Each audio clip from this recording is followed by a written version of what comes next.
There we go. Hello, YouTube. I've got another stream for you today. We're back in the world of Ace Attorney. We're playing the sixth of the mainline Ace Attorney games. Have I watched the 8-minute animated prologue yet? I would assume that's going to play at the beginning.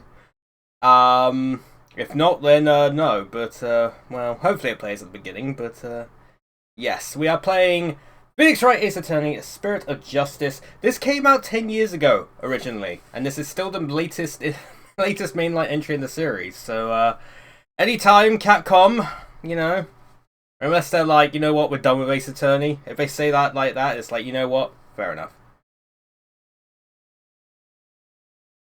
It's important and only upload Justice Movies menu on YouTube. You want to avoid spoilers from the images in that movies menu. It doesn't play in-game. Oh, really? Oh, shit. Maybe we should play it then. Maybe I'll just click on it real quick. I will not look at the other things. But yeah. Once again, I'll be following an achievement guide. I like my achievements, but it doesn't contain spoilers, so that's good. It's just, there's a lot of missable things in this game, and, you know, we already experienced the other ones. We did it with the other two games in the, collection, so, you know. Hell yeah. Cool shit, man. Alright, let's have a look at it then. Yeah, we did do Destinies before. I'm assuming it's here. Animation Studio!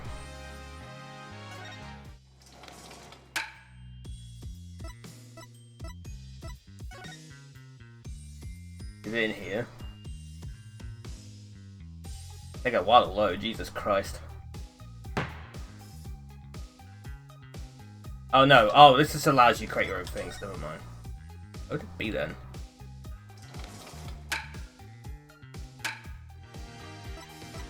Maybe under Art Library? Or is it actually under, like, the Spirit of Justice, like, frickin' thing?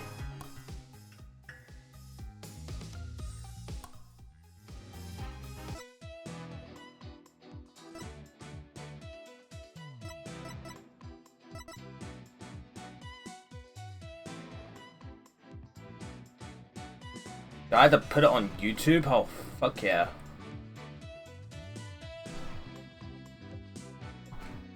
Dude, I'm gonna get fucking DMCA'd for this shit. I love it. Oh, let me see if I put it up.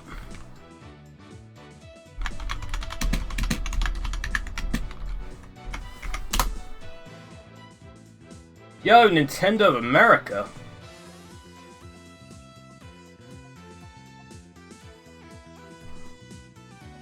I got you. Alright, hold on, chat. I'll bring it up. I'll bring it up. Let me mute the Elgato real quick. Let's see. Let's bring this out here.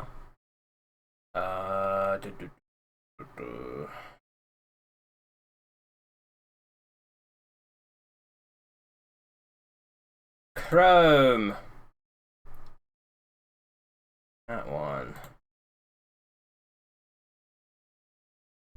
Oh, Jesus Christ. Why is my window so large? Probably because I'm large. 2 secs. I do it like that. I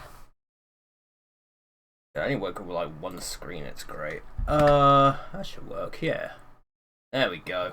So let's watch some stuff together. Hopefully the things come through. You just had waffles? Hell yeah. I wonder if it'll come through. It might not. Yeah, I need to do that real quick. Okay.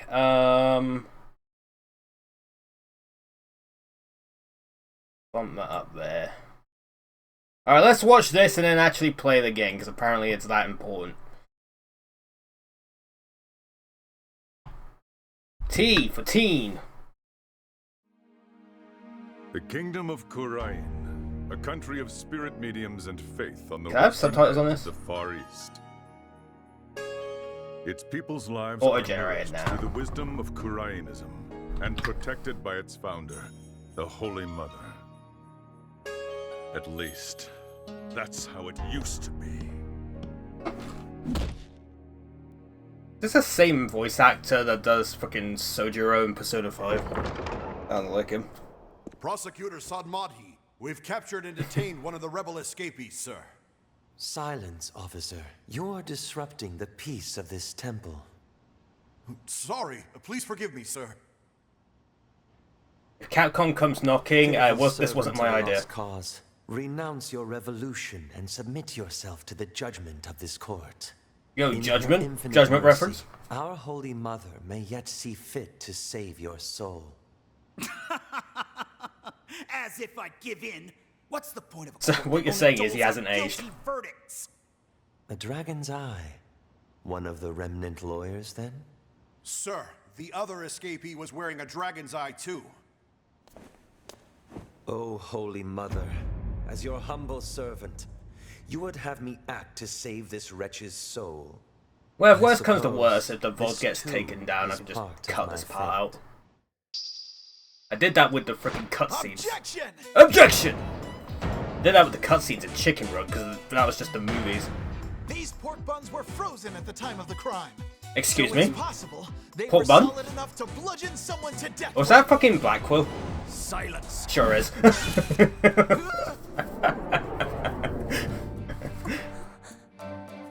I love Blackwell. And Afida. Interesting. And you have proof of its past icy state, do you, right, Dono? Well, there's bound to be some evidence somewhere, you'll see. It looks to me like we'll need to extend this trial by another day. Do what you will. Oh. Hey, Blackwell, you better make some funeral preparations. Perhaps I will, for the defense.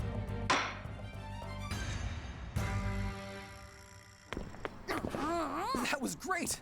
Just a little more and you would have clinched it. Yeah, but Prosecutor Blackwell's a tough guy to beat. Well, what are we waiting for? There's evidence to be found, so let's do this. I'm so hungry. Aw, Same. Come on, Widget. Okay, let's take a breather. Back at the office, guys. Oh, okay.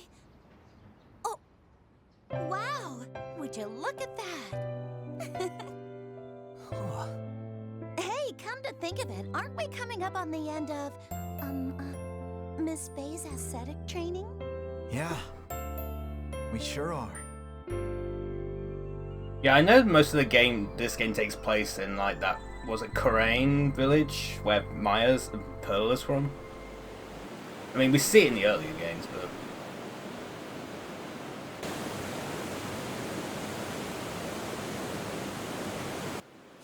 That's how macros shower.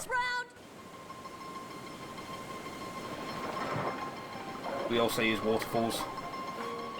You were really into it. Yeah, I guess I was. Didn't stop the water from being freezing, though. I thought it was gonna turn into a popsicle. But I'm not done yet. I've still got another 5 rounds to go.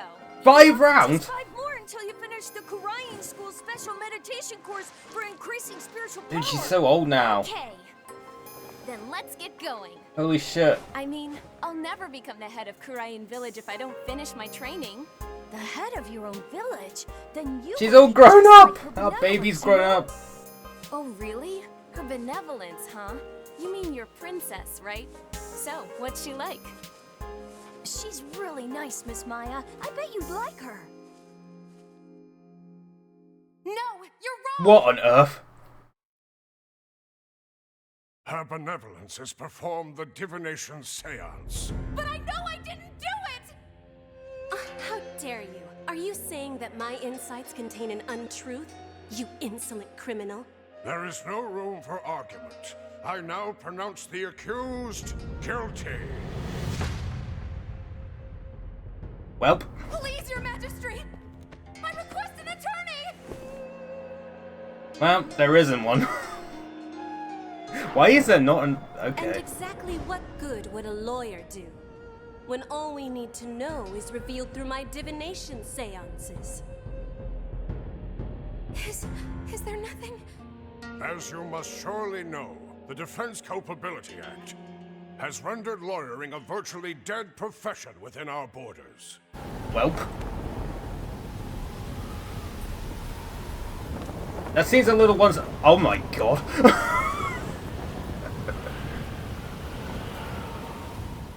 Apollo Justice is doing fine! Athena Sykes is doing fine! Court of Steel, baby! All right, let's try that again. Okay. Banger. Nick, did you miss me? Can you believe that I've already finished 5 rounds of meditation today? I'm about to take on my 6th. Oh? But I thought you were about done with all of your training. Yeah, and I was hoping you would come visit once I was, Uh-oh. Miss Maya!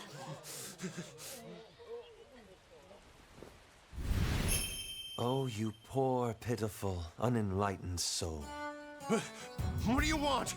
Come along quietly, and you may yet know the Holy Mother's forgiveness. Like hell I will.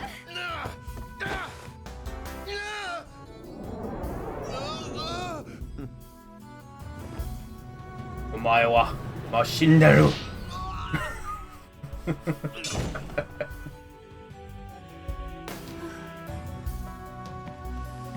Nothing personnel, kid. thank you for saving me. I pray that you watch yourself, fair traveler. May Her Holiness grant you her divine favor. How the hell are they doing that? Like the thing at the back. You all right, Miss Maya? Hey, Albie, who was that person just now? Huh? Oh. Oh. Oh no! All I wanted was for Nick to come visit.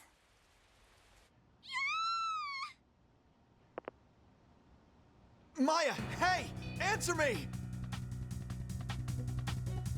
Uh-oh. Hey, Apollo. I'm gonna step out for a bit. Huh? Okay, but where to? To the kingdom of Wright. What? He's on his way! That flight costs like $2,000 because of fuel prices. Phoenix approaches this land, and with him, the flames of purification and change.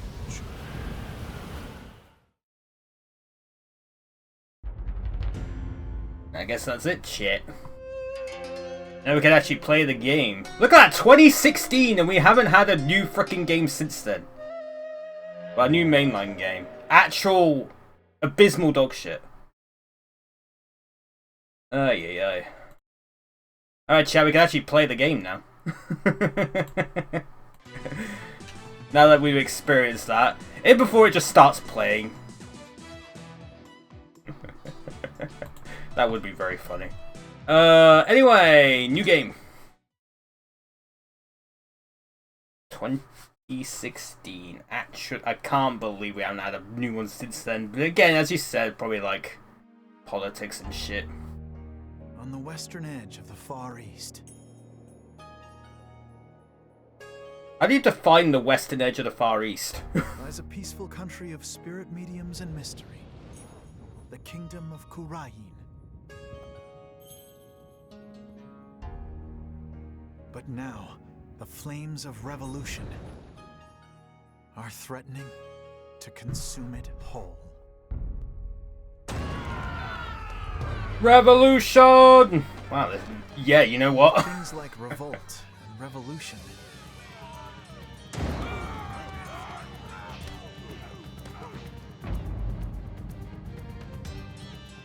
Were the furthest things from my mind when I first arrived in this land.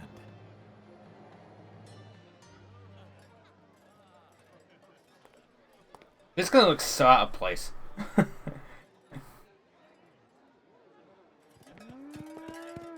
Your screen? Is there something wrong with my end, or is everything fine, chat?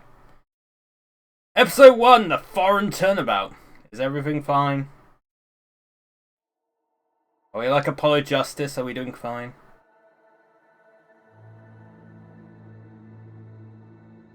Yo, 3D! Here in Khura'in, death is not the end.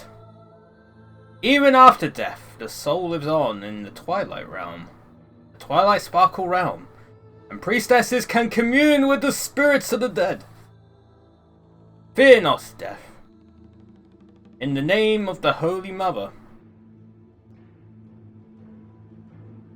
Fear only the impurities of your soul. Oh shit. Black screen rip. What? Is it? It's fine on my end. I'm not sure what's happening. There's blight on my soul. I'll have the child take the blame. What the fuck? You'll be glad to hear that story progression is linear this time. No media reso complications like Dual Destinies has. I'd actually like Dual Destinies, but is the screen fine? Is everything fine on your end? It's fine on my end. I can see everything here, but you know, sometimes OBS or Twitch has moments where it's like, hey, it's all shit actually. But you can't see it. Hold on, I can look it up on my app. If I look it up on my app... Again, my app is fine. Yeah, you probably need to refresh. My app is fine, you probably need to refresh. Oh, you gotta love Twitch, man. Sometimes it's dumb as fuck. Yo, we're not that far away. April 23rd. We're only 9 days away. April 23rd, 4:26 PM, Kingdom of Crime.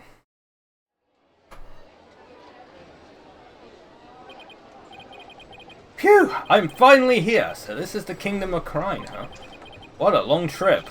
I wonder how many hours I was in the air. But just look at this place.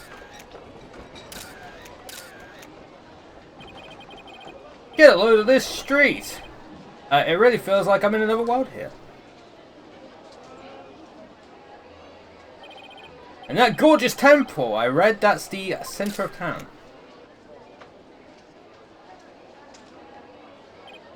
Wow, an ox right in the middle of the street. I have to get a picture of that. Man, Phoenix is such a tourist. Excuse me, sir. I wonder what kind of bird that is. I've never seen anything like it. That's quite a crest it has on its head. Excuse me, sir! What? Oh, yes? Pardon me, but are you Mr. Wright? Yes, that's right. Oops. I hope he hasn't been trying to get my attention all this time. Wait a minute. Are you... That's right. Oh my god. I am not going to be able to pronounce all these.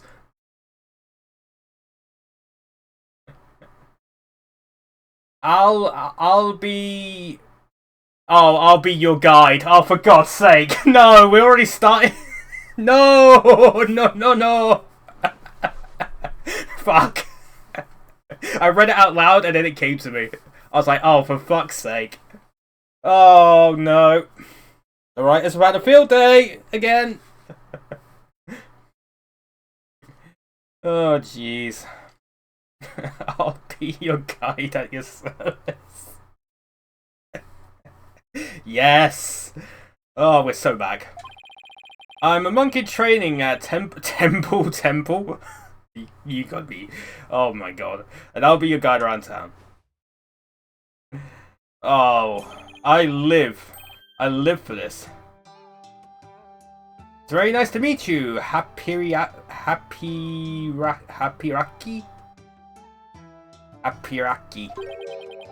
Happy what now? Happiraki, that's how we greet people here in Khura'in. It's like, hello, or how do you do? It's a pretty handy expression to know. This game takes place in 2028. Yeah, I know. I remember Apollo Justice taking place in 2026. We played that right at the beginning of this year. That was the first thing we streamed this year. Pretty handy expression to know. Okay, let me give it a try. Hello, I'm Phoenix Wright. Happiraki. My name is Phoenix Wright. I run a small law office. Well, that's what I do back home anyway. Right now, I'm just a traveller, a stranger in a strange land. That was me in Singapore. Welcome to our country. Welcome to the Kingdom of Khura'in, land of spirit mediums and mystery.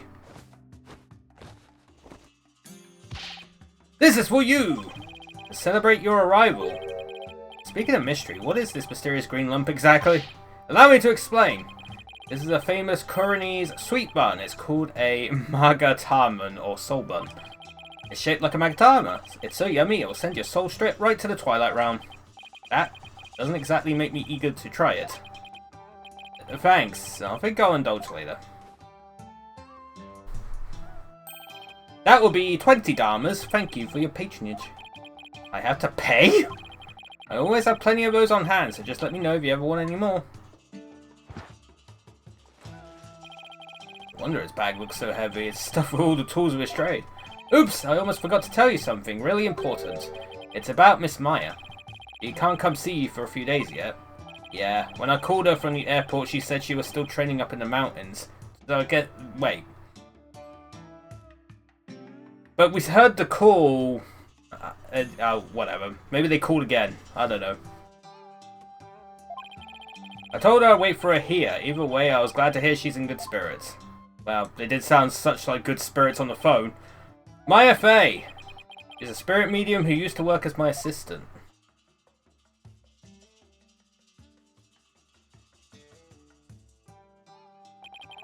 Came all the way out here to celebrate the end of her ascetic training with her. This is my first time in the country, so I'll be counting on you, okay? You got it, sir! Please don't hesitate if you need anything at all. I was right when she told me I could leave everything in your capable hands. Ah, shucks, she said that? That sure was nice of her. I had a chance to show Miss Maya around a little bit too. If there's one person Maya was worried about, it's me. Because we both know trouble likes to follow you wherever you go, she said. Humph! That girl worries too much. I don't know, I have a feeling trouble's about to happen. But you sure came early to the party, Mr. Wright, sir.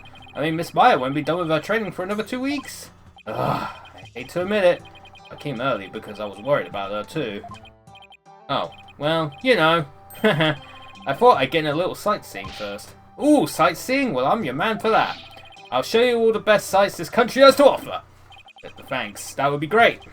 I guess Albie takes his job very seriously. It's his fucking name, dude. Well, what are we waiting for? Those sights aren't going to see themselves.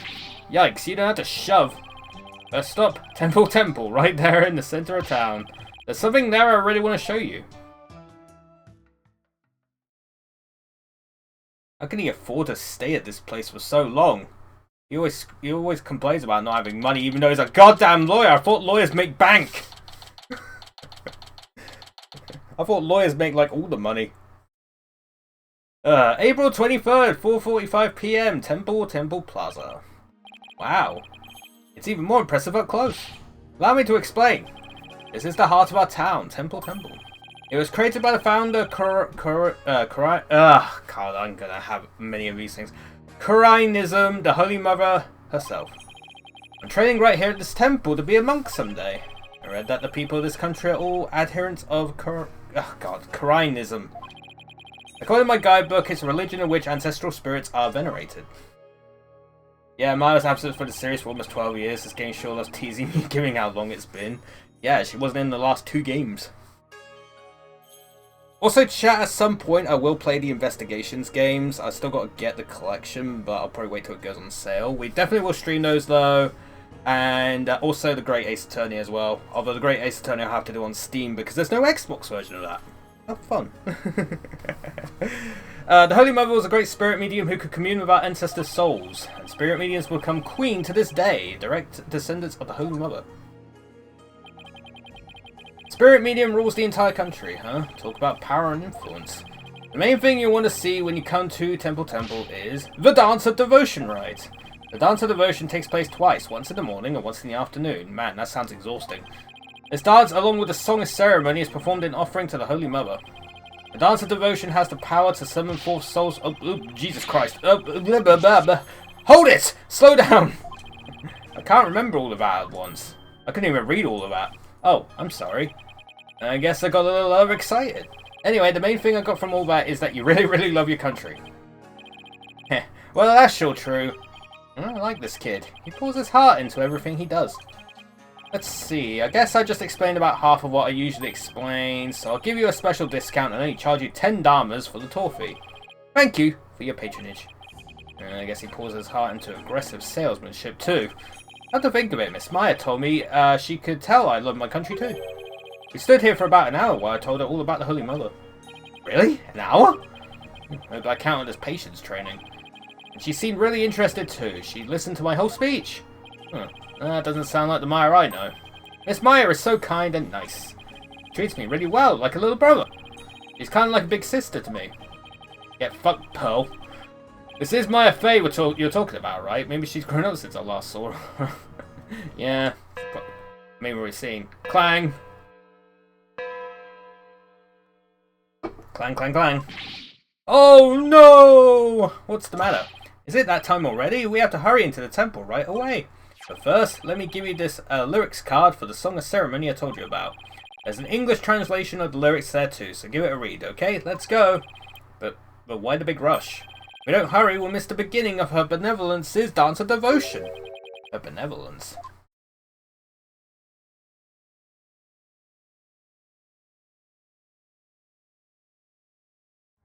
Yo, anime!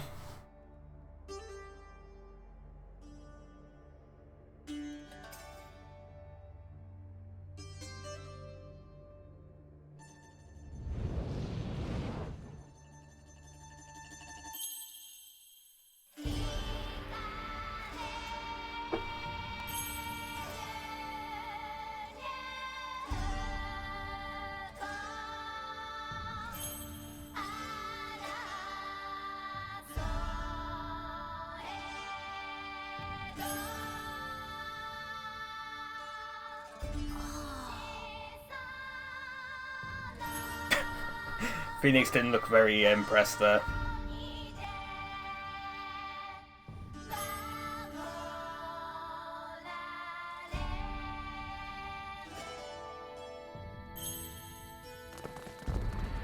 Oh shit, what's going down?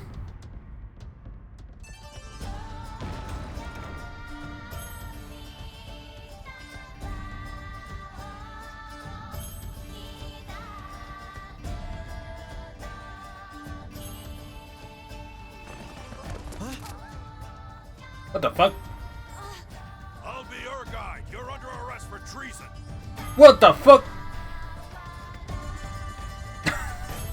What is going on?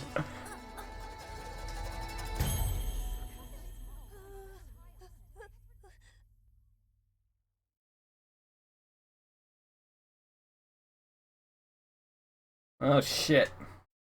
Treason? April 24th, 10:10 AM. High Court of Kharain. Accused lobby. Let me in! Why would you let me in? Alright, Eric Andre, calm down. Bruh. This fucking like kingdom of like spiritual stuff and he carries that huge fucking gun. That gun is massive, what the hell? Because you're a foreigner, what business could you have with this court? Alright, you racist fuck.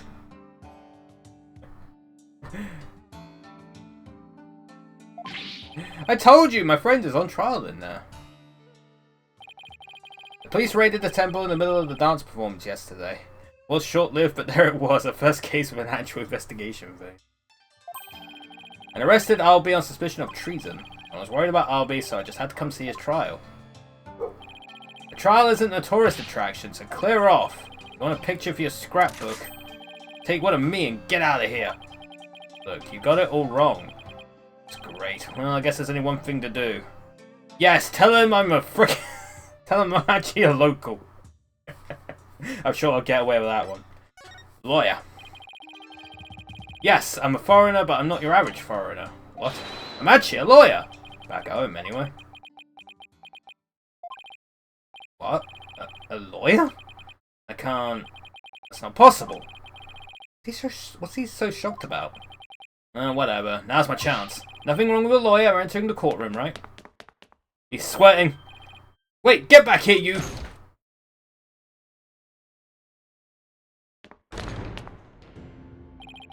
So this is a coroner's courtroom.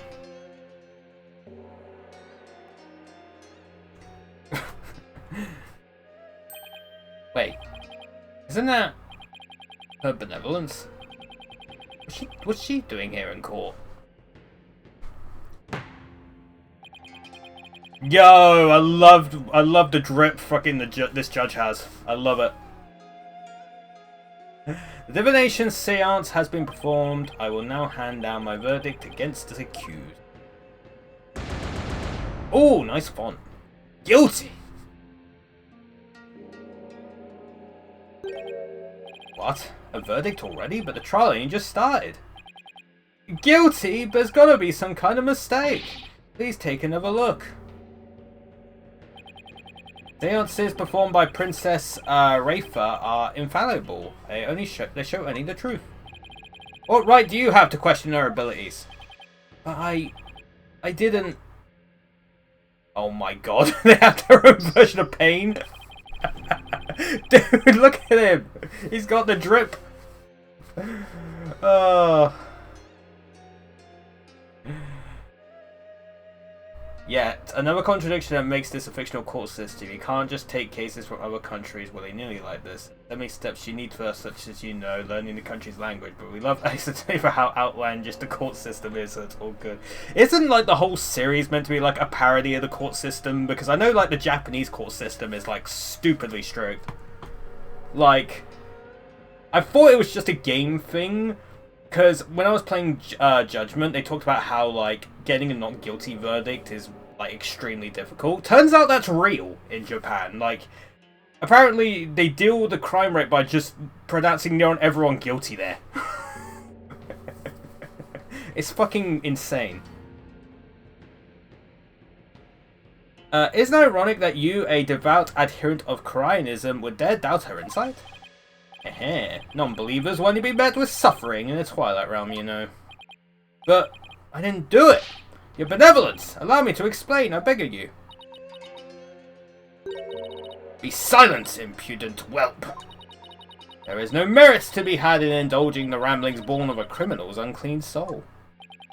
But... what in the world is going on here?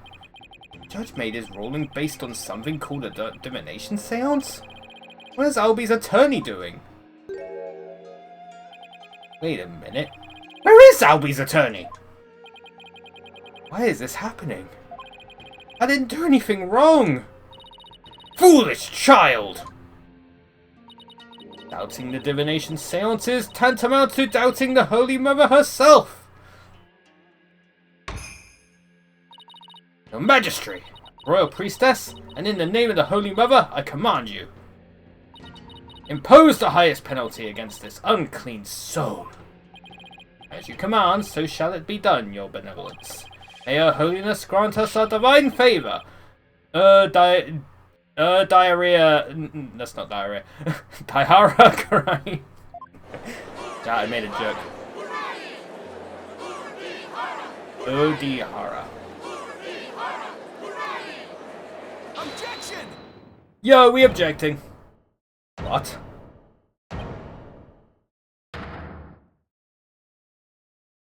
Yeah, I'm just stepping in, fuck you. Wait! Just one moment. Yo.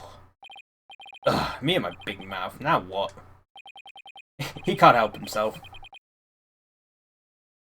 Yeah, and the reason Dual Destiny's story took a different direction from Apollo Justice ending was because the lay judge system that Apollo Justice calls the juror system was a real-life development in Japan. They talked to the Prime Minister about aiming for that system to fail in its testing phases. The one time they tried to collaborate with Real Law, that didn't turn out too well. Oh, shit.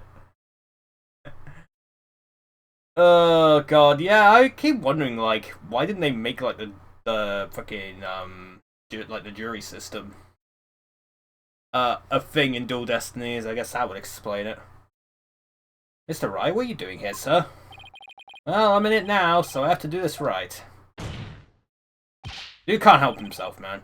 Your Honor, it's too soon to give you a verdict. This trial's only been underway for a few minutes. Excuse me? Who on earth are you? I'm, well... an ordinary tourist, Your Honor, just passing through. Tourist, are you? Apriaki? But more importantly, where is this boy's defense attorney?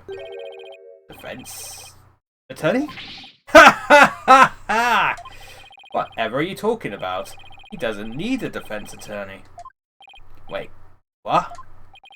Of course you wouldn't be aware, being a foreigner and all. But we have no need for defense attorneys here in the Kingdom of Karai.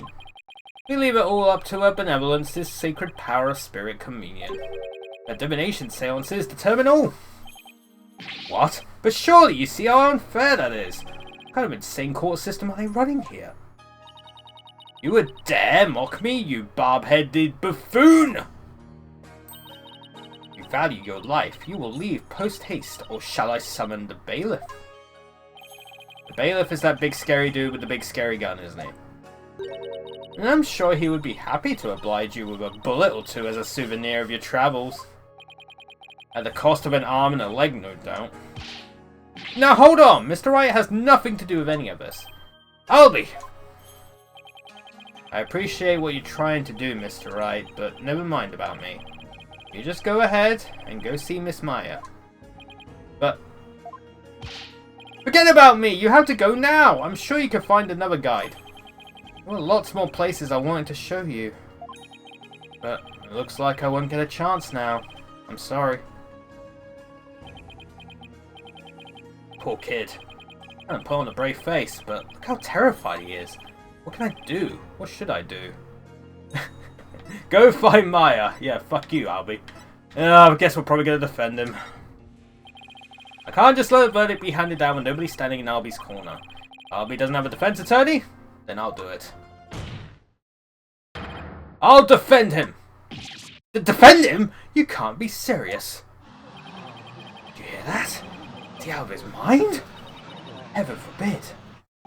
Defend me? Mr. Wright, what are you saying? You can't do that. I most certainly can. Don't worry, I'm quite used to tackling all sorts of trials. Besides, can you imagine how furious Maya would be if I let anything happen to you? Mr. Wright. You are but a naive tourist, ignorant of our ways, but if you are smart, you will heed my advice. Do not pursue this matter any further. Looks like defending somebody is easier said than done in this country. Bailiff! Throw this man out. Hold it! Your Majesty, if you please.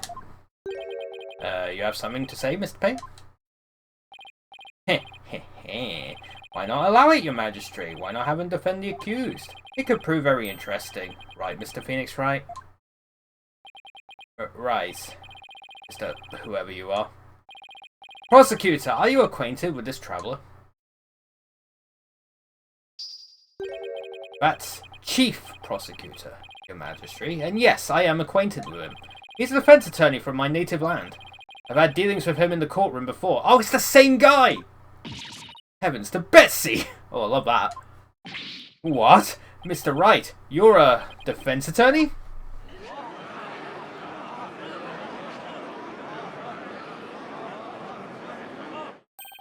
A defense attorney? Well, this is a shock.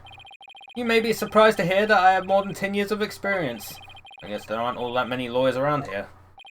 Your Majesty, would you kindly allow us to proceed in the manner of my old country? Mr. Payne, I've already made a ruling in this case.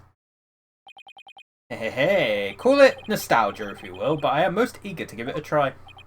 I have a previous engagement, you see, a class together with the missus. Your Majesty, I agree we should have a whack at it. It sounds amusing. A score of years have passed since we last saw a defense attorney in this courtroom. A score? As in 20 years? What's the deal with this country? Mr. Payne, I want that barbed head brought to me on a stick. As you wish, Your Benevolence. I, Chief Prosecutor Payne, will see to it myself. Very well, Mr. Payne. If that is what you and Benevolence want, I shall acquiesce. As for the defense, I hope you are prepared for every eventuality. Every eventuality? What is he talking about? There. Are you satisfied now, Mr. Wright?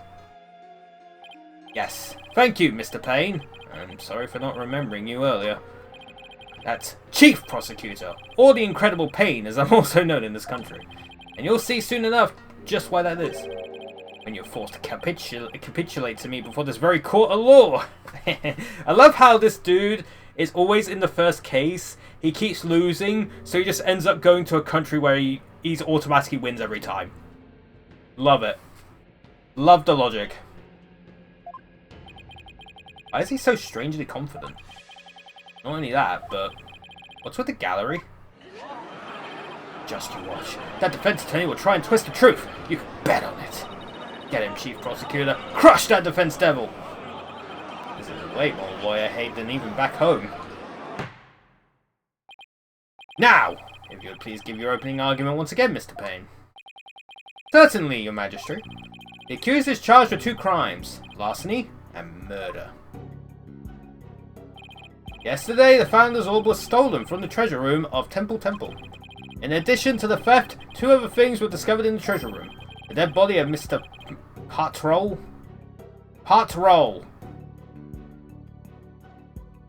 Temple security guard, and the empty treasure box that housed the orb which Mr. Roll was in charge of guarding.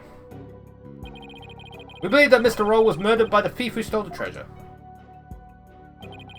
Kill a guard armed with a gun. What a terrifyingly bold act. I couldn't agree more, Your Majesty.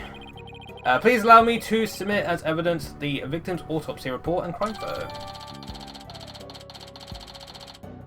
Court record! Gasping Payne, oh yeah. Like the one from the first game's like Winston Payne or some shit.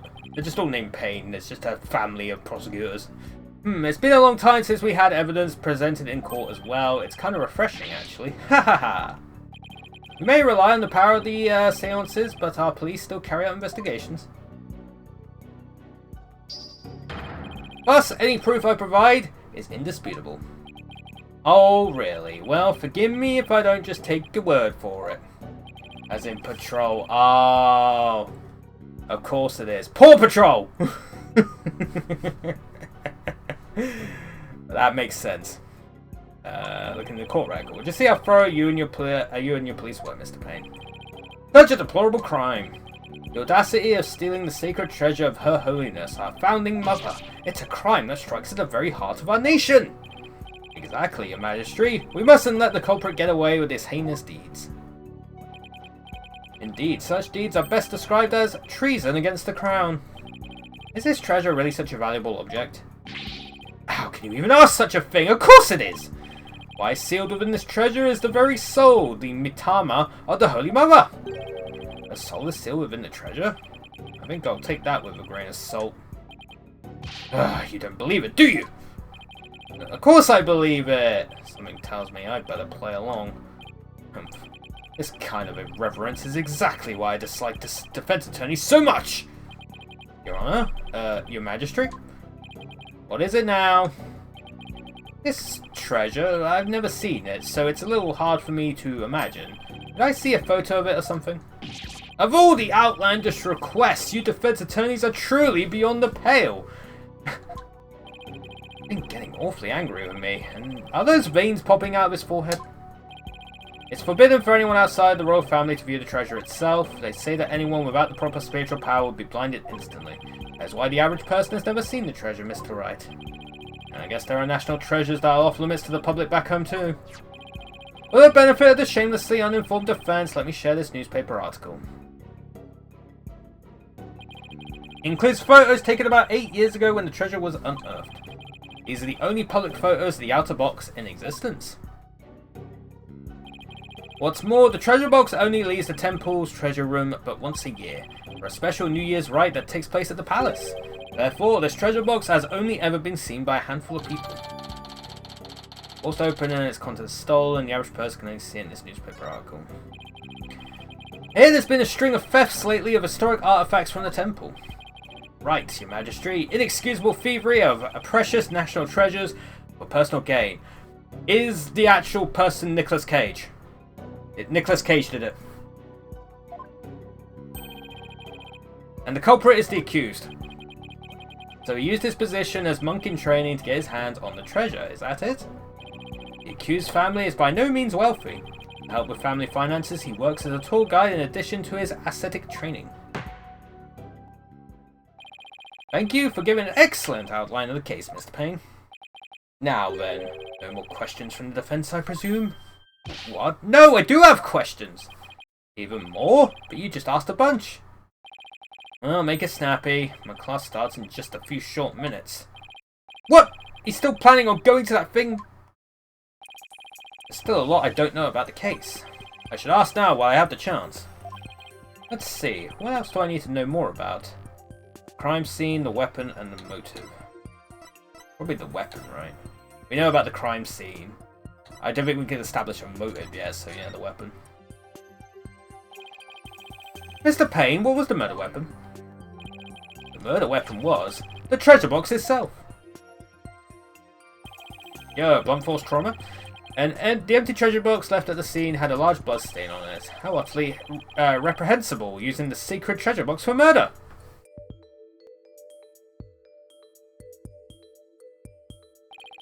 The accused came to the treasure room with the express purpose of stealing the treasure. He climbed the altar stairs and snatched the box ready to abscond with it. He was discovered by Mr. Roll, who had come to the room in the course of his rounds. It spelled out tar. After walloping Mr. Roll on the head with the treasure box, the accused forced the bloodied housing open and made off with the treasure inside. The murder weapon off limits to the public. Contents were stolen. The defendant is just a little boy. I only think he'll be able to hit the victim, a grown man, on the head. Ah, a very good point, Mr. Wright. But I'm afraid that won't help you. At the time of the crime, the accused was on the stairs leading up to the altar. The accused's elevated position would more than make up for their difference in stature. Yeah, I guess that makes sense. Ha ha ha ha!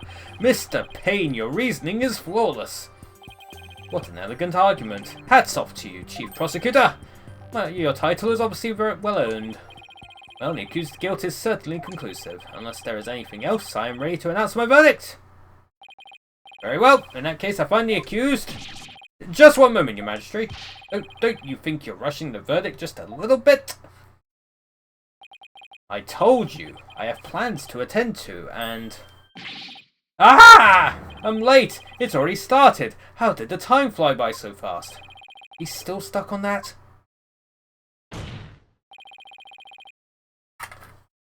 We haven't even heard the defender's side of the story yet. Your Majesty, the defense asserts its right to cross-examine the defendant. Huh? Did I say something funny? Cross-examine... What do you mean by that? What? What do you mean, what do I mean? I seem to have some dim recollection of the process, but I can't quite recall. And little wonder, a so-called defendant hasn't been questioned over 20 years. Should I even be surprised anymore? Anyway, I demand we let the defendant, or the accused, tell his side of the story. Is that really necessary? Of course it's necessary, Your Majesty! Heh heh heh, what harm could it do? I say we allow the boy to speak, Your Majesty. Though I doubt he'll have anything of relevance to say. Heh heh heh heh heh heh. Oh, how kind of you, Your Royal Paynness. Very well, as long as it's okay with you, Mr. Payne. I'm already hopelessly late for my class anyway. In that case, the prosecution calls the accused back to the witness stand. Oh, but before we do, I better call my wife and apologize for missing that class. Any objections? Go for it, Your Majesty.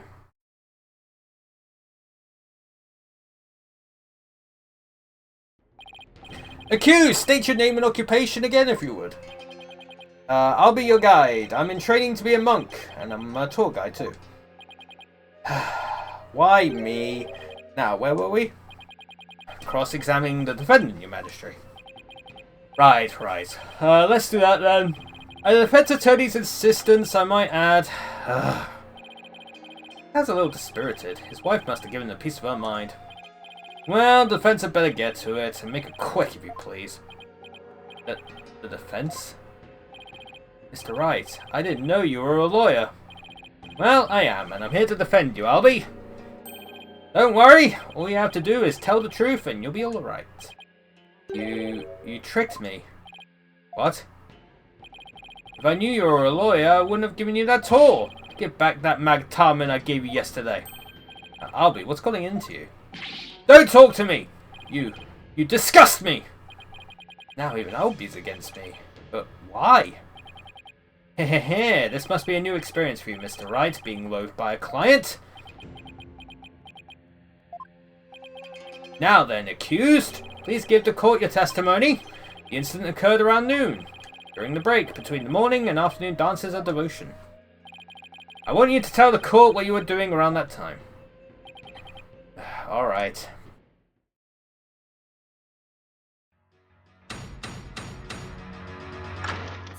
Ooh. Very fancy. The accused's account. I didn't kill Mr. Roll and I didn't steal the treasure. I'm not allowed to go anywhere near the treasure room. I've never even seen that treasure box with the green Coronese butterfly on it. When the incident happened, I was in the hallway planning out my tour route. But how do you know about the butterfly? Were you well acquainted with the victim? Yes, he used to chat with me whenever we ran into each other in the temple. Mr. Roll was a monk in training when he was a kid too, you know. I bet Albie looked up to him. But he had to give that up and go to work when his family needed money. That's why he became a guard. But at least that way he could still stay on at the temple. He was so proud when he was put in charge of guarding the treasure box. He even got to carry the box to the palace for the New Year's rite. The victim's parents apparently both died relatively young. So Mr. Roll had to support his younger brothers and sisters as well. But even with his job as a security guard, I'm sure things couldn't have been easy for him. Sounds like his circumstances and Albie's were very similar. Mr. Roll encouraged me to never give up. Albie, you train hard and make sure you become a monk one day. Don't end up like me, he'd say. He was always cheering me on in my training and in my tour guide business too. Why in the world will I kill a nice man like that? Yes, I see. You expressed yourself well. Defense, now that you've heard the accused's account, are you finally satisfied? If so, let's draw this to an expeditious conclusion. But your magistrate haven't even cross-examined the defendant yet. That wasn't the end of it. It's been so long, I don't rightly recall what this cross-examining thing is all about. A judge who doesn't know what a cross-examination is? What the hell is this? I really do wish I could remember how it works. Did I give the judge a refresher on cross-examination? Ooh, fun. I get to be the one who tutorializes everyone. That sounds like fun. I guess I better or we'll never get anywhere. Your Majesty, please allow me to explain the procedure. First, we lawyers listen carefully to a witness's testimony. Then we use present to open the court record and examine the evidence. And why would you do that? To find and present any evidence that's inconsistent with the statements given. Present? I certainly don't need any guests from you. Clearly, something is getting lost in translation with His Majesty. The point is, it's possible that a statement could contain a lie or a mistake. But what do you do if you can't find any inconsistencies in the witness's testimony? In that case, we may press the witness for more information. Pressing a statement might reveal new information or even entirely new statements. Presenting evidence is one thing, but pressing witnesses? However, you know, defense, that I do not allow violence in my courtroom. Rest assured, any gentle verbal pressure is used, no physical force involved. Well, I'm not convinced. After all, who knows what sort of tactics an attorney will resort to. One false move and I'll call the bailiff! Yeah, something's definitely getting lost in there. For now, I should just focus all my energy on questioning Albie, and comparing his statements with the information in the court record. Oh, jeez.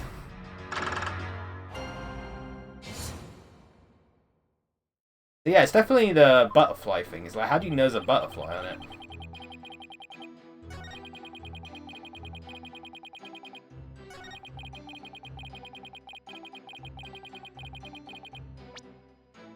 How do you know? Objection! Objection! Oh, Albie, why would you lie to me? So you say you never laid eyes on a treasure box, is that right? That's right, it's forbidden, so I never do that. In that case, how did you know there was a green butterfly on it? Huh? But because I saw a picture of it in that newspaper article. Nope, take another look. These photos are in black and white. You couldn't possibly tell what colour the butterfly is from these pictures. Ugh! Hold on. This bag. Did it just move? Polkunka! I beg your pardon? Polkunka is a word in Koreanese that people use when they're surprised. You just exposed a lie, so this is the power of cross-examination, is it? I should be the one shocked here by your shocking lack of understanding. But, just a moment. If the accused was lying, then that just makes him even more suspicious than ever! Ugh, and this just makes things worse for me than ever. Albie, are you hiding something? Please give only true statements. I can't help you if you don't tell the truth.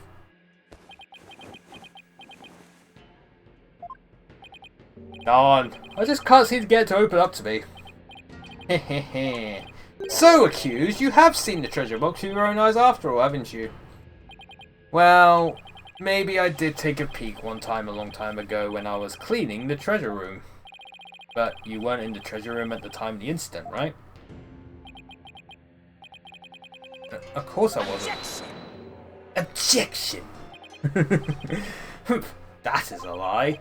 You were most definitely inside the treasure room on the day of the incident. And I have proof. He does? This was found on the floor of the treasure room.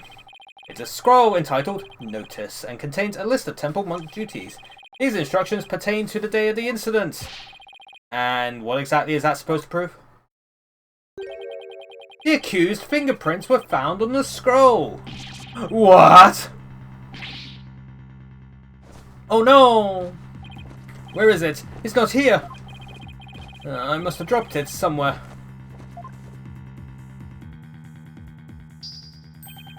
Indeed, you must have dropped it when you were busy murdering the victim! Ugh.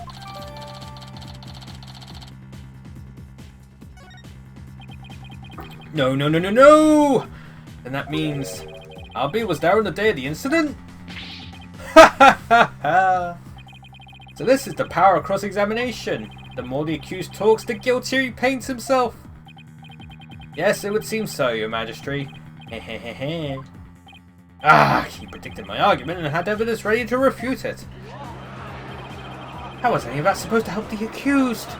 See, I told you can't trust lawyers and their lies. Her benevolence already said the kid's guilty. Just go and guilty and get it over with. No. Everything's going all wrong. Shadu, what do I do? As I suspected, this cross-examination session has served no purpose whatsoever. No! You're wrong! But armed as we are with her benevolence's inside, there's no reason to doubt his guilt. Then I guess I'll just have to poke holes in this inside of hers. Either way, this didn't prove to be very interesting at all, Mr. Payne. Nevertheless, I will now finally announce my verdict. Wait just one moment, your majesty. I haven't seen this divination seance for myself yet. As the defense, I had the right to check it. Is that really necessary? I had to get home and apologize to my wife. I guess she really did give him the business. Your majesty, I enthusiastically support having Mr. Wright see the seance. You do? And why is that, Mr. Payne? Don't you want to see it? See the lawyer being utterly crushed by the power of the seance? And then watch him tearfully beg for mercy? Well now. I'm sure it'll make up for not getting you to go to that class with your wife. It certainly does sound worth seeing, and it'll give me a juicy tidbit to tell the missus. Ha ha ha ha! I've been reduced to a juicy tidbit? Well, for an interloper, I imagine you do have to see it for yourself to be convinced. It's certainly unprecedented, but let's have the divination seance performed again. But then, right after the tearful begging, I really do have to be going. Any tearful begging is going to come from the prosecution when we're through! How pitiful the defense looks, still scrambling desperately for a foothold, blissfully unaware that defeat and despair are all that await him.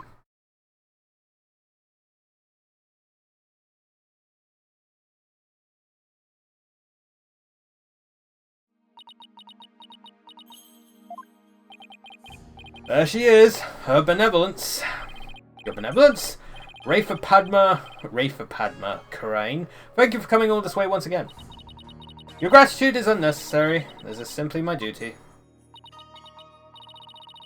Barb-headed attorney. Yes. I am told you question the veracity of the sacred divination seance. It would seem the depths of your irreverence and blasphemy are lost on you. Just a foreigner ignorant in the ways and customs of this country. I apologize in advance for anything rude I might say or do, your benevolence. All I want is a fair trial for Albie. You would imply that the trials of this country are unfair? Do explain, outsider. How verdicts founded on truths imparted by the very souls of the dead lack impartiality? What's fair about trials with no defense and no chance for the accused to tell their story? How dare you speak to her benevolence in that manner? Did you hear that? Did you hear how he talked to her benevolence? What does he know about anything? Ignorant outsider. We won't stand for it. He must be punished. Yikes, looks like I already stuck my foot in it this time. Holy hell. Punish him! Punish him! Punish him! Punish him! Silence, one and all! Is she standing up for me? Be not disquieted, my people. He merely expresses his opinion. Well, looks like her benevolence is going to be more reasonable than I thought. Attorneys are ghastly creatures, with souls stained black by brazen untruths. The words of a lowly worm such as that are not worth troubling yourselves over. Alright, I take that back. None of his prattling can sway the truth of my insights. Rest assured, he will soon see the error of his foolish ways. Now then, your benevolence, the divination seance, if you would. Certainly. Ada, my robe.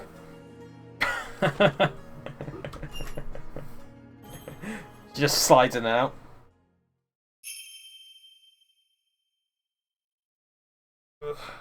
Oh, Holy Mother. Yo, voice acting. Hold this divination seance in your name. Let the eyes of everyone here be clear, and our ears be unstopped.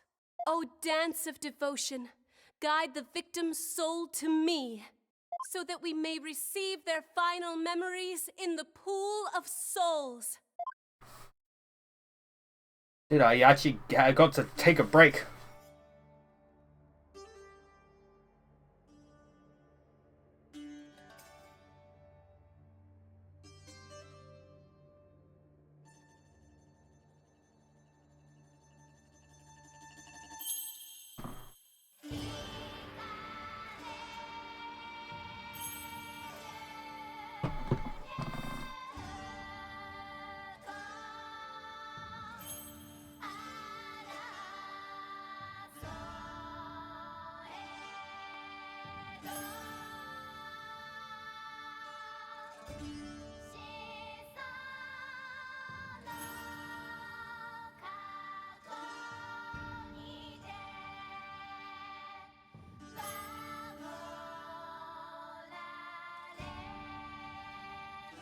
Dude, she's got some dancing moves, but I'm not sure how this will help.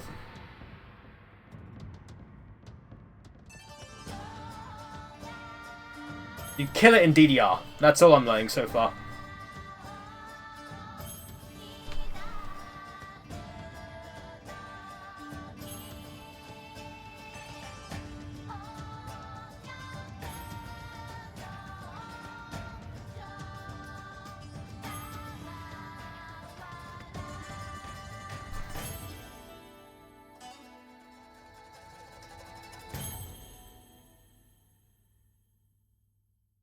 He has to do that every time, huh?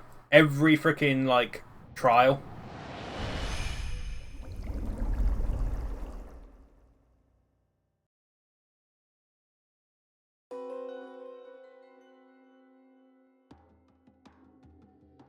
Incense! Song of Ceremony, boy's voice.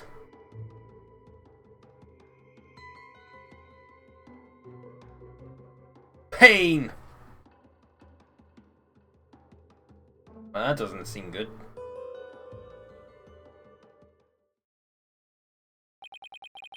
What just happened? An image appeared in the pool. The final message from the victim's soul, the last communication of his mitama. The divination seance has revealed this to us. The benevolence can use her power, spirit communion, to project the victim's memories of the last few moments before their demise. What we saw in the pool is what Mr. Roll actually experienced? In the victim's memories, we see the accused raising a weapon up over his head. This is consistent with the findings of the police investigation. There has to be some kind of mistake! I didn't do it! This looks bad for Albie. Really, really bad. Now do you see why I'm the incredible pain?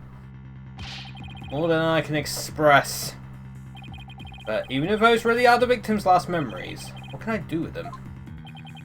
There it is. There's the face of a man being utterly crushed. Oh, how long I've waited to see it. Isn't it wonderfully gratifying, Your Majesty? Oh yes, very satisfying indeed. Now you finally convinced, Traveller. The accused is most assuredly guilty. Am I really the only unbiased one here? Now then, I think we've been amused enough. If you give up now, I won't even invoke the Defense Culpability Act against you.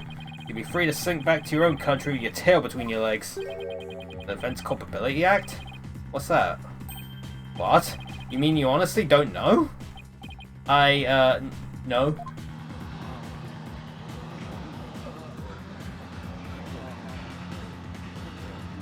Well, that sounds bad. What's with all the hubbub? Well, well. Not only is he a lying, black-hearted lawyer, he's also an imbecile! Your Majesty, I think you'd better explain the Defense Culpability Act to him. Yes, I think I better. The Defense Culpability Act, or DC Act for short, is as follows. In the name of Her Eminence, those who would support criminals will be deemed just as guilty. In other words, if you help the accused by defending him and he is found guilty, you will receive the same sentence as he. What? What kind of insane law is that? Under the DC Act, many an attorney has been convicted and met with a grim fate. Some went to prison, others received the death penalty. That's why there are so few in our country today who admit to being an attorney. That's as it should be.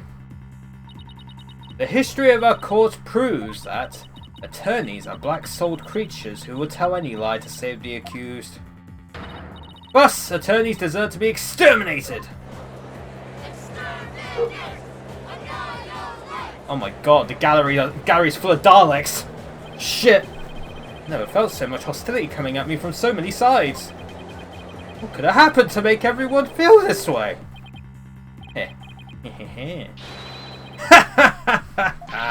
You fell right into my trap, Phoenix Wright. Your win streak against me and my brother ends today. With the seance and the DC Act on my side, I finally get my revenge. That's why he was so eager to have me defend Albie. Chased out and humiliated back home, fate brought me to the foothills of Karine. I thank my lucky stars that I'm chief prosecutor here now. Defense, know that if I rule that the accused is guilty, you will go to prison too. That explains Albie's reaction earlier. Defend me, Mr. Wright. What are you saying? You can't do that. Your Majesty, isn't a prison sentence a bit lenient? After all, we're talking about treason. One should pay for such a crime with one's life. Yes, I believe the death penalty might be appropriate under these circumstances. The death penalty? No way. You're kidding, right, Your Majesty? Ha ha ha ha! Might look like I'm kidding.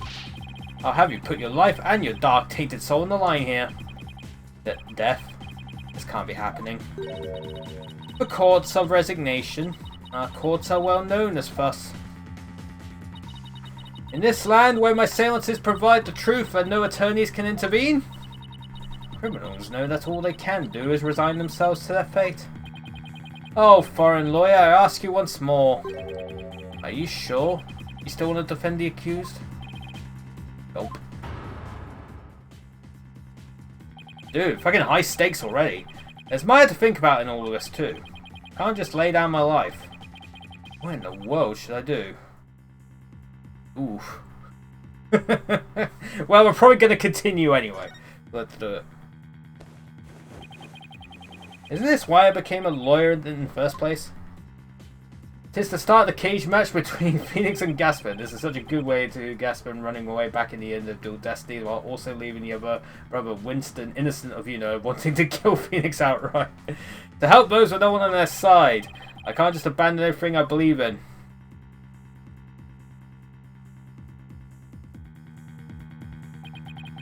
All I can do now is stand firm and fight. Well, Don't hold your tears back on my account, Phoenix Wright. Admit your defeat and grovel before me, the chief prosecutor, for your life. Objection! Way to follow up, yeah.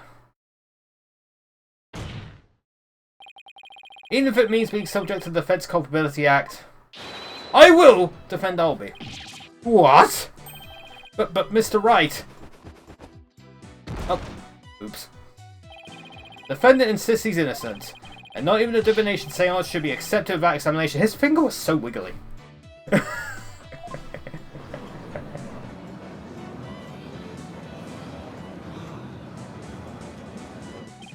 Does he not have a bone in that finger? Pokunka! But if I'm found guilty, you'll get the death penalty too. Phoenix recalled the class trial for his the Danganronpa jokes start writing themselves. Man, fucking, they're doing that remake of Danganronpa 2, aren't they? Not sure if I'll stream that. I mean, we did stream the other ones. I mean, we streamed the original version of 2. Even knowing that, you still want to defend me? I know what happened in the past, but it looks like everyone in this country considers lawyers to be liars. Well, I can understand if you don't believe me. But I still believe in you and your innocence. So all I have to do is keep believing and find the truth. That's all there is to it. Ha ha ha! Barb-headed attorney, you continue to amuse me. Though your barbed jabs are proving to be more than mere jokes. Your benevolence? Believe me when I say that this attorney will knock your insides out. That's funny. Insolent, disrespectful attorney! You have plenty of time to regret your folly in the Twilight Realm. They like the Shadow Realm.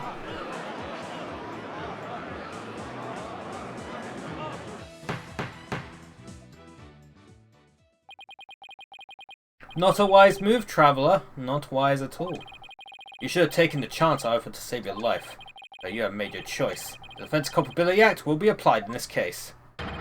With this verdict, you'll both soon be parting with your heads.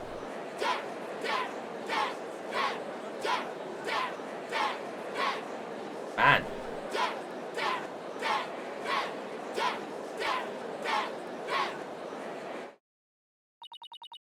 The souls of the departed speak only the truth, and I but give their messages a voice. If you think my insights contain falsehood, I challenge you to prove it.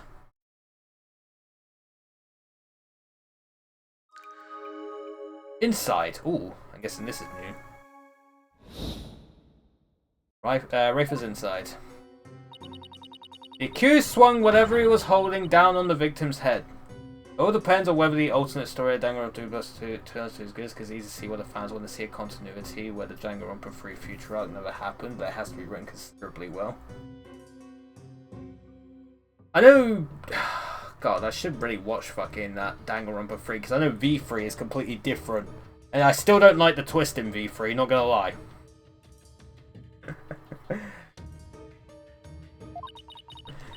With the pain, the victim's vision went dark.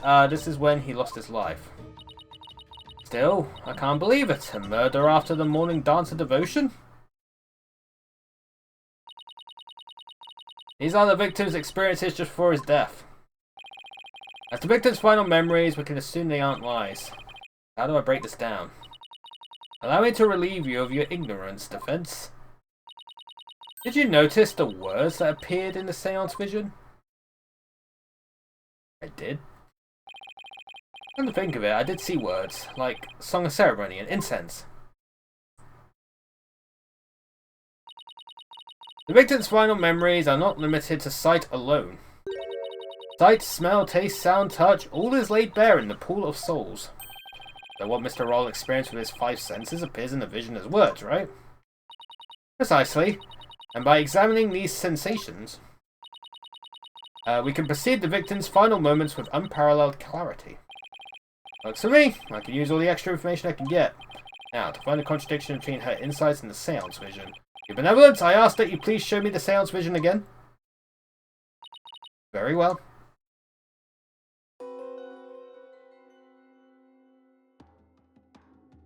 Incense. Song of Ceremony. Boy's voice.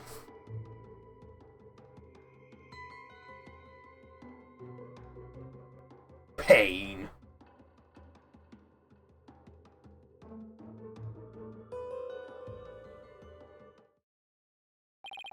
Wait a minute. The Benevolent said after the morning dance devotion earlier, didn't she? Isn't there something off about that? Oh, the song. First, I'll use Let's Stick to make my way to the insight that seems off. That one, right? Yes, this is the insight that sounded funny. Now I'll just carefully compare this insight with the seance vision. If I notice a sensation that seems contradictory, I'll select it.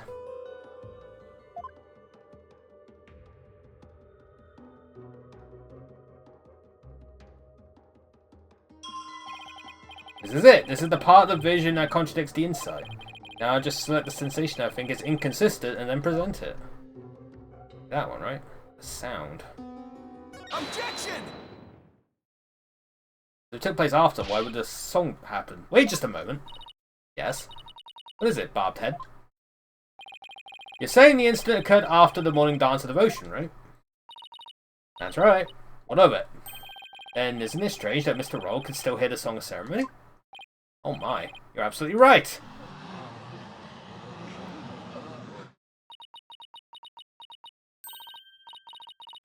Is that all that troubles you? Huh? What the victim heard was just a practice run of the Song of Ceremony. Practice run? What are you talking about? Mr. Payne, if you would.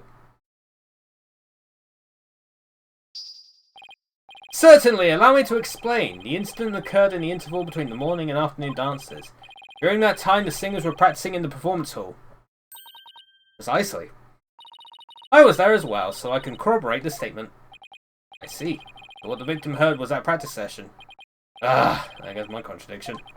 Okay, so they were practicing in this performance hall. Must be the room where Albie and I saw her benevolence dancing.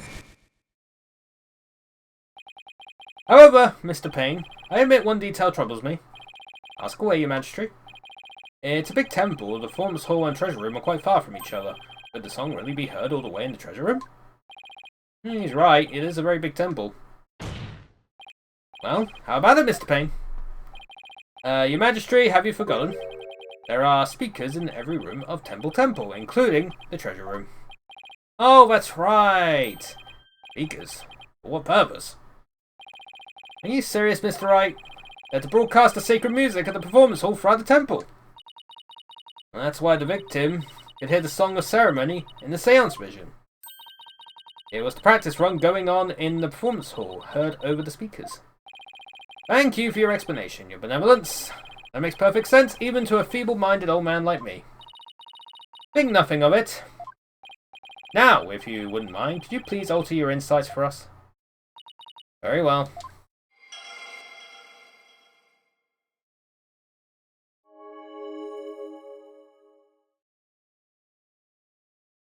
Song of Ceremony, the victim heard was of the practice run for the temple speakers. I think I'm getting the hang of this. If I point out inconsistencies, she'll update her insights accordingly. So if I keep pointing things out, maybe I can knock all of her insights out after all. I better find another inconsistency, no matter how small. We've got 5 statements now, huh? Bit hard to focus on the insights with the seance vision going. I'll try using pause to temporarily stop the vision. There, I paused the vision. I think I can use B and X to jump to different parts of the vision. I'll try moving the timer mark to the flashing red panel there. Okay, now that I know how to get around in seance visions, it's time to find inconsistencies between the insights and the vision.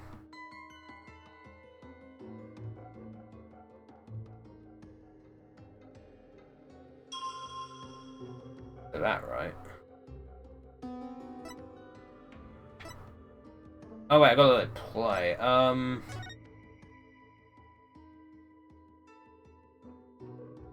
Voice. I think... Yeah. You can see anything, right? With the pain, the victim's vision went dark. This is when he lost his life. But his vision went dark before the pain. Objection! You're saying the victim's field of vision went dark right after he was struck, correct?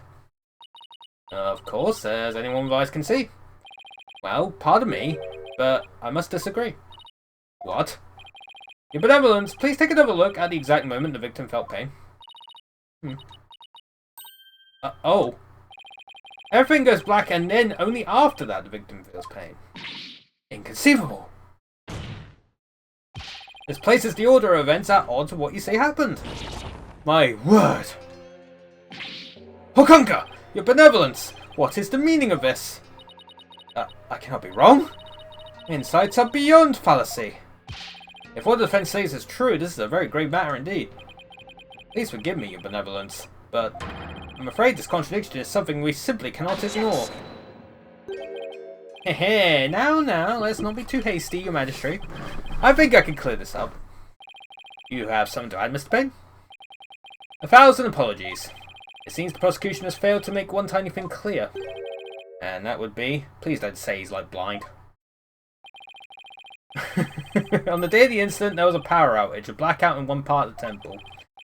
And as I recall, the crime scene was in that sector. The power outage must be why the victim's field of vision went dark. I apologise for neglecting to tell the court this detail. I'm afraid it slipped my mind. Or rather, you knew all along and are only letting it slip now that it's convenient, Payne. Power outage knocked out both the lights and the speakers. Oh? There was a blackout there, was there? That doesn't explain anything. No, it doesn't, because if the blackout knocked out the speakers, I don't know. Well, now, that explains everything, does it not? What do you mean, your benevolence? Please share your thoughts with us, if you would. Dude, fucking me playing Metro 2033, I think summoned another Metro game as well, because they announced there's a new one, Metro 2039. They're gonna, like, properly announce it on Thursday. So I'm like, maybe me playing Ace Attorney might summon another Ace Attorney game into the world. Maybe. One can hope. One can hope. The blackout occurred when the accused and the victim were faced with one another.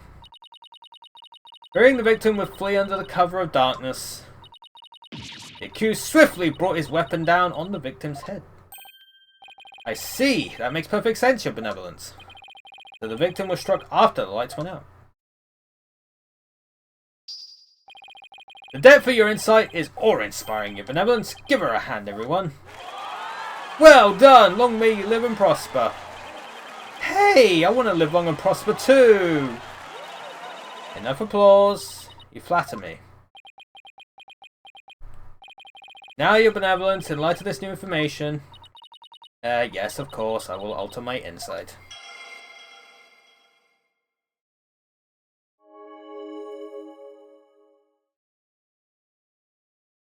Yeah, I think I know what's coming up. As long as they're only victim, that was a practice run. Yeah. So much for my inconsistency. At least I was able to draw out some new info. And with new info comes a chance to find new inconsistencies. Now to compare the insights with the vision again and see what else I can dig up. I think I know exactly what it is. It's going to be the song again, because the speaker went out.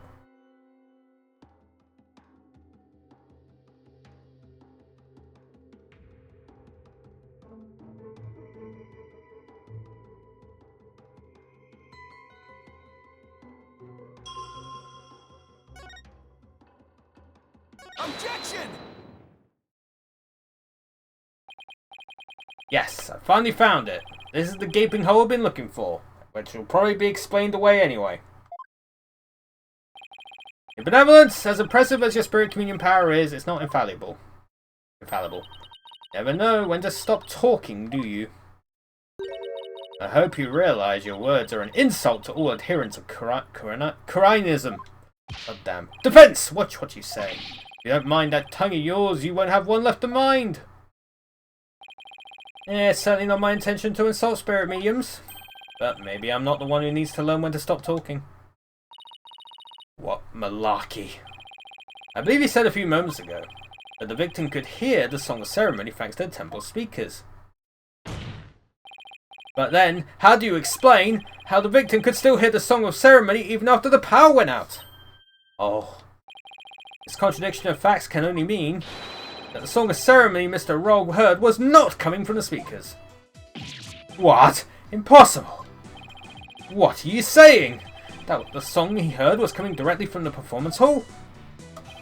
That's exactly what I'm saying. It's the only possible explanation. But the scene of the crime was nowhere near the performance hall. Right. Song couldn't make it all the way to the treasure room. Not unless... You mean to say... Yes, the treasure room was not the actual scene of the crime. It must have been somewhere else, somewhere closer to the performance hall. What? You can't be serious! There is a glaring contradiction in the claims of her benevolence and the prosecution. Therefore, the defense insists that this case be thoroughly re-examined. What? No. This is completely unprecedented. An inconsistency in her benevolence's insights? Unbelievable. Heed not his forked tongue, your majesty. These are but the claims of a corrupt lawyer, a feeble ruse from a feeble mind. But the contradiction revealed by the defense is undeniable. We can't just turn a blind eye to it. But the defense's assertion is meaningless. Even the location of the murder turned out to be different. It doesn't change what we've seen at the moment of the murder. Indeed. The accused is standing right there in front of the victim. Furthermore, the murder weapon remains raised above his head. My insights still stand. Hate to admit it, but she's right. The seance vision still makes the situation look really grim for Albie. Hey, I doubt even the defense can dream up an explanation as to why the accused has his hands up over his head. Maybe you're surrendering. Well, this defense dares to dream. I'm making out this nightmare alive. You what? You what, mate? You still insist on trying to tear down my insides, do you? You better be prepared to back up your claim. Remember what will happen to that tongue of yours if we find you are just wagging it. Of course I can back up my claim just as soon as I think of something. You appear to be fully prepared, defense. As the embodiment of this court, I give you permission to try and prove your claim, as long as you're willing to stake your life on it. I concur, your majesty. Prepare the tongue's shears. Chop chop. Chop chop? Yes, let's have the bailiff fetch them. I think I saw a suitable pair in the basement. Chop chop. Stop, stop! I hear that lying lawyers have several tongues to spare. I'm sure he won't miss one. Yikes, these people are actually serious. I'm rather attached to my tongue. Think, Phoenix. Think. Other than to raise a weapon, why would Albie have held his hands up like that? To surrender. Aha! So that's why! The reason the defendant had his hands up over his head can be explained by something in the crime photo. What explains why Albie had his hands raised above his head? Yeah, he was being threatened, wasn't he? So it'd be the holster. As in the seance vision, I witnessed the defendant raise both of his hands over his head yesterday. You did? Where did you see such a thing? When the police had their guns trained on them as they made their arrest. Oh, are you saying? The victim was a security guard, an armed one at that. The defense proposes that the victim had pointed his firearm at Albie, and that's why the defendant's hands were raised in the air. You don't see the weapon. Who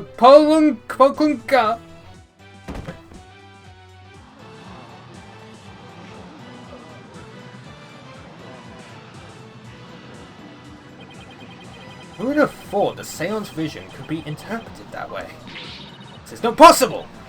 It can't be! Not bad for a total knockout. How dare that lawyer devil go against her benevolence? He's no better than that traitorous snake Dirk! Who's Dirk? Traitorous snake? Dirk? Who's that? No, I can't believe it. A contradiction? In one of my insights?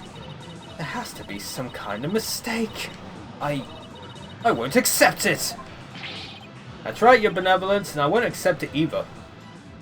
Speaking of not accepting, I totally expected, like, the Prime Minister of Hungary, well, the former Prime Minister of Hungary at this point, to, like, totally not accept his loss, but he actually did. I'm like, you know what, fair enough. But hey, fucking Hungary has a new fucking leader after, like, 1.5 decades, that's crazy. That's right, your benevolence, I won't accept it either. Goes against all we hold sacred. Throw him in jail immediately for less majesty. I also find it rather funny at this point that fucking JD Vance is now like a bad luck charm. Because anyone, like he goes to like a country to try and support a certain candidate and they somehow always lose. It happened with the Canada elections as well. Then again, I think a lot of stuff happened with the Canada elections. But hey, maybe JD Vance should go and support a certain someone here, and then maybe that will tank their ratings too. Just saying. What? Yeah, you said it. Throw him in jail. Send him to jail! Yes, make him pay for the way he disrespected her benevolence. These people are definitely not my fans right now. That's right. Exterminate him! The Daleks are back.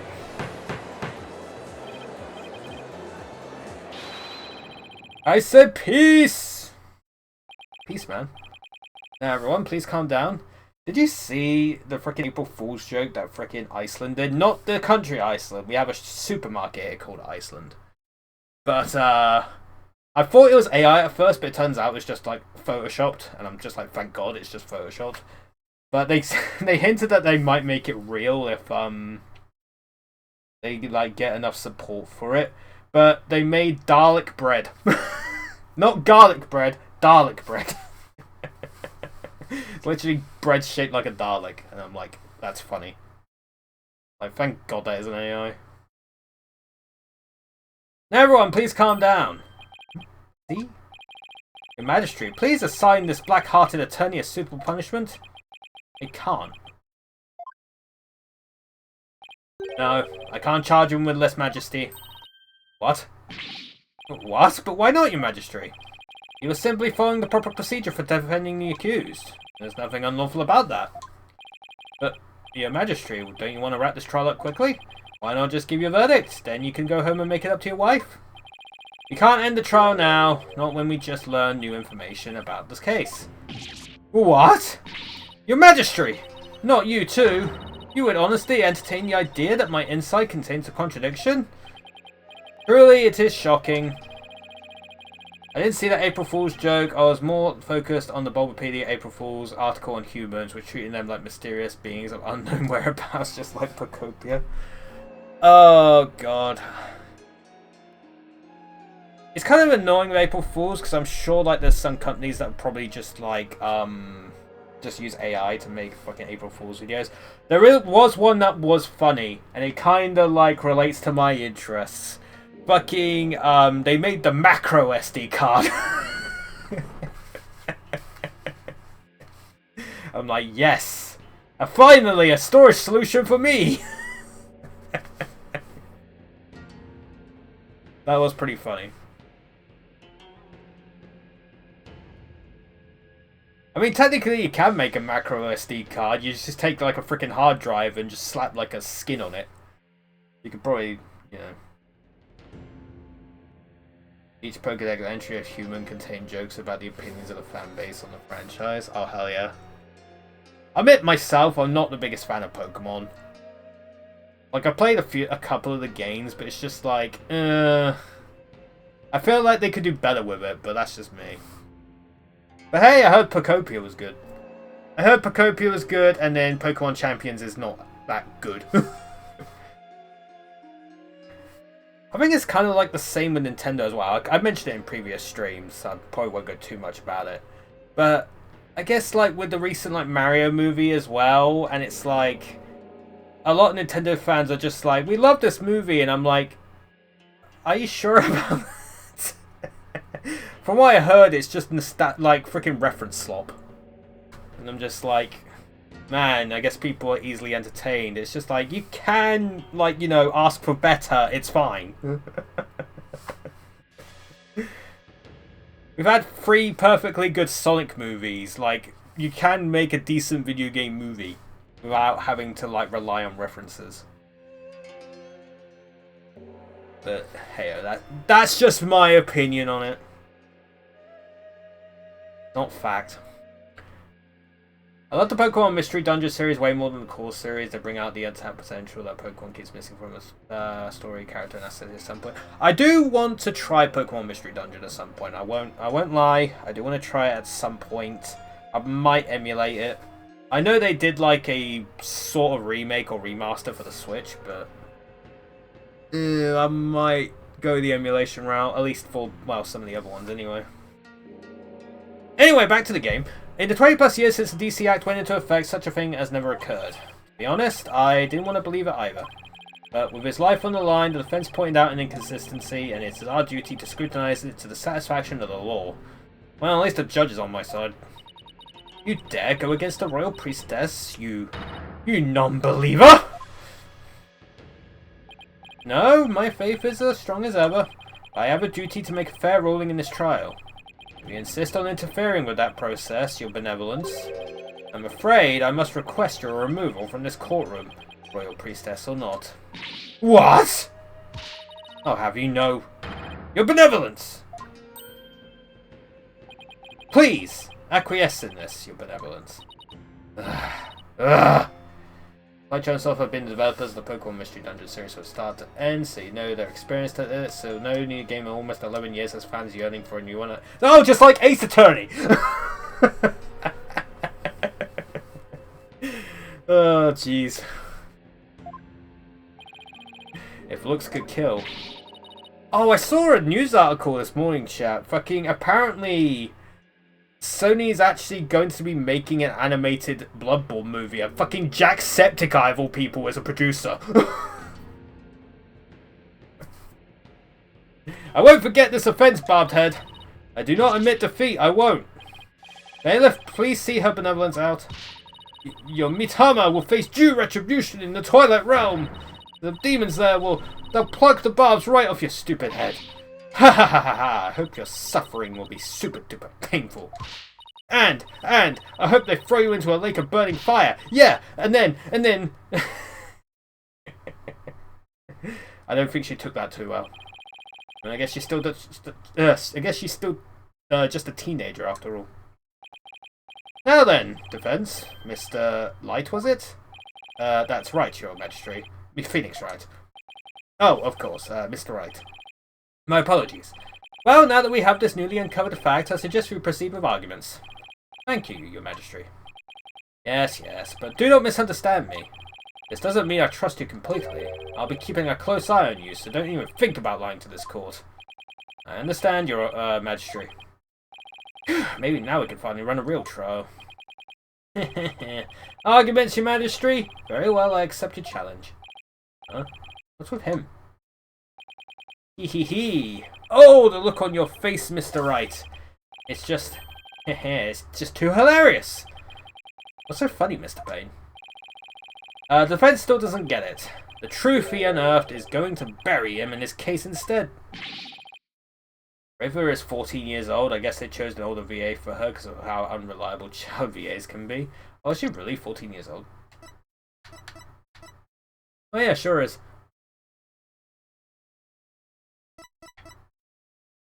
Wait, Albie's only 9? Jesus Christ.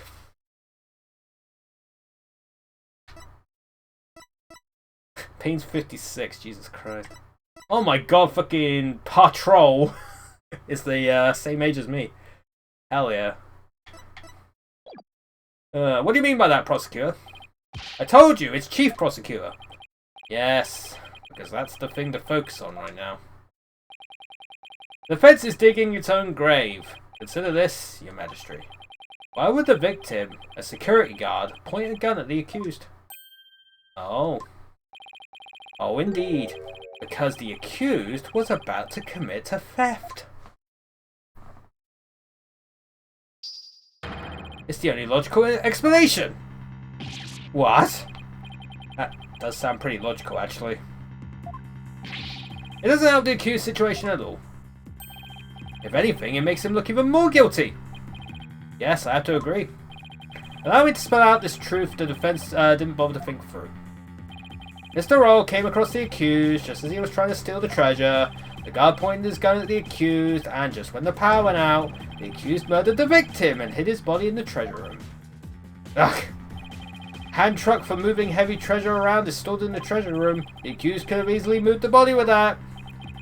And after all that hard work to knock down those insights, backed into the old familiar corner once more.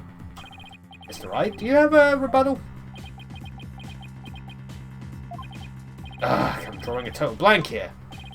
Hey, I hope you're ready to climb that scaffold.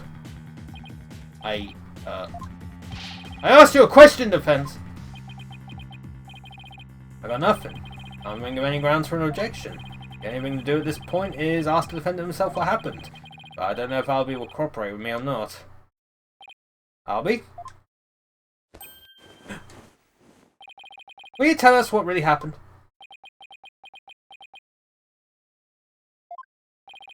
You don't have to say anything, accused. All for his evil trap and you only dirt your own soul. Albie, you have to tell me the truth. I can't help you unless you do. Ugh. Ugh. Mr. Wright, I'm sorry. Why? Why won't he trust me? Is this it? Is this the end? Both of us? Maya, I'm sorry.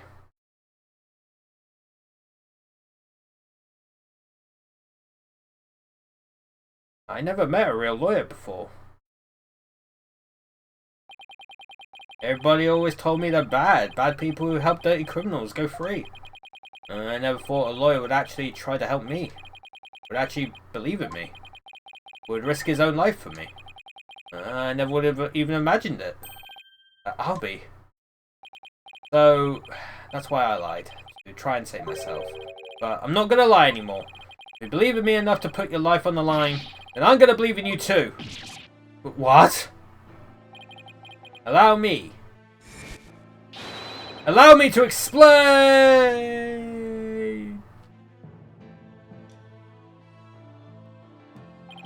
Now we're talking! Time to finally get to the bottom of things. To be honest, I went into the treasure room lots of times to look at the treasure box. Even though the temple told you weren't allowed to go anywhere near it? Yes, I'm sorry. Mr. Oliver saw me once and scolded me, but that box is so beautiful, the way it glows in the dark. I couldn't help myself. Wait, it glows in the dark? That's right, it's covered in this special mineral called fluorinite. That makes it glow. It's absolutely breathtaking. Really a shame they didn't put it on display for the public. Can you imagine how many people would go on night tours of the temple if they did? If only you applied such passion to telling me the truth earlier. So it glows in the dark, huh? So if it was completely black, then yeah. But we already established it's not in the treasure room, right? On the day of the incident, I was on my way to the treasure room again. When I ran into Mr. Roll on the Great Stairs. Those were not the treasure room stairs in the seance vision? No, they were the Great Stairs that connect to the hallway. It makes sense. The vision wasn't clear enough to show us what was at the top of the stairs.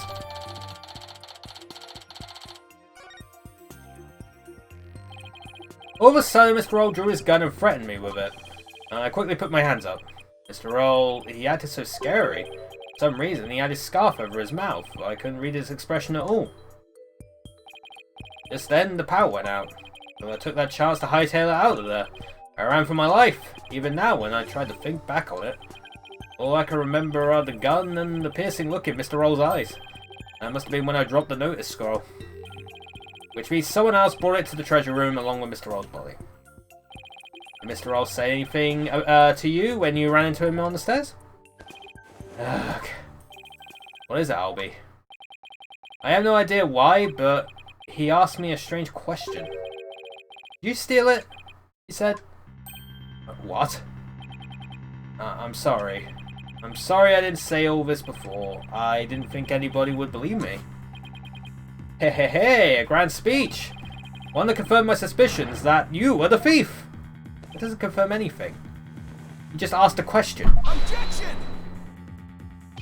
It's possible the victim simply misread the situation.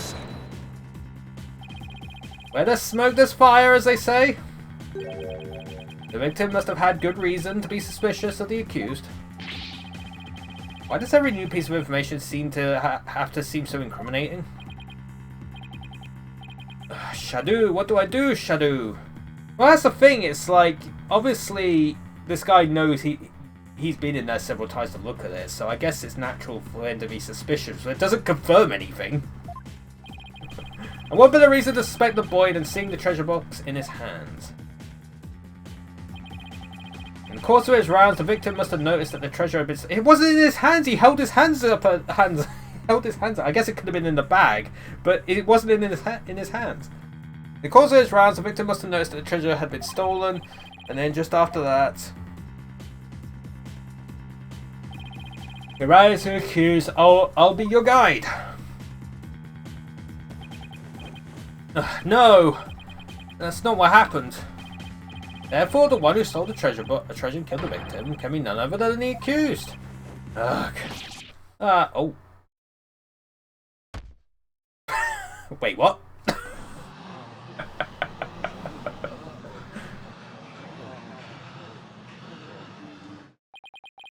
What now? Oh, Shadu's the dog! I thought he was just saying something. Okay. Ruff. Hey, Shadu, damn boy. Well, what do we have here? I'm sorry about this. This is my dog, Shadu. Ruff. He gave me a heart attack. That's what was making this bag move. Ruff. Can't you quiet that yappy mutt down? Shadu says that Mr. Roll made a mistake. You don't understand him? Hey, don't tell me this is a surprise witness for the defense. I beg your pardon? You're not thinking of cross-examining an animal, are you? Hey, I got some news for you, man. We've cross-examined a parrot and a dolphin. A whale, I should say. Was it a dolphin or a whale? Yeah, whatever. It was close enough. I think it wasn't. Yeah, it was a whale. It was a whale. You don't think I'm cross-examining an animal, are you? Of course not, your majesty. Not this time, anyway. Phew, well, I'm glad to hear that. Thought I had to reassess my assessment of your sanity for a second there. I think I'd better reassess my strategy, and first, I had to somehow show that somebody else could have struck the victim, or we're sunk. While it's true that the defendant was standing in front of the victim when he died, it doesn't mean somebody else couldn't have struck the victim at that time. If you're going to go that far, then I hope this means you have another angle of approach ready. Exactly! I mean, who but the accused standing that front and center could have done it? Unless you can back up your claim, it's nothing more than conjecture. Okay, come on, Phoenix. I know I can think of something convincing. Where else could the victim have been struck from? It's behind, right? Take that! With the defendant standing in front of the victim, isn't it possible that the victim could have been struck from behind? From behind, you say? I see. Yes, I suppose it's not outside the realm of possibility. Good, now at least I have some breathing room. But who do you suppose it could have been? Oh, the true culprit, naturally. The one who actually committed the theft and murder. The true culprit, and I suppose you have a true timeline of events to go along with that? I should have known I'd have to explain everything. Alright, if we assume the true culprit struck the victim from behind, then that means... After going to the treasure room and stealing the treasure, the true culprit tried to escape. But then Mr. Roll appeared, making his rounds. I imagine the culprit then quickly hid in the storeroom at the other end of the hallway. You're grasping at straws, Mr. Wright. Admit it, you have nothing but baseless conjecture. I'm going to look for something to base it on right now. Harvey, when you ran into Mr. Roll in the hallway, was there anyone around the storeroom area? I don't know. There might have been somebody there, but I couldn't see. I was only halfway down the stairs, so I couldn't see the ends of that hallway. I see. Swing and a miss. Rough. Oh, Shadu says that someone was there. I see, thank you for that. Too bad his testimony is inadmissible. Heh. You think this is a joke? Death slam. Maybe the defendant didn't happen to see this other person. But that doesn't mean the true culprit couldn't have been there in the hallway. Your desperate floundering is getting hard to watch. But I will enjoy watching you sink. What are you talking about? Unfortunately for you, only the accused and the victim were there at that hallway at the time of the incident. How can you continue to make that assertion? Because there was a witness, a very reliable eyewitness. What? Your Majesty, the prosecution would like to call this witness to the stand. Calling an eyewitness to the stand, Decades since that's happened. And unlike the defense's witness, you can rest assured that there are no pets involved. That was a low blow. Yeah. Get him, dog! Get him! Very well, I'll allow it. And now for something we've not heard in quite some time. Bring the witness to the stand! Is it the guy? Is it the guy that we saw in the opening thing? It was. It is. Witness, please state your name and occupation. Peace, loving, and... Oh my god. Peace, love, and... Standing. Peace, love, and... Oh god. These fucking names. Dude, I love it. I'm sorry. I actually love it.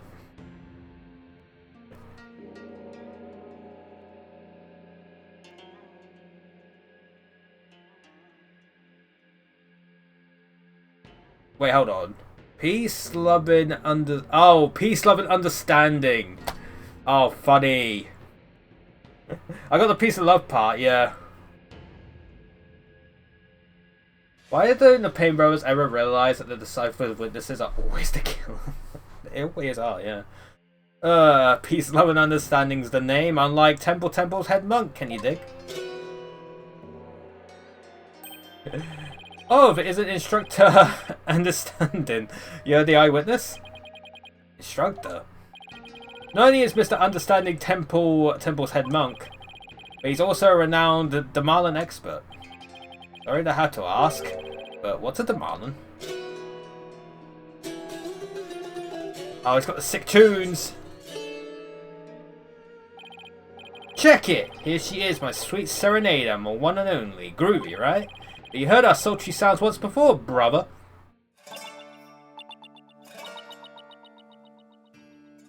When dragon... Oh, dragon and tiger, yeah. When dragon and tiger fight or some shit. Or battle, that's the word. Basically, when Kiryu fights Saijima. That's the song from the Dance of Devotion. Right on, brother. The Song of Ceremony. Playing this tune together is a precious gig for me and my girl here, you dig? Song of Ceremony, the song that was playing at the time of the murder. Oh, Holy Mother! May the righteous sounds of my Damalan serve as my offering to you! Wonderful! A great performance as always. This is my thing, you know, my bag. I make instruments speak, baby. By the by, Magistrate Pops. No Damalan class today? No, I'm afraid this trial's gone into overtime. Thanks to the lawyer over there. The class the judge wanted to attend was a Damalan lesson? Well, you know what they say, baby. Never trust a lawyer, man. But transgressors against the Holy Mother have to be brought to justice. Thank you for your cooperation, Mr. Understanding. As the treasure's keeper, you must have been shocked to learn they had been stolen. Yeah, man. That was not cool. Keeping the treasure safe is one of your duties, Mr. Understanding. I'm just gonna call him Understanding. That's right, brother. This here's the one and only treasure box key. Magadama. I keep it on me at all times, can you dig? But the sneaky thief went and cracked open that sucker anyway. Total bummer, man. That's the key to the treasure box, is it? You know it, baby. It's called the Magatama key, and it's a historical artifact to boot. And passed down for head monk to head monk at Temple. Magatama key, huh? And now someone's jacked the treasure on my watch. It's a real buzzkill, man. How am I ever going to face Her Holiness again? Oh, Holy Mother, please find it in your infinite mercy to forgive me. Please guide this lost and humble lamb. Why do I always get the far out ones? Mr. Understanding, you witnessed the accused and the victim heading to the treasure room? You know it, baby. Best believe I scoped that tiny transgressor. Would you please give the court your testimony regarding what you saw? To bring justice against the transgressor, man. Yes, of course. I'll do all I can.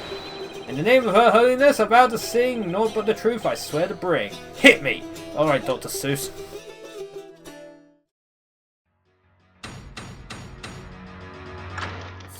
Aha, witness testimony. I'm gonna pause it right here real quick, so I'm gonna need to make my lunch. So I'm gonna go do that. We'll bring this guy to justice, because we know he's the freaking killer already. And I'll be back momentarily.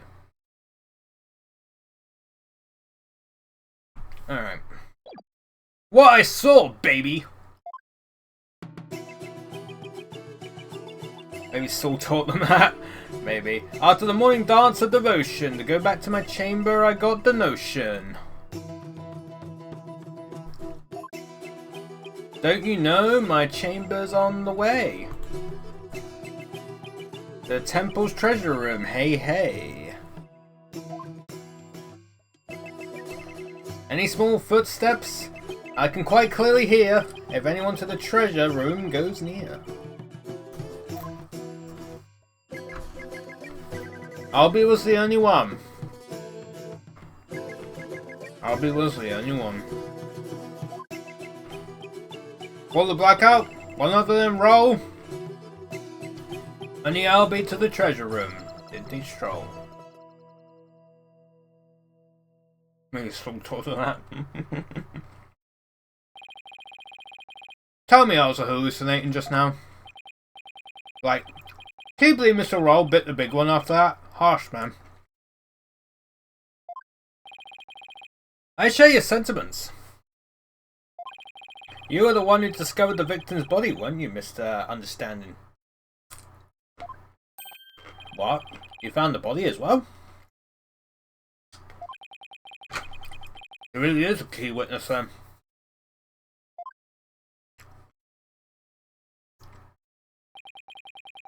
That's right, brother.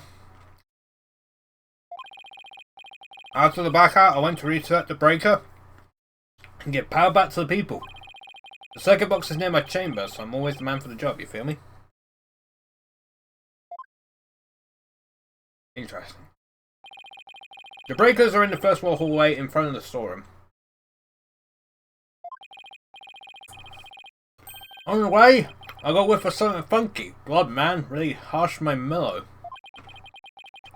I knew something wasn't kosher, so I swung by the treasure room to see what's what. And it was like, whoa, man! That was poor Mr. Roll, dead as a doornail.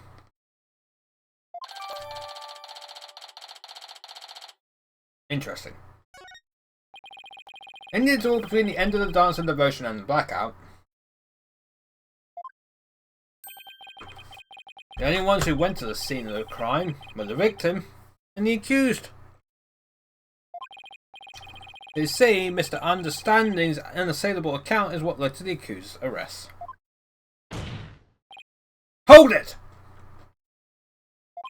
Isn't it possible that the murder took place before the end of the dance of devotion? Hahaha! I'm afraid it's not possible. The victim was in the performance hall until the very end of the dance. He was. Would you like some proof? How's this? A photo of that morning's dance of devotion taken by a tourist.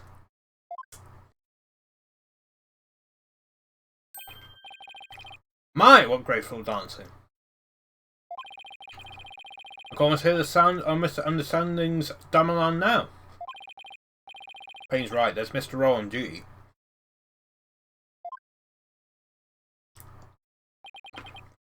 Hehehe, never underestimate the incredible pain. So in addition to Rafer's insights, he had backup evidence lined up too, huh?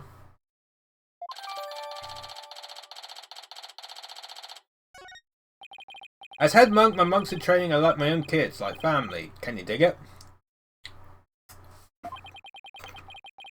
I'll be better, ma'am. Before Her Holiness, the Holy Mother.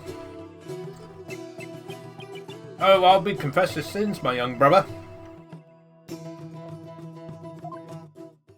Oh, bye. Head monk, understanding. I didn't kill Mr. Roll. So I don't have anything to confess to the Holy Mother. What? Bogus, little man. Your faith is weak like a wet paper bag. Are you feeling me? Spare the rod, hey baby. Spoil the child, not maybe.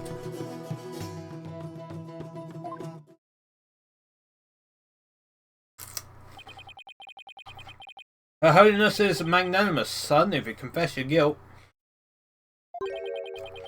He'll forgive you in the Twilight Realm.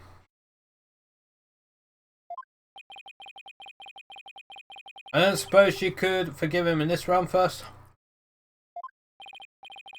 Reds, please begin your cross-examination. It turns out the Twilight Realm is just a Equestria and Twilight Sparkles the ruler there.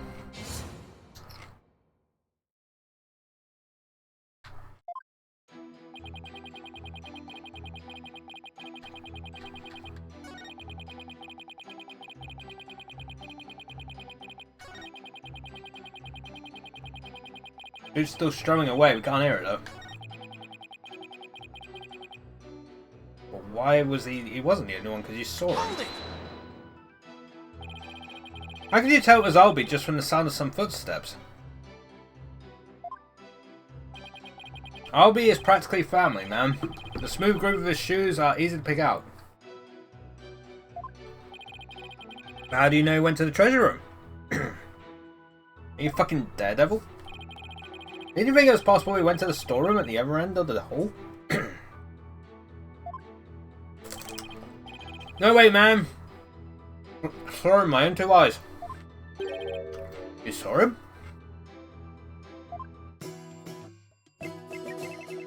In the treasure room. This you can believe. My peepers peep the sneaky sneak Albie.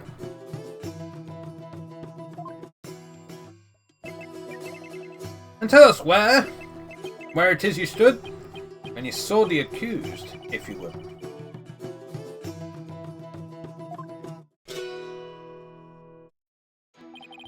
When I heard the footsteps, I looked out the window. What window? There's a window there. From my window I can see. The window of the first floor hallway across the courtyard, you dig? And through that window, I saw Albie walking into the treasure room. Should I have him add this statement to his testimony? Oh, of course.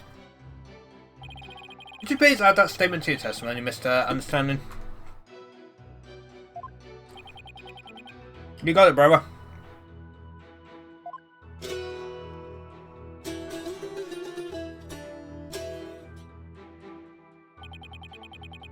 Through the window did spy low on me.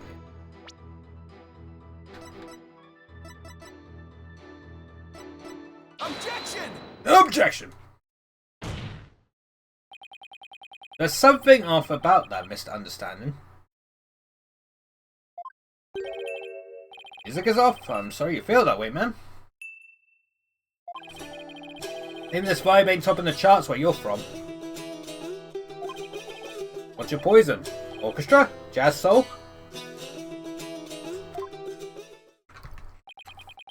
There's nothing wrong with my ears, witness. But something's not quite right with your eyes. Mr. Understanding, you've been lying to this court. Now, why would I lie? I got nothing to hide. Truth and truth alone is all I sing. Lying, you all? No, lying ain't my thing.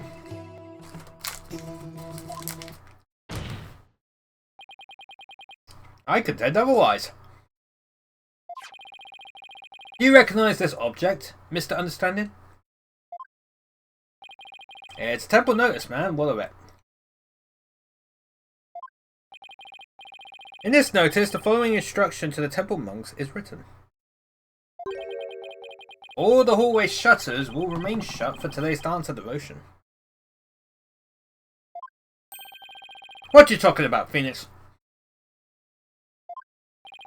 I'm talking about the fact that from your chamber, you couldn't have seen anyone going into the treasure room through those shutters. Gah! Looks like you didn't get the memo. No way! I don't believe it, ma'am.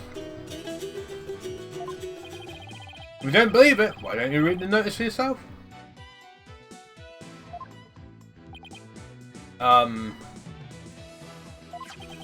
Let's see. Something, will, something for, something. Is that your idea of reading? I'm not so hot at reading Kuranese, ma'am. I usually get one of the other monks to read stuff for me, you know? Doesn't that make your duties as head monk a little difficult? Hey, cut me some slack, man. I only moved to this country 6 months ago. You already became head monk? That's quite recent, isn't it? So how did someone who's only been here 6 months become head monk of a temple? That's what I'm wondering. How little you understand. Religious faith can't be measured in months or years. I've only been an adherent of Kuranism for 3 months myself. The Holy Mother's teachings really spoke to me, prompting me to stay in this country. Was it the fact there are no lawyers here that spoke to you, Mr. Payne, I know just how you feel, my man. The Holiness teachings spoke to me too. Ladies and gentlemen, I present Brother Dumb and Brother Dumber. Well, I don't know why Payne suddenly became a believer in Kuranism. Could Understanding have had an ulterior motive for becoming a believer too? Mr. Understanding, were you really in your chamber as you claim? What? Hey, be chill, brother. Weren't you instead somewhere else? Objection!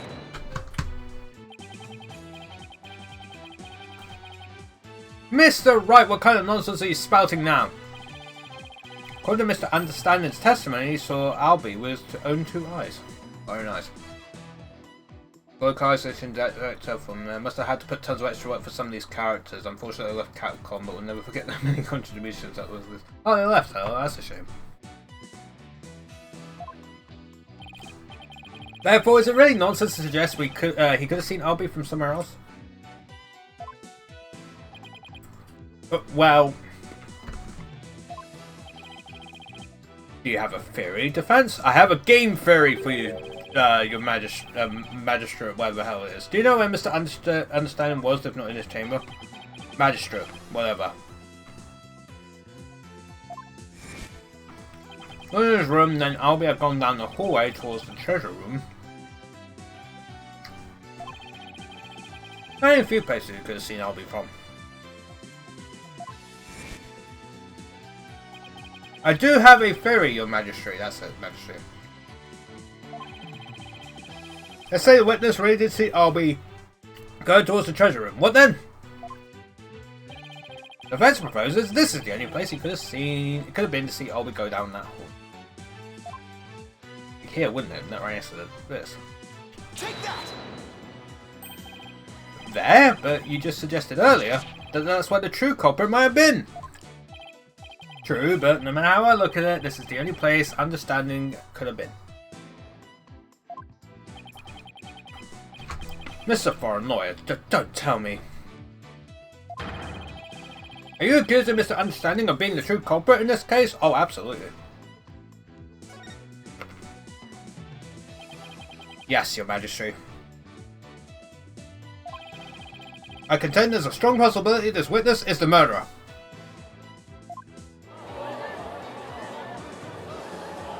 Plus we know already because we watched the cutscene.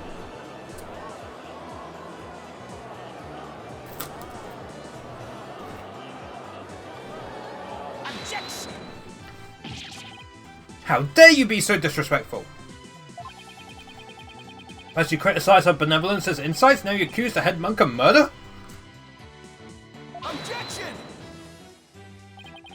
This is the only place the witness could have been?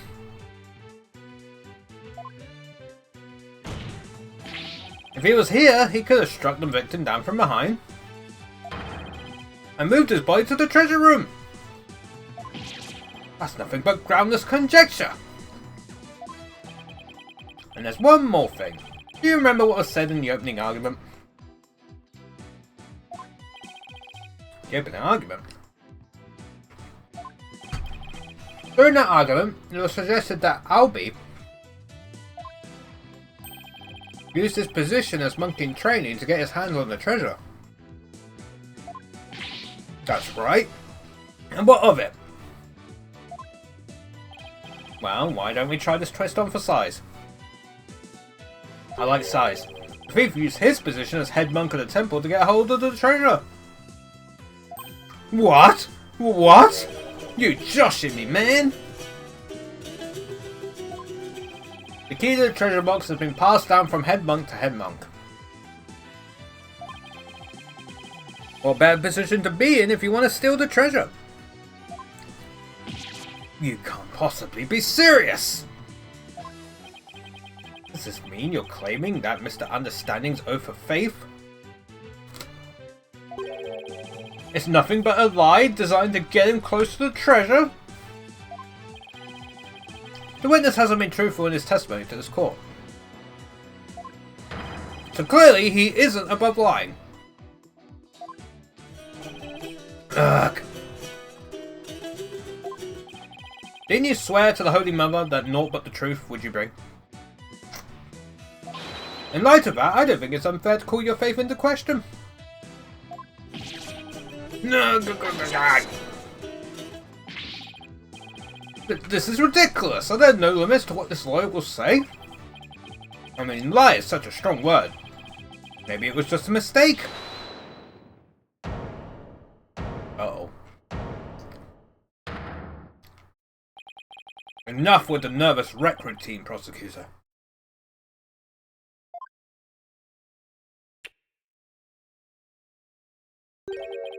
You're just embarrassing yourself, man.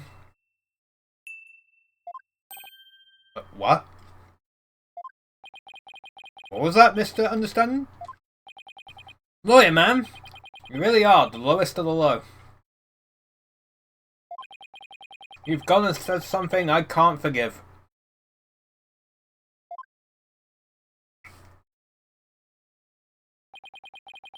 You call my belief into question. My faith in the Holy Mother.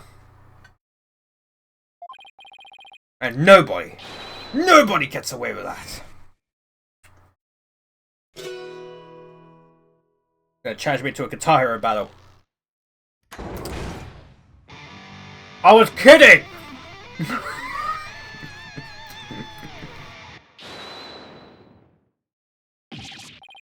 What on earth, that music is making my ears bleed.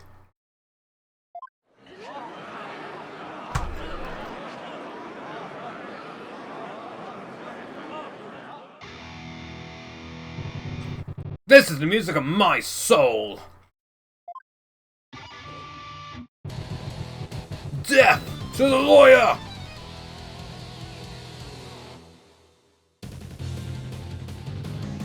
I'm the Twilight Messenger.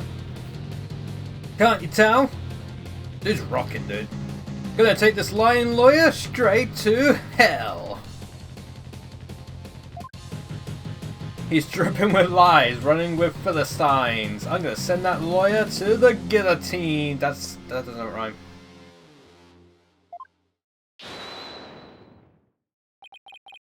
And now for something completely different. Explosion. That plinkety plunk music just wouldn't let me express my rage. Your rage, huh? Isn't the real source of your anger having your lie exposed? You just don't get it. If I lied, it's because you drove me to it. No. All sniffing around and suspicious and throwing out false accusations. Sorry, but as a lawyer, I'm afraid that's my job. Yeah, well, lawyers are crap. Keep making noise and I have to use my partner here on you. I'm the one making noise. Hey, so you want to know the truth, huh? Think you can handle the truth, do you? Fine. Let's see you try. Feel the heat of my brutal death beat. Dude, that's fire. Savage, right? Sweating bullets, ain't ya?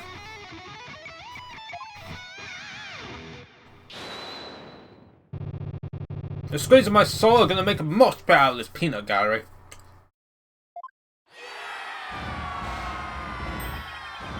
Did he really just win the court over with that performance? Apparently. Yo, geezer, I got something to testify. Get ready for the howling of my soul. I call this chart topper Soul Screaming Truth.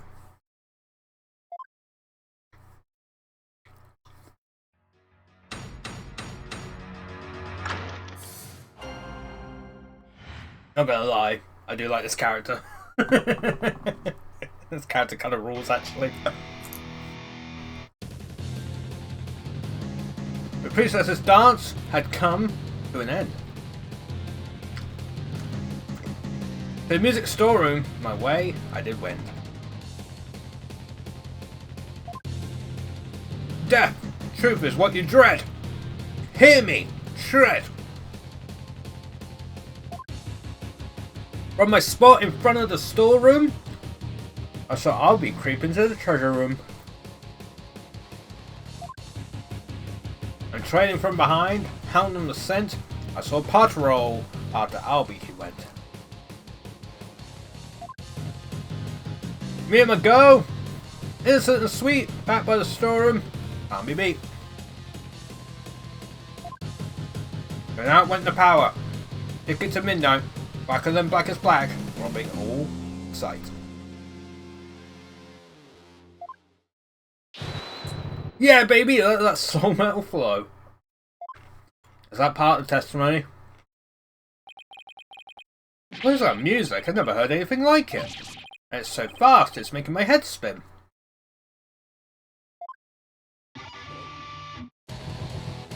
This is Damala Metal!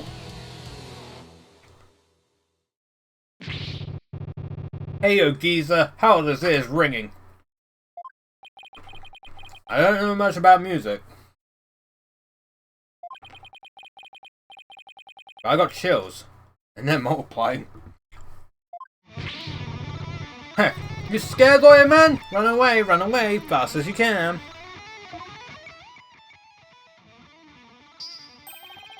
What a wonderful rhythm. The perfect accompaniment of further deliberations. Now, Mr. Understanding, what did you go to the music storeroom for?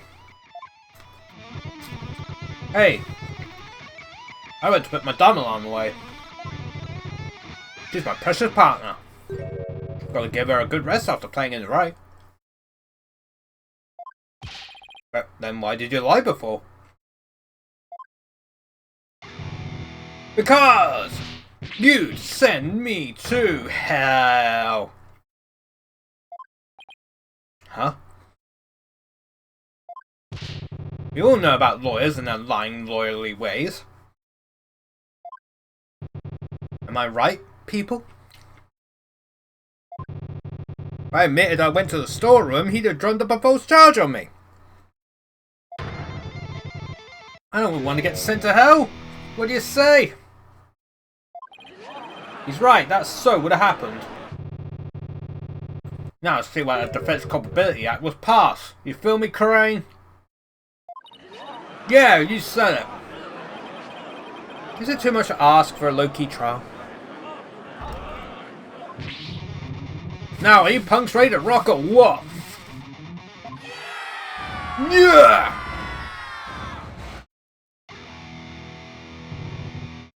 I can't hear you. I said you're ready to teach this lying lawyer how we do things around here? Yeah! Alright, I'm gonna lay it on you one more time. The screaming truth of my soul. Oh, wild fucking trial, and this is number 1. We're still in the first fucking trial.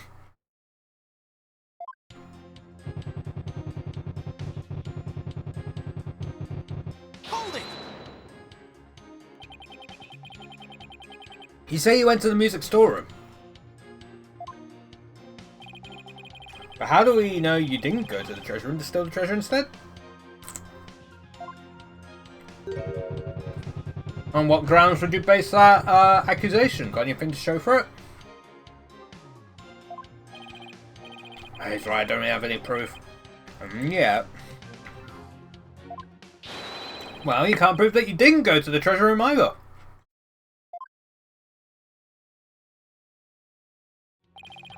You stole the treasure room and were ready to make your getaway when you saw Mr. Roll. So you panicked and ran into the music storeroom, isn't that right?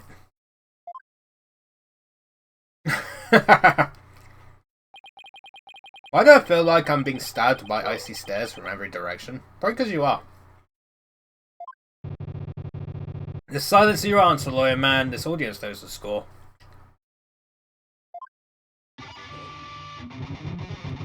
Just what we needed. A moment of silence to bid this lawyer's baseless king goodbye.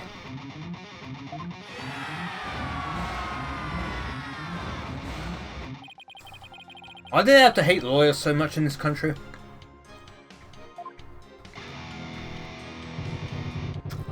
I said it before and I'll say it again, lawyer man. After the princess's dance, I went to the music storeroom.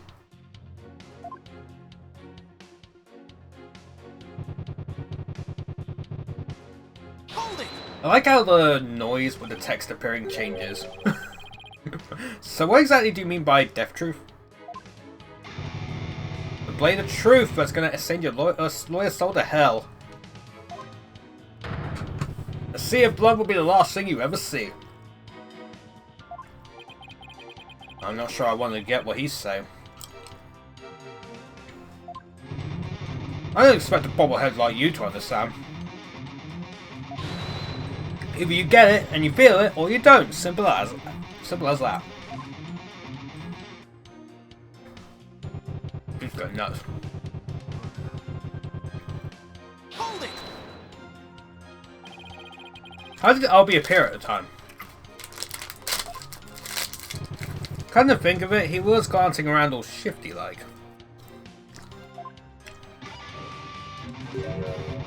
You could tell he was up to no good. Shady, I tell you. Them shady? What's that saying about people who live in glass houses? Well, he was about to steal the treasure, though, so it only stands to reason he looked furtive. Objection! The defendant admitted he was sneaking in to see the treasure box. Wouldn't that be why he was looking around?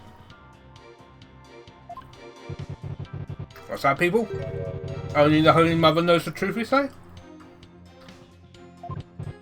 Who's wrong? Peace Lobbin knows the score, baby. From my lips to our Holy Mother's ear, an artist only sings what he saw there. In other words, my reasoning isn't good enough for God Boy here. And what did you see next, Mr. Understanding?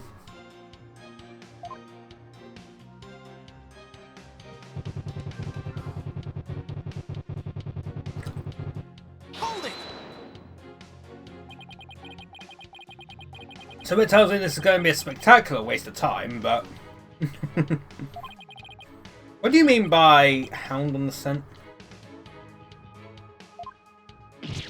What? You don't get it? Always the same with all lyrics questioned without mercy.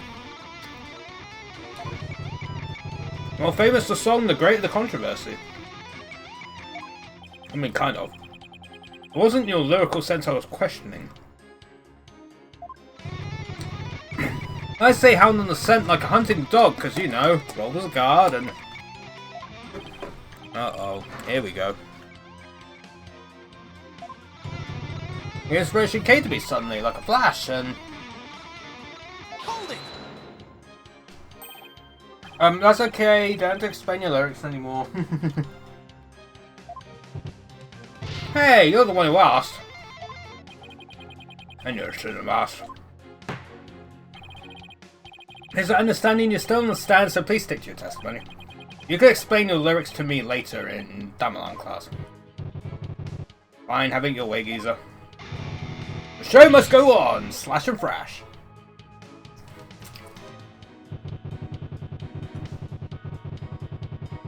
Hold it! Gotta keep pressing, man. What exactly were you doing in the music store room?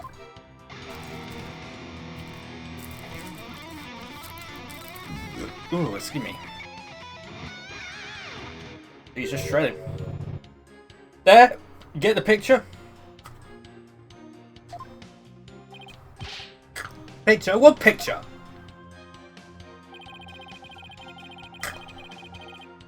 Mr. Understanding is requesting that you're not asking the same thing over and over. Hey, geezer, you got it in one! Take a bow, baby. How the heck did he understand that? What was I doing in the music store room, you ask? I already told you.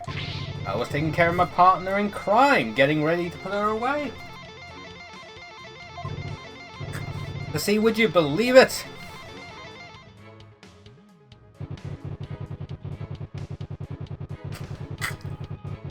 Hold it! Where were you when the power outage occurred? Like I said, I was in the music store room. My girl had been sounding a little off, so I had to get her back in too. I finished my lunch now, Chad. It's all good. I'm all done. Isn't it true that you were actually in the hallway at the time? The hallway, you say? Why would I be in the hallway? You were waiting for Mr. Roll to come back from his patrol of the treasure room. Now that he discovered that the treasure had been stolen, you were going to kill him. Why, a man, just as always, so full of bull, spewing non-noxious lies and pulling the wool.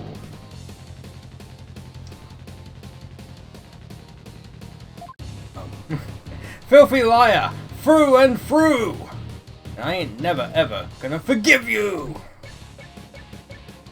Utter lies with no evidence, as always, his claims are just tenuous. Hey, nice prosecutor. I'm picking up what you're throwing down. I want to stop that jam session. Please. You made your assertions clear, defense, but your argument is rather unsubstantiated. That's not good. What's so funny? Peace, love, and understanding. Nevertheless, the possibility is still there. You can't deny the witness could have killed the victim under cover of darkness. You're forgetting one very important thing. Huh? It seems you've forgotten that the outage happened by chance, not design. Oh, that's right. Oh, that's right. I did forget about that. It's not like the witness planned the outage so he could take advantage of the darkness. And without darkness, it would have been hard to sneak up behind Mr. Roll and kill him. You're right, even I would notice someone coming up behind me. Well, defense, what do you have to say about that? What can I say about that? Mr. Wright, your claim is completely without merit, unless you want to argue that the witness somehow magically made the outage happen. Well, maybe not magically, but... Wait, that's it! Yeah, the breaker's right next to him, isn't he? I contend the witness could have made the power outage happen, with no magic necessary. What? You have a theory, defense? A game theory? All he had to do was make use of something shown on this diagram. Yeah, he's right next to the breaker. What did the witness use to make power outage happen? I just point at that thing there. Or do I have to point at the word breaker? The witness was in the storeroom. The circuit box is on the storeroom end of the hallway.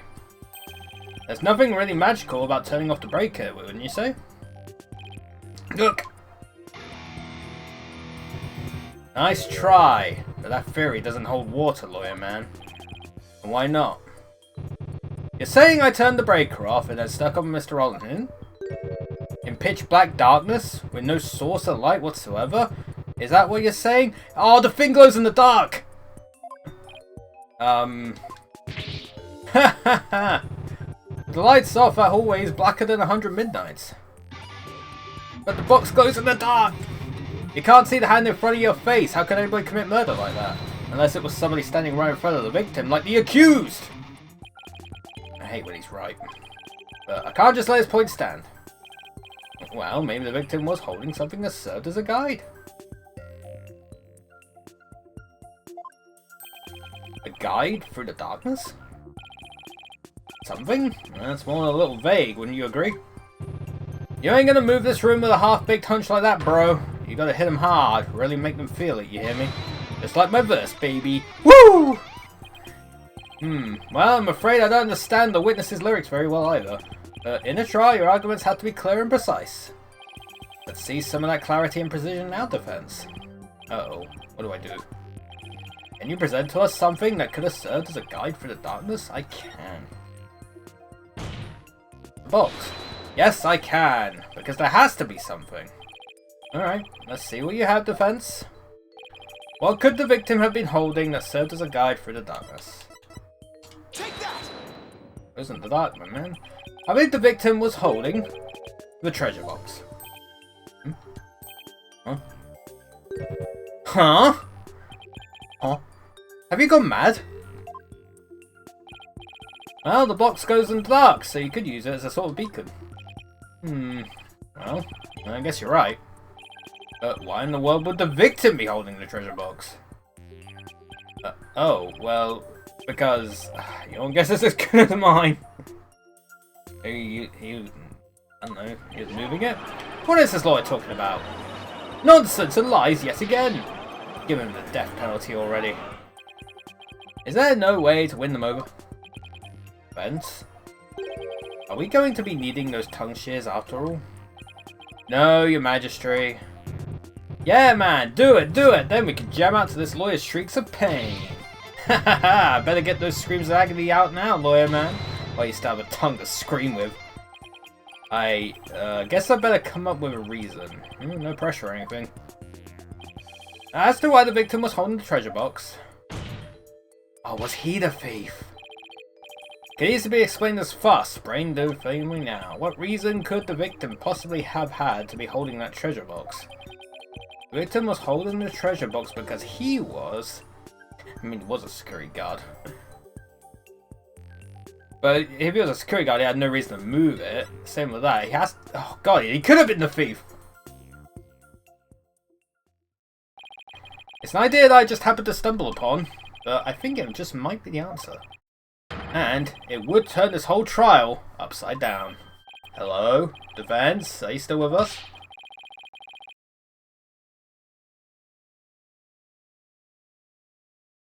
Let's hear this easy explanation you promised.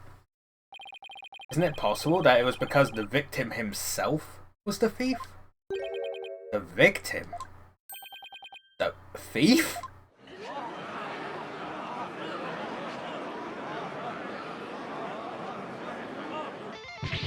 Ha ha ha ha! What kind of bully are you spewing now? Your Majesty, this guy's off his rocker. If the victim was the thief, everything we've learned so far would all make sense. And it would give us a completely new way to interpret the victim's actions. After the morning dance and devotion, Mr. Roll went to the treasure room. He grabbed the box that contained the treasure and started to take off with it. But then he ran to Albie on the Great Stairs. That's why Mr. Roll pulled his gun on Albie. Then, when the blackout occurred...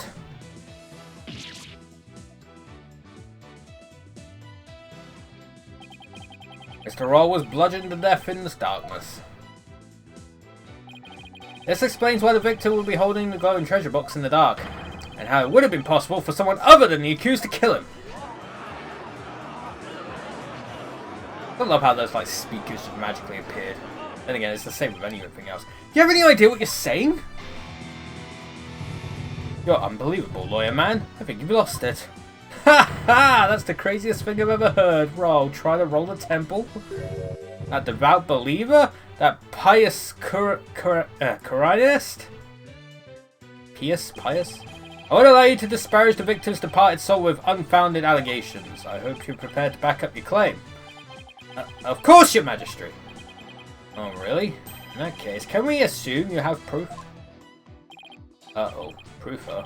Do I have any proof? I can't back down now. Yes, I have proof. My dreams. The proof that Mr. Roll was the thief may have been left behind on a certain piece of evidence. Oh, the box itself. Very well. Let's see your evidence and be ready to stand behind it. Footprints. Fingerprints. I'll take anything at this point. I need proof. Something that would have been involved with the theft. And that might still have some trace evidence left on it. What proof do you have that the victim might have been the thief? Take that! The feds would like to examine the treasure box. There might be trace evidence on it that would show that the victim had held it. Might. Better hope you turn up something more definitive than that defense. Yes, sir, your majesty. Very well. Bailiff, bring the treasure box. Now I'm gonna steal it.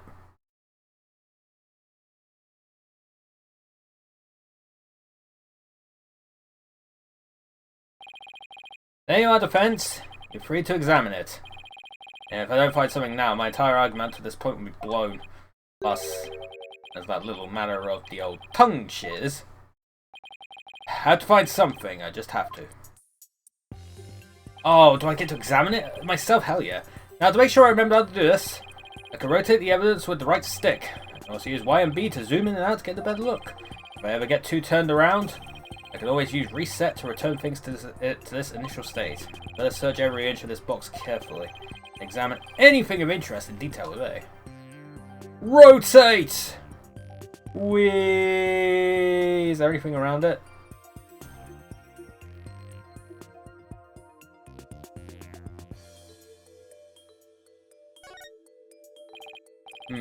The lid of the box was forced open. But while the victim was holding the box, the lid must have been closed. Try closing the lid too. Oh, it's a... Oh, I see on the right. Hey. What? You son of a... You locked it! So? Big deal. Didn't you have the key? I thought you can open it with that key you're wearing. Yeah, I can, no swear. And why is there a bucket load dripping off of you over there? I think I'd like to open this box back up again. You lend me your Magatama key? Sure. Okay, let's see. Where's the keyhole? Well, it's the Magatama key. So wouldn't it go in the hole above the Magatama mark?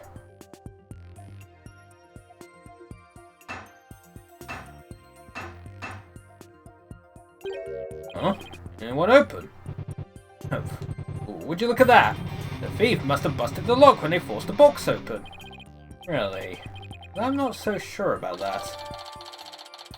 Are you sure about that? In any case, I'd better take another good look.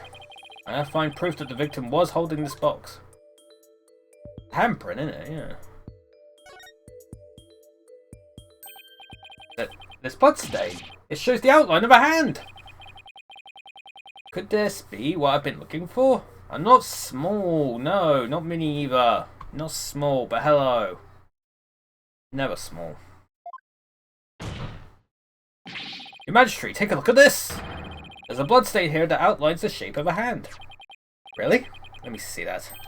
Oh my, you're right. No, I'm getting somewhere. I believe the blood stain is an outline of the victim's hand he was holding the box. What? Even as he was being struck, he held on tight to the precious treasure box. After all, he'd gone through a lot of trouble to steal it. The blood from his head wound splattered across his hand and onto the box. Your Majesty, don't let yourself be taken in. It's just more of this loyally deceit. What do you mean? Hehehe, Mr. Wright, where is your proof that the outline is that of the victim's hand? What? I should have seen this coming. Either show proof or prepare to meet the shears. Or you can save us all some time and bite your tongue out now and submit it instead. That I did not see coming. Well, defense, how about it? Do you have proof that the outline is on the victim's hand? Where would the proof of something like that even be? Please, submit your evidence at this time. What evidence shows that the outline of the treasure box is out of the victim's hand? I guess it'd be this, wouldn't it? Take that! I've got it! This is the evidence that's going to save my beloved tongue! Mr. Payne, despite your claims about my forked tongue, it just so happens I had the proof you require. You do? It's right here in this crime photo. It is? Where? Defense, please point it out. What proves that the bloodstain outline on the box is that of the victim's hand, you ask? No! Why'd you make me small? No! No! How dare you? Take that! Mr. Payne, take a good look at the victim's hand. Oh shit! It's Chattermax! Chattermax is in his hand! I can't be Chattermax. He was grabbing on the Chattermax the whole time. That's the treasure chat. The treasure was Chattermax. Holy shit. Chat. The treasure was Chattermax the whole time. That's why he was so protective of that box. See this? That's blood. That was good timing. I love it. What? If we place Mr. Roll's hand inside the bloody outline, do you think the blood on his hand would complete the splatter? Exactly. Here goes nothing. If they do form one complete splatter, it would prove my theory correct. Then the victim really was holding the box? I'm willing to bet my life on it. The defense reasserts that the victim was the thief who stole the treasure box. You can't be serious.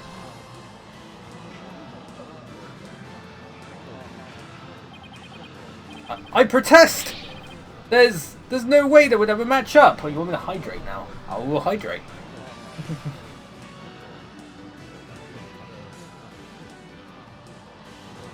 There's no way that would ever match up. I assert that it's patently impossible for... Ow! What about tongue karma? Sounds like he just bit his. What's the matter, Mr. Payne? Did your forked tongue get tangled up in there? Or were you trying to submit your own tongue to the court? Why, you nug!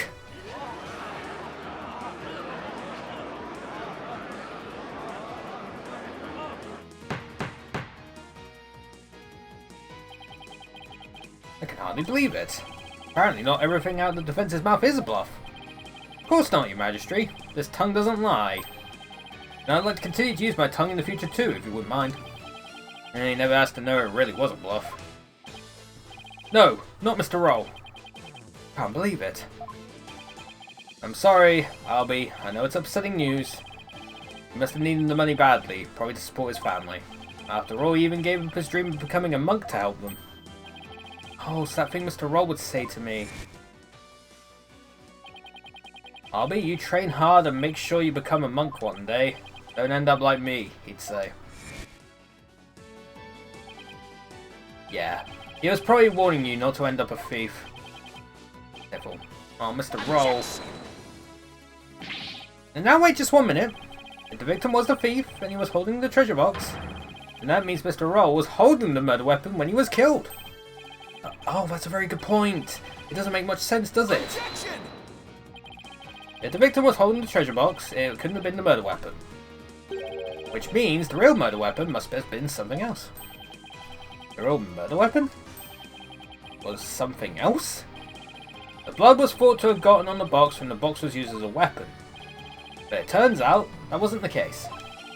The blood splattered onto the treasure box the victim was holding. When he was struck with the real weapon, that's what really happened. Is that right, Mr. Understanding?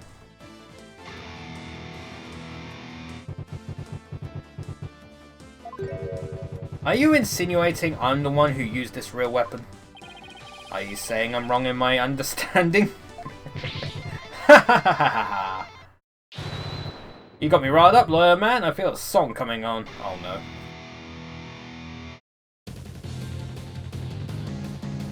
Looking for a weapon that just don't exist. Pathetic lawyer man. Drop into the abyss. Oh my god, that's awesome. Despicable lawyer man. Yo, you make me sick. You can disappear just like a magic trick. Worthless lawyer man, done in by a weapon. For you miserable wretch, hell doth beat, have doth beckon. Yeah! I know I don't need to remind you, defense, that your life is on the line. I know your majesty. Yet, you're prepared to risk it on this mere idea of a real murder weapon? Death to the lawyer! I like this character. He's cool. This is it, the moment of truth. I can't back down, not now. Yes, your majesty, I am. I'm confident the real murder weapon does indeed exist. That's a bold claim, Mr. Wright. Now let's see you back it up. Show us which piece of evidence points to this real murder weapon. Gladly. If I knew which one it was. What would somebody like understanding use to bludgeon someone? Probably that thing. Now then, defense, please submit your evidence to the court. It's gonna be his fucking guitar thing, isn't it? Yeah, let's see it, lawyer man. Let's see this thing that shows the real murder weapon you say I used. Take that! What I'm about to present is really nothing more than a possibility, but this thin thread is all I got. Allow me to direct the court's attention to this photo of the morning dance devotion. That photo? How is that going to help you, Mr. Wright? There's something about it that doesn't sit right with me. Oh, is it a different instrument? Oh yeah, and what's this something? Yeah, it's different! This thing is odd to say the least. I was correct with the instrument, I didn't expect it to be a different instrument. Take that! Mr. Understanding, why is the instrument you're holding different from the one you're playing in the photo?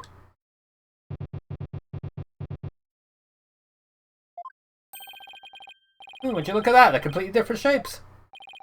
I believe you said your Damelan was your one and only. Well, Mr. Understanding, what do you have to say to that? Hey, I got nothing to say. Then allow me to answer for you.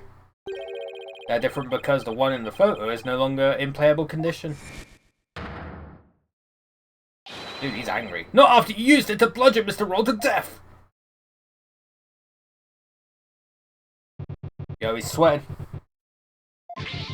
My old partner wasn't doing so hot, so I brought her sister along, that's all. Not a big deal, lawyer man. In that case, please submit your old Damelan to this court as evidence. Yo, that was cool. Too bad, you're too late. I got rid of her yesterday. You what? Burned her up with the rest of the trash. Ashes to ashes, baby. Haha. No! He's already destroyed the evidence? And I see more trash right here in this court that needs to burn in the fires of hell. Hey, my dog say hi. My dog says hi. Lawyer trash! Hahaha. Nugg! Now there's no proof to show! Oh, come on, that was pathetic. Your agony can sound better than that. Where's that great scream of yours? This can't be how it ends. I think I've heard enough. It seems the defense is unable to produce the evidence it needs to prove its assertion. But your majesty, that's only because the witness destroyed it. Evidence is everything in court. Don't tell me you've forgotten this most fundamental principle of our profession.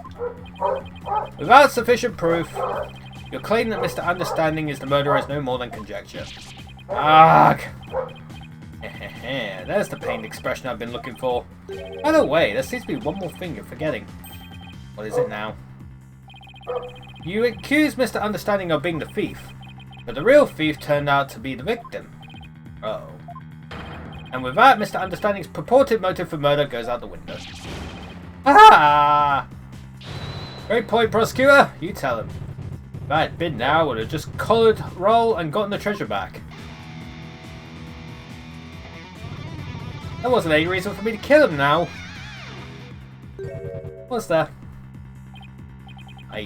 There's no good counter-argument to that. It sounds to me like Mr. Understanding has been completely wrongfully accused.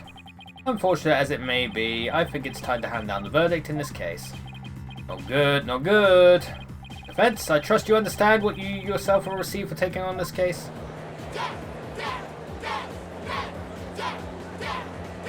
Man, these people are sick. What do I do? Murder weapons be destroyed, and now I've got no motive. Or Albie will be convicted, and I'll lose my life too. Mr. Wright, you've wasted this court's time and disparaged everything we hold sacred. We should charge you with less majesty, in addition to the crime of abetting the accused. Yeah, you should pay for desecrating my good name. Goodbye, lawyer man. Time for you to do some repenting in the Twilight Realm. This guy is guilty of sin, I just know it. He must have had some reason to kill Mr. Roll, but what? Come on, people, let me hear you scream and shout.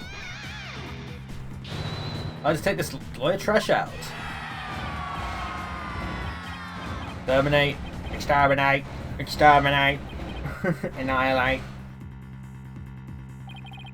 The thing to do at a time like this is to turn my thinking around. I shouldn't be trying to figure out what Understanding's motive was. I should be figuring out what kind of situation would give him a motive. Did you steal it? He said. Oh, it was already stolen. We know Mr. Roll was the thief and that he had gotten his hands on the box. So then why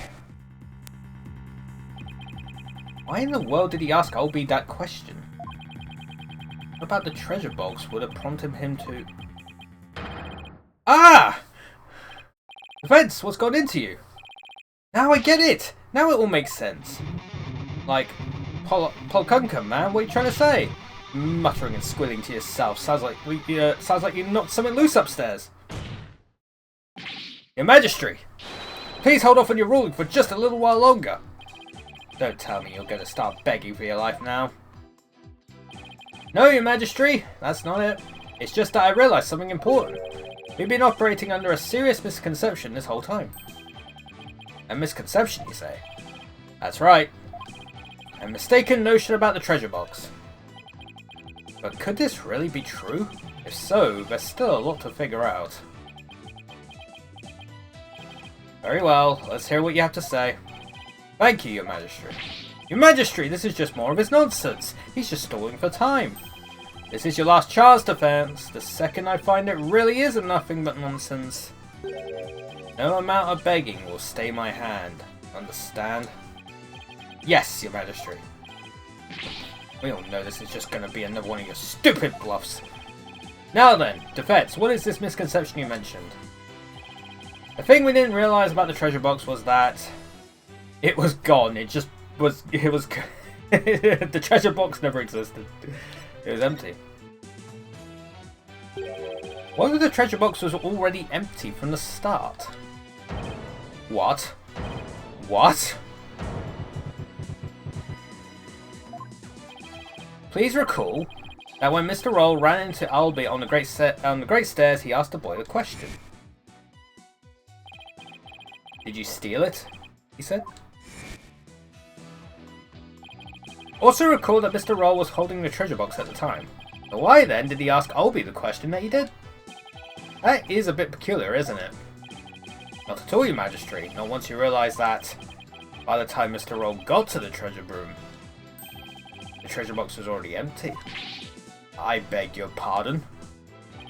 Mr. Roll suspected that Albie had gotten to it first, which is why he confronted Albie when he ran into the boy on the stairs. But how would the victim have known the treasure box was empty? He didn't have any way of opening it. Once a year, the victim had the duty of carrying the treasure box to the palace. He was so proud that when he was put in charge of guarding the treasure box, he even got to carry the box to the palace for the New Year's rite. He would have been able to tell by the weight when he lifted it that the box was empty. Ah, I see. Yes, I suppose he would have been able to tell, wouldn't he? Mr. Roll most likely decided to at least steal the empty box. It's an important historical artifact in and of itself, after all. Gah! But what's your point, Mr. Wright? What does any of this have to do with Mr. Understanding? My point is this. It gave Mr. Understanding a motive to murder the victim. A motive? Mr. Understanding, keeping the treasure safe is one of your duties, isn't it?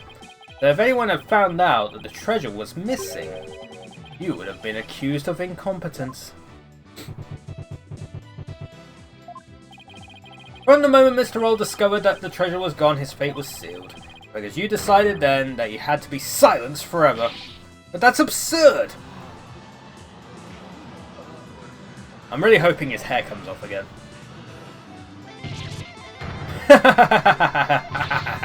Can you believe the stuff that comes out of this guy's mouth? This is all just a colossal joke! So then what really happened to the treasure? It had been stolen long before this incident occurred. By Mr. Peace-loving Understanding himself. Mr. Wright, will you stop at nothing to accuse Mr. Understanding? Your Majesty, please don't listen to these trumped-up charges. The defense is grasping. The treasure box can only be opened with the key Mr. Understanding holds. Who else could have stolen the treasure? As I said, the accused stole the treasure by forcing open the box. Your Majesty, I call for a swift ruling. I'm not ready to give my verdict yet. What? The defense has successfully presented a new possibility in this case. Yes, finally, a tiny shred of hope. Mr. Understanding, would you care to make any statements in response to the defense's claims? Grog!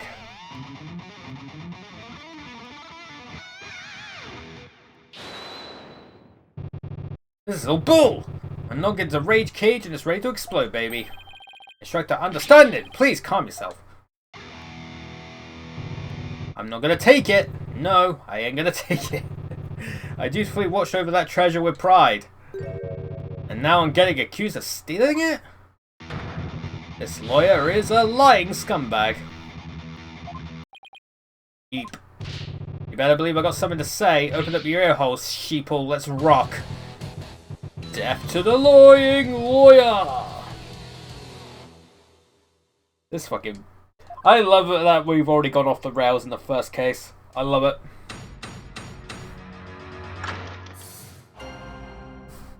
This is great. Lying lawyer. Steal? The Founder's Orb? Me? I did it! This lying lawyer's insults. No limit. All this time, I guarded the orb faithfully. Sacred duty to the Holy Mother. Easy to see. Hands unclean, the accused did the deed. Forced the box open, no key did he need. Lying lawyer, condemn him to hell. Kick him, throw him into a prison cell. Man. Alright, we now heard from both sides. Either the treasure box was forced open by the accused, as the witness claims, or Mr. Understanding opened it, as the defense claims. Defense, this is your last chance to cross-examine the witness. Yes, Your Majesty. If you are unable to prove your assertions by the end of this cross-examination, then the DC Act will come into play, and both you and the accused will lose your lives. I understand. Life or death. It all comes down to this. Mr. Wright. Don't worry, Albie. I'm here to defend you. I promise it'll be alright. Thank you. I believe in you, Mr. Wright. I know you can win this for us. And after we win, we can go see Miss Maya. Together! I'm doing it for the dog. It's a deal. I can't let Albie down. I have to win this trial. Somehow, I had to prove that only Understanding could have stolen the treasure. Do your worst, lawyer trash.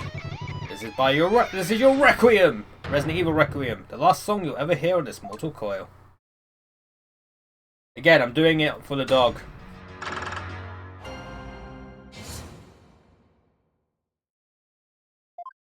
I kind of forgot what the dog's name is.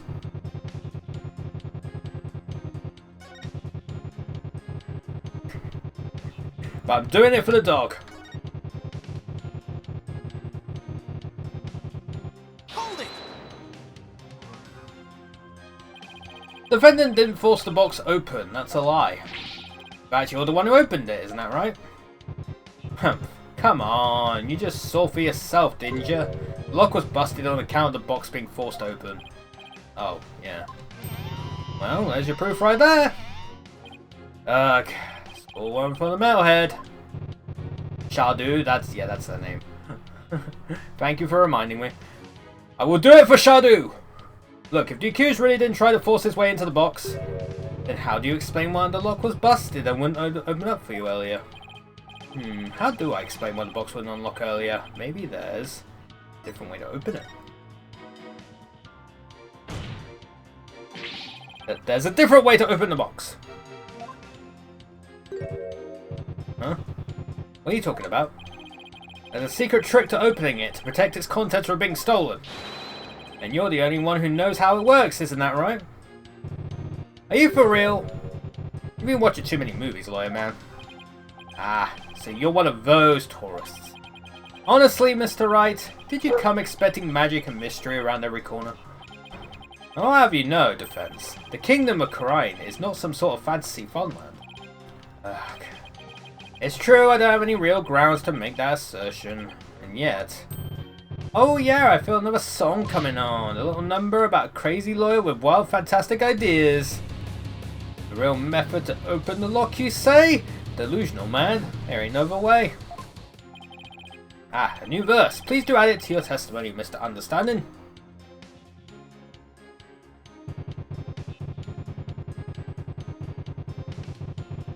Hold it! Hold it. Delusional am I? We'll see about that. Wild ideas, that's called delusion! Mixed up lawyer drowning in confusion. Indeed, the defense's sinful wrongdoing has made him lose touch with reality. Let's hear it. What it will be for this sinner's flight of fancy. Nothing, because I'm not the delusional one. I just know there's got to be some secret trick to opening the treasure box. Oh, really? And where exactly is this secret hidden? The secret is obviously hidden in... the key! There's obviously some secret hidden in the key. I'd like to examine it if you please. Ha ha ha ha! You don't know when to quit, do ya? Here, go ahead, examine it all you like. Nothing. I don't see a thing. On defense, what have you discovered? I'm afraid I haven't discovered anything, Your Majesty. Here, I'll return it now. I told ya! Didn't I tell ya? Yes, yes, you told me. Well, there's just no reasoning with this man. The accused forced the door, lock. The accused forced the lock open. There's no other explanation. That's right. He desecrated the box by opening it without using this Mitama key. Wait, what did he just say? I'll sing it as many times as I have to get it through your thick lawyer skull. It's something different. There's a different key. And then Mitama key unlocks the treasure. Force it to reap the founder's displeasure. It's a different key. Yeah, I was thinking, like, don't we have the original key? Like, he had the original key on his... Well, he had a key on his, like, necklace. And then he gave us a different key. There's two keys. For the forgetful defense's sake, could you please add that to your testimony? If I have to, carve it to your brain, lawyer man. Yeah, it's two different keys.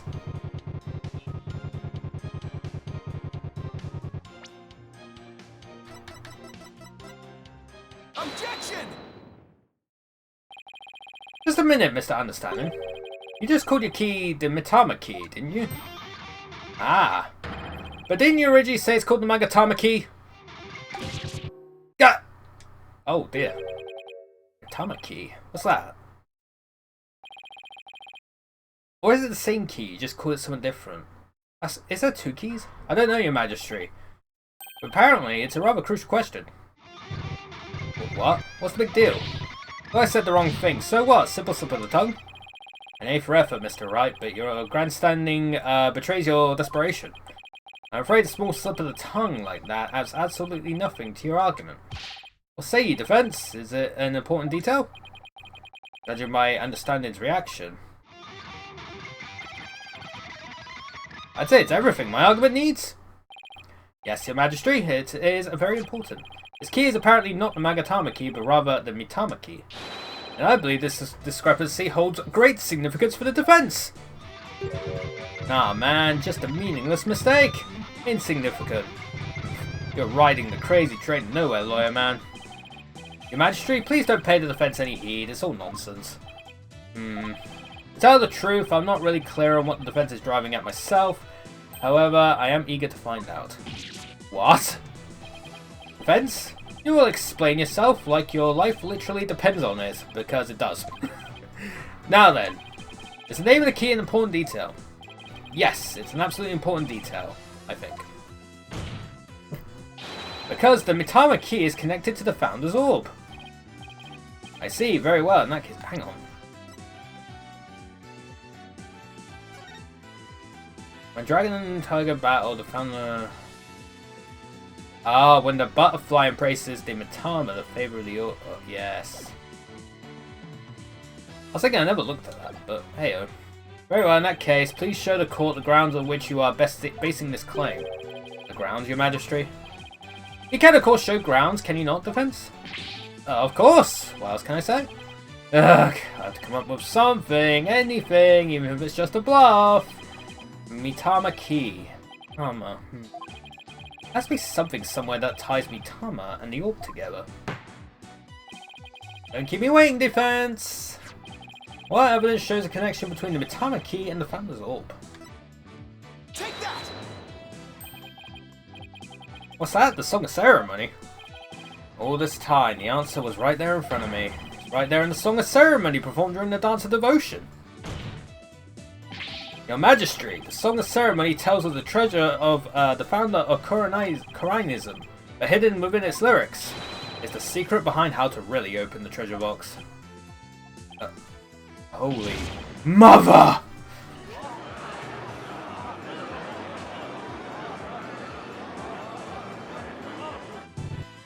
Look! How could that be, defense? Song of Ceremony contains the following lyrics. When the butterfly embraces the Mitama, the favor of the orb is bestowed. I believe the Mitama here refers to the Mitama key. Well, yes, it is the same word, but that doesn't mean... We've been calling this key the Magatama key, and that's why I inserted the key into the lock with the Magatama design on it. But that was obviously not the right way to use it. I suppose you know the right way? I do, your majesty. To use the key properly, you have to first... flip it horizontally or flip it vertically. I'll soon flip it vertically, right? We turn the Magatama shape upside down like this.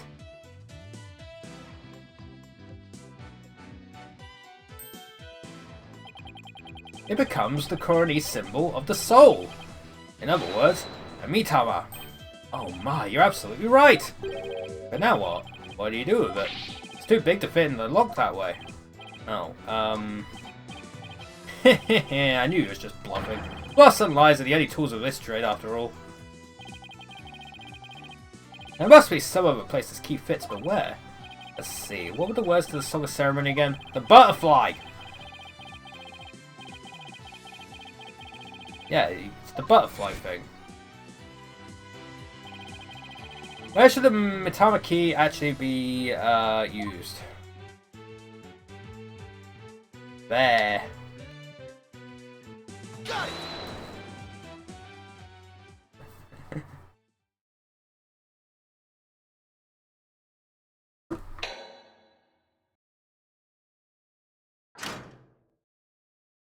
There we go. I'm the thief! My goodness! The treasure box! It really opened! No way, man! Love mixing it on escape route type of shit to murder mystery. Yeah, hell yeah. It's cool. Dude, I haven't done an escape room in ages. I kind of want to do one now. I need to get... the only problem is I wouldn't be able to get a group together. I'd probably only be able to do that at like a convention or some shit. I did one at BronyCon, like, there wasn't one at BronyCon, but there was one, like, in Baltimore that we went to, and it was really cool. It was fun. And that, ladies and gentlemen, is the real secret behind the Song of Ceremony. The true key to opening the treasure box.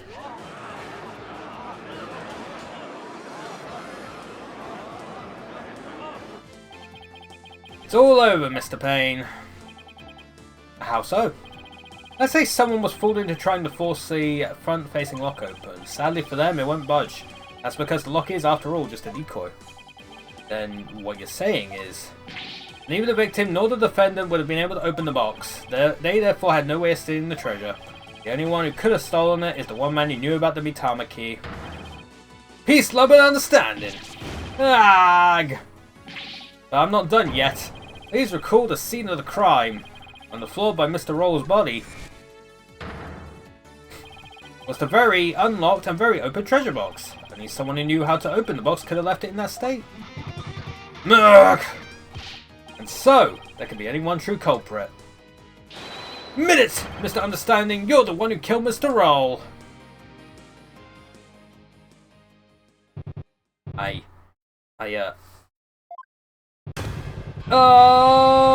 Oh my.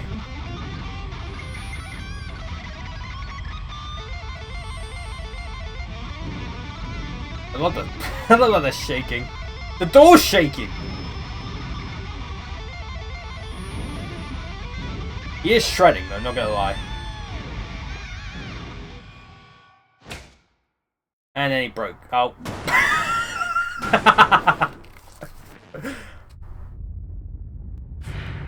Gog! Oh, hell yeah, dude. Wow, that stand is tough. And he knocked himself out. Ha! Yeah, gog! Huh? Cuckoo, cuckoo. That was a good meltdown. I enjoyed that.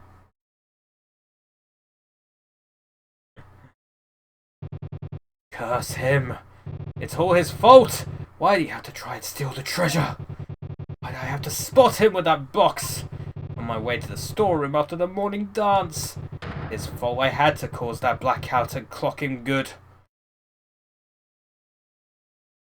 I mean, you could have just not done it. I couldn't let my secret get out. Nobody could know the treasure box was empty. I gave him it, never mind. I lose my position as head monk. Who knows what else they'd do to me? I couldn't let. I had to stop him.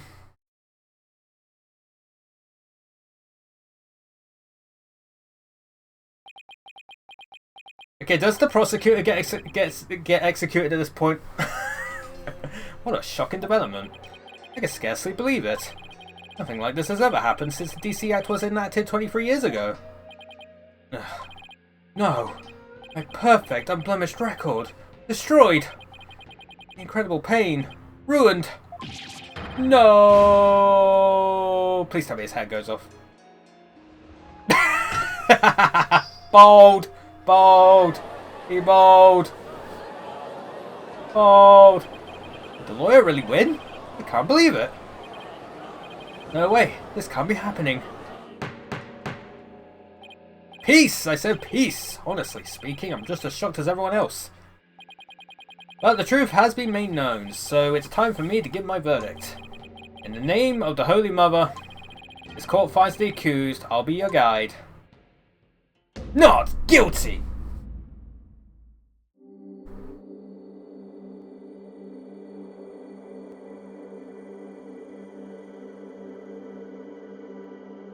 Well, that's cool. It's just a replacement for the confetti. That's cool though. I'm not gonna lie. Yeah, I'm liking this game already, man.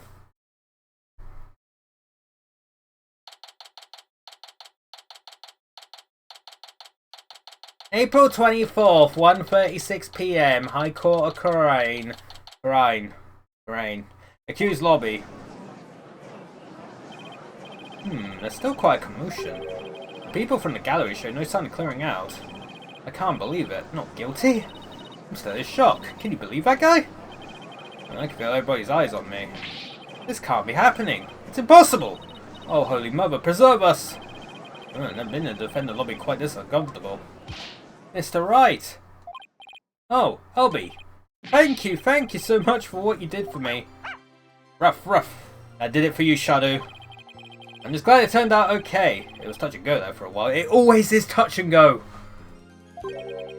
I'm really sorry, Mr. Wright. I had a really hard time trusting you at first. That's okay, LB. I know how unpopular lawyers are in this country, but how did it ever get this way in the first place? Allow me to explain. At least, I wish I could explain. But I don't really know why. I never even questioned it before today. By the time I was born, all the lawyers were already gone. As far back as I can remember, verdicts have been based on her benevolence's insights. Right, Wraitha, the royal priestess. Wonder where she went. You would imply that the trials of this country are unfair? Do explain, outsider. How verdicts founding on truths imparted by the very souls of the dead lack impartiality. For her part, I'm sure she really believes in what she says, but even with her benevolence's divination seances, lawyers are still necessary. Without proper defense, people could easily wind up receiving wrongful convictions. Mr. Wright! Shh! Huh? Don't say that so loud. People might think you're a rebel. You could be arrested. A rebel? That's right, one of those people going against our queen in the court system.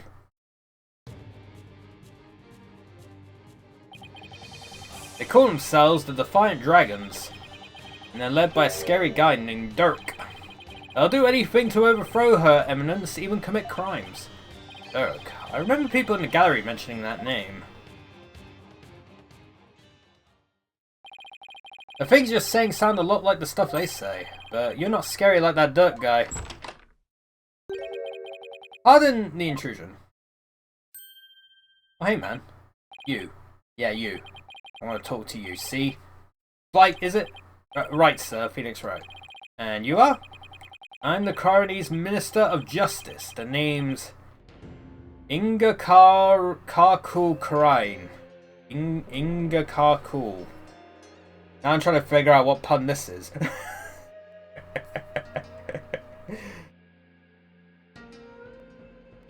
Unless that's a soft G. Inja. Inja Karkul.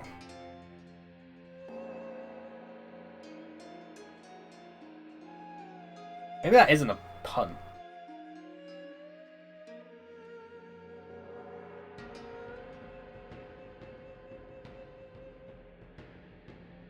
Maybe it's not. I can't think of anything.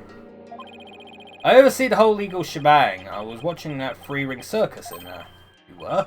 Wow. The Minister of Justice. So he's in charge of the entire court system. Defense Culpability Act and all. Minister Inga, how are you, sir? Run along, Mini Monk. Grown-ups are talking here.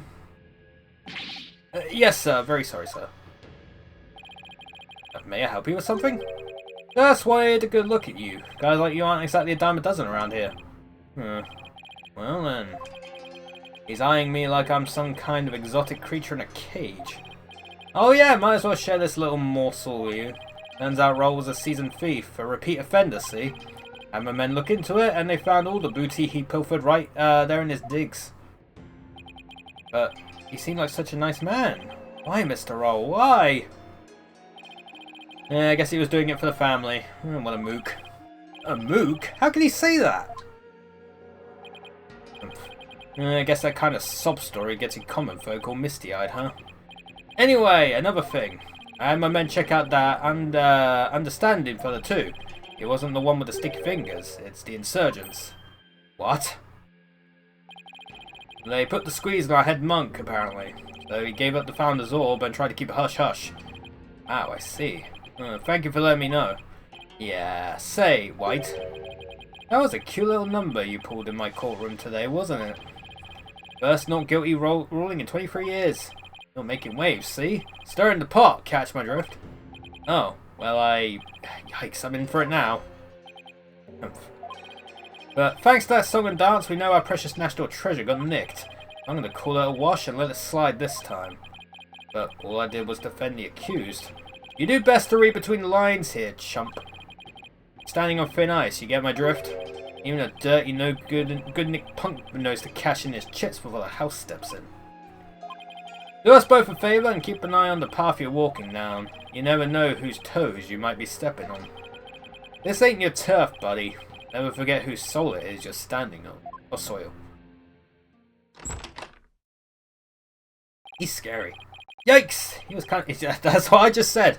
It was kind of scary, wasn't he? Yeah, well, no use worrying about it. We have more important things to think about.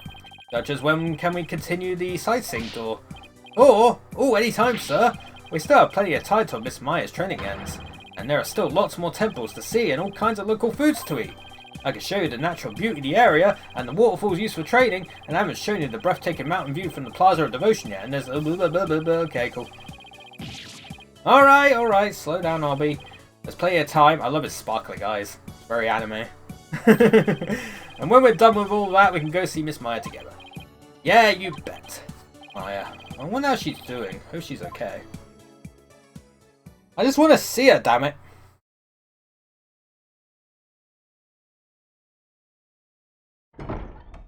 Ooh, anime. So, how about that not guilty, jerk? Oh, he's got a knife! I heard.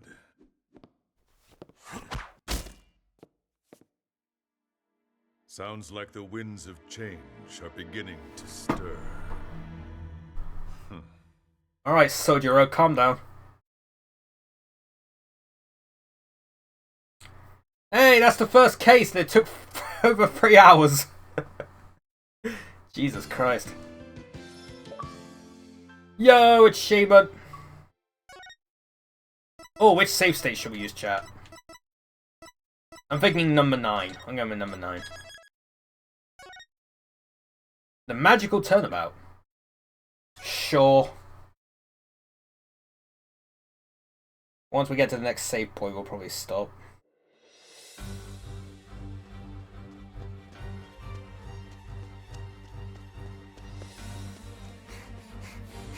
Motherfucking Alice in Wonderland, what's happening here?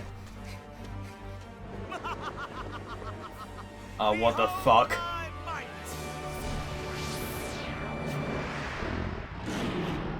What the shit?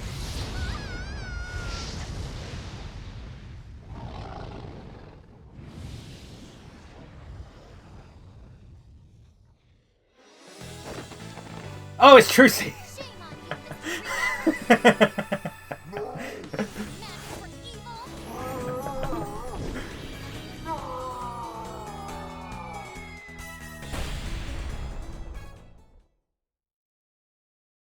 Interesting. What the fuck? What the hell is Trucy been up to in, like, the period of time between the last game and this game? I guess she's doing a magic show. April 27th, 10 AM, Penrose Theatre, the stage. And that's how the evil magician Mr. Roos was defeated. Yeah, she's doing the stage thing. Sick stuff. Thief for Act 2, everybody. Brava, brava, Trucy. Oh, Athena, my queen. They've missed you. Well, I guess princess. I don't know, she can be queen because she was like 18 in the last game, so she'd be like 20 now, right? 19, okay. She is now the queen. Brava, brava, Trucy. Wow, Apollo, wasn't that a great trick? You bet. I've never seen such a great magic act. Did you know they even featured Trucy's show on TV this morning? Penrose Theatre. Well-known gateway to success for entertainers. It's here at this famous theatre that we'll finally get to see. Trucy writes, Trucy in Gramarye Land. Long-awaited revival of the magic of Troop Gramarye. Oh, hell yeah, dude. You remember that? That was that the last? No, it was the 4th one, wasn't it? Yeah, it was the Apollo Justice thing. So the teasing continues. You won't be meeting Maya in this case either, since this case is all the way in Japanifornia. Yeah, we're playing as Apollo and Athena again, which is nice. I appreciate seeing more of these guys. Again, Athena's my queen. Wow, that explains why there's a TV crew here to cover the show. This is the perfect opportunity to promote the Wright Anything Agency too. After all, people look up things they see on TV, right? But wouldn't they be looking up the talent part and not the law part of our agency? Mamma mia, you're right. We get nothing but requests from Trucy's fans, wouldn't we? Oh well, guess we'll just have to make it the old-fashioned way. Hey, you're still making money either way, man. My name is Apollo Justice. I'm a rookie lawyer. Are you a rookie at this point?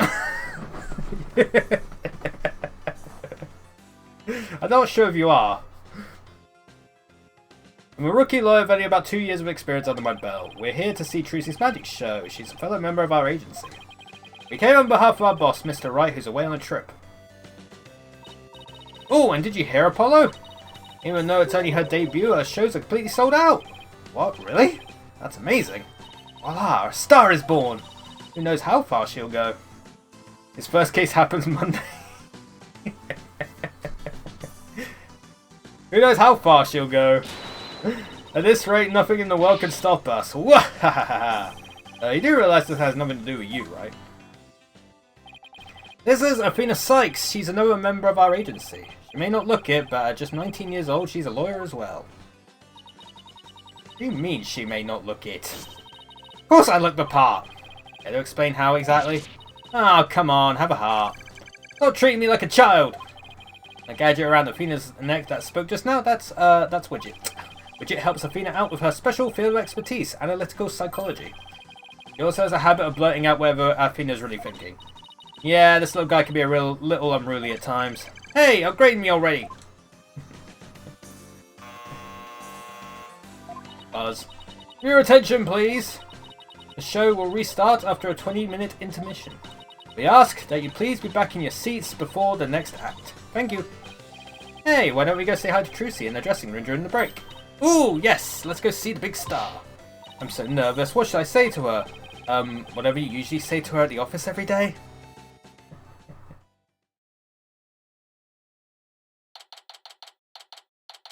April 27th, Penrose Theatre.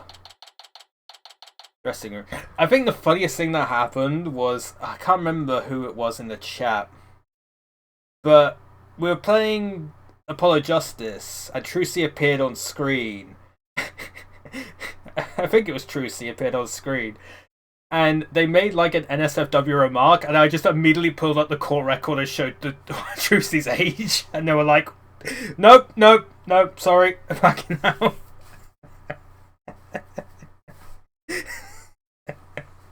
I was just like, yep. Or you shouldn't assume those things. How old is Trucy at this point? 17. Still relevant. Still relevant. Oh, jeez. This is Trucy's dressing room. Looks like she's busy over there with someone. Can you sign this, please, man? Yeah, sure thing. Just the one sheet in this clipboard, right? Oh, she signed a death note. God damn it. And asking for Trucy's autograph, maybe? I don't think so. It looks like some kind of contract. Thank you very much. I'll get this to the producer right away. Great, thanks. Please tell me you read it. Oh! Polly, Athena, you came. Of course! Congratulations on your big debut. Hee, thanks! Who was that just now, by the way? Somebody from Take-Two TV. They want to turn my magic show into a TV special. I'm not sure if Take-Two is the right company to go with.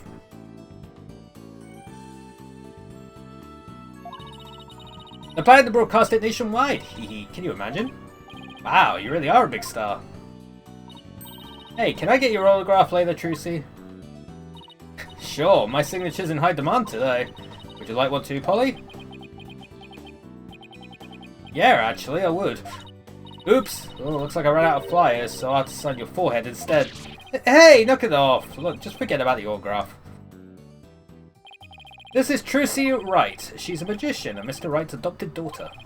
She's becoming quite renowned in the magic world these days for her impressive skills. A lot of people get this wrong, but Apollo's actual job is being my magic assistant. No, you're the one who gets it wrong. Ooh, think you could do that trick you always do at the office for me, Trucy? Okay. Behold, the wondrous magic that can make anything disappear. Oh, the bloody panties again. 3, 2, 1, ta-da! Magic panties are an extra-dimensional galaxy. Brother, Trucy, brother! Okay, but why do you always have to make my attorney's badge disappear? Well, that's because out of everyone at the Wright Anything Agency, you're the one I get the best reaction out of. That doesn't make my poor badge feel any better. Oh, yeah. Thanks again for inviting us, Trucy. Hee, thank you for coming. Your show sure packs a wallop. And he fell out my seat when that dragon showed up. Dragon then nuts all over his forehead. And when it attacked you, woo, I was terrified, even though I knew it was all just a part of the show. That's good, because that trick is the crowning glory of Act 1. I'm really glad you're enjoying the show. I heard your shows are completely sold out, Trucy. They say your fans were all over the tickets the instant they became available. Like hungry wolves going after their prey. Sounds like you've made a loyal pack of followers for yourself already, Trucy. But you two are the only ones who got a special VIP invitation from me. Today's just a dress rehearsal for the performers, staff, family and friends. General probe, huh? That's what they call it in Germany. Do they though? The real show isn't until the day after tomorrow. Oh shit, the Ice Age. By the way, are you going to finally do your magic panties trick on stage after the break? Sorry to disappoint anyone who came just to see my magic panties. But my next trick is completely new. I'm debuting it today. Ooh, a new trick, huh? Are you gonna chop Apollo up into little lawyer bits? Funny, I don't recall ever agreeing to anything like that. Well that does sound like a good idea. Today's trick is a totally new Troop Grammary original. The entire future of the troop is riding on the success of this special new trick. Well, no pressure. How so? And this show is really important to me. It isn't like any of the other shows I've done. As the rightful heir to the Troop Grammary repertoire and magic, this show is my first chance to unveil the tricks I've inherited. Troop Grammary, huh? Yeah, I have a poster of them hanging right over there. We know about them because we were there. It feels like it's been ages since I've seen a picture of them. Troop Grammary was a group of magicians who dominated the magic world in their day. Trucy is the sole heir to the troop's entire repertoire of stage magic. Oh, who's this guy in green and purple on the left here? Oh, that's the great Mr. Roos, the other magician in today's show. He used to belong to Troop Grammary too, a long time ago. Hey, so tell us more about the special magic you're going to reveal today. It's a secret Troop Grammary trick. Left behind by my late granddaddy, Magnifi Grammary. Never been performed before, so this is the first time it'll be seen by the public. Grand unveiling, huh? No wonder she's been working so hard. Well, I better get going. Huh? Where to? To practice my act, of course. The show's only a few days away. Really pushing yourself. Didn't you practice until late last night too? Yep, because everything's got to be just right. Trucy inherited all the Troop Grammary's magic tricks from her father when he died. And the troop's entire legacy is now resting on her shoulders. No wonder she's feeling the pressure. It looks like everything's going well today though. I mean, that last trick was perfect. Race under pressure, that's me. After all, a true entertainer always keeps a smile on her face. That's the Troop Grammary creed. Hard to believe you've accomplished so much even though you're still in high school. Hehe. But, to tell you the truth, I am actually pretty nervous. Who wouldn't be? Oh, I bet this would do the trick. You'll be fine, Trucy! If anybody can do it, you can! But Polly, that was just the boost I needed. Thanks. Apollo's fine sure has a way of really hitting you right in the heart. And in the ears. It only took two of them dying, one of them getting an amnesia-inducing bullet injury, and one of them going to prison to get the repertoire. What a high score! Yep, sure was. Enough ragging on my voice already. Trucy? Oh, hi, Bonnie. Oh my god. It's almost time for the second act. She absolutely is a furry. Also, I like how her name is Bonnie, and you got the ears. Very funny. Almost time for the second act. Oh, okay, thanks. Apollo, Athena, enjoy the rest of the show. Break a leg, Trucy. Thanks, I will.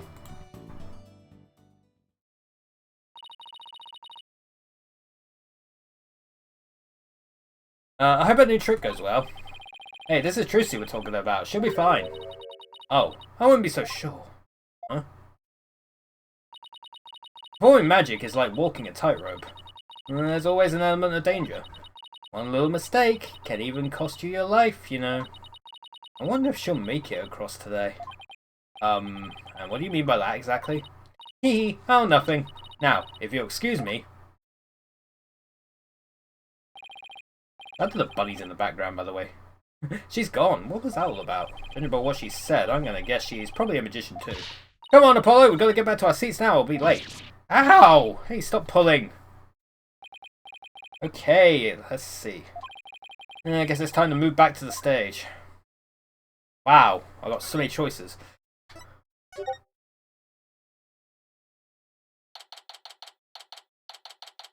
I got my Discord still activated. Sure do. Chad, that's my Discord, don't worry about me. Yeah, I forgot to mute that. That's my Discord, don't worry. I forgot to mute it. Hurry up, Apollo, it's about to start. I want to see what Trucy's next trick is. You're really wound up today, aren't you? Why don't you take your seat and try to relax? Whoa, look, there's a TV reporter over there. With a TV camera and everything. Oh yeah, baby. Athena, sit down, you're blocking people's view. Yeesh, I feel like I'm babysitting here. Hello everyone, I'm reporting from the beautiful Penrose Theatre, where the public performance of Trucy in Gramarye Land begins in just 2 short days. But today, they're very kindly agreed to give us a sneak preview. Isn't this exciting? Apollo, do you think I was on TV just now? How should I know? But if you were disgracing our entire agency, that's for sure. Hey, what the heck's that supposed to mean?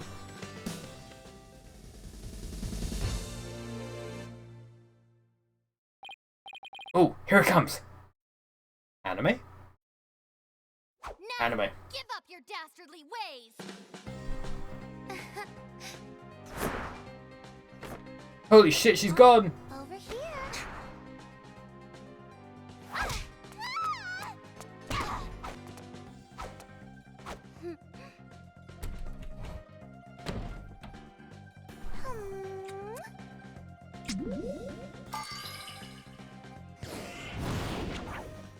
Come now, Mr. Hat.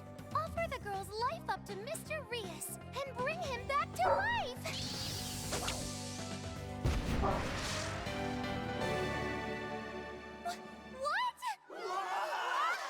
Okay, that was sick. How did she make the switch? You won't be reviving anyone today.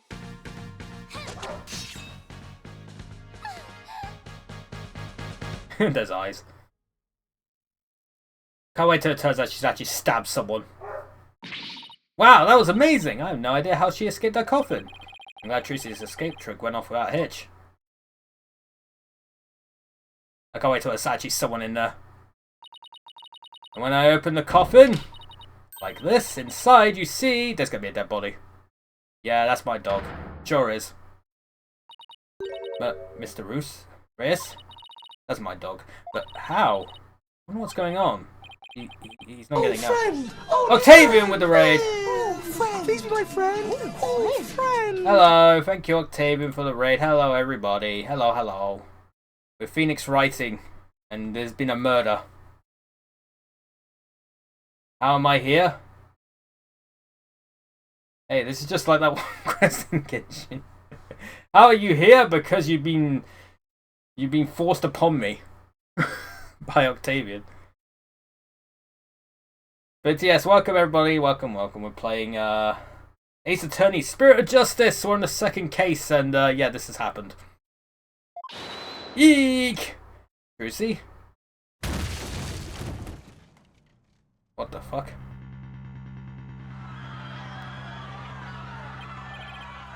What just happened? Whoa, man, an accident? Is like that guy dead? Wait, that's not part of the act.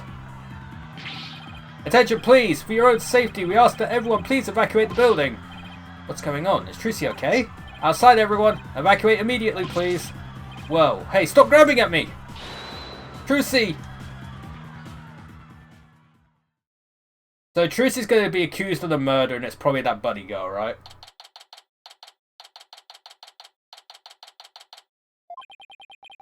They kicked us out. Hey, what gives? Will somebody please tell us what's going on? Poor Trucy, I hope she's okay. Hey, here comes that staff member from before. What the fuck?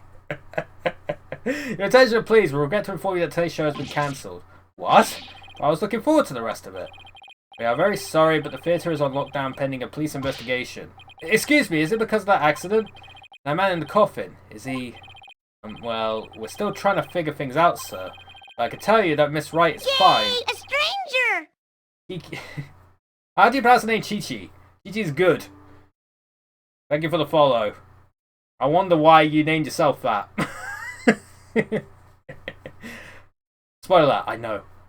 When everything is a rip-off of Genshin Impact, ha ha ha, no one will be. Yeah, I gotta remember, like, the Q sound is like a CH sound. She wasn't injured, so please don't worry. Thank goodness she's okay. Hey, you there! Oh my god. You have quite the drip. What the heck's going on? They wouldn't even let me in! Me for crying out loud! Rettins. Mr. Rettins. There was an accident during the show. An accident? Great, just great. That's all I need right now. Do you have any idea how much money we're sinking into this program? And you are? The man behind the scenes, that's who. This is a fine kettle of fish, let me tell you. Spinning all this is going to be a real pain in my posterior, believe you me. Spinning? As in covering it up? Look, I gotta get inside. Seriously, can't a guy catch a break around here? Starbucks ass coffee. Well, there he goes. Why don't we go back to the office for now? I'm sure Trucy will call us once things are settled down. Yeah, I guess you're right. No, they're gonna fucking accuse her. You told me to redeem Rar, so I will Rar for you.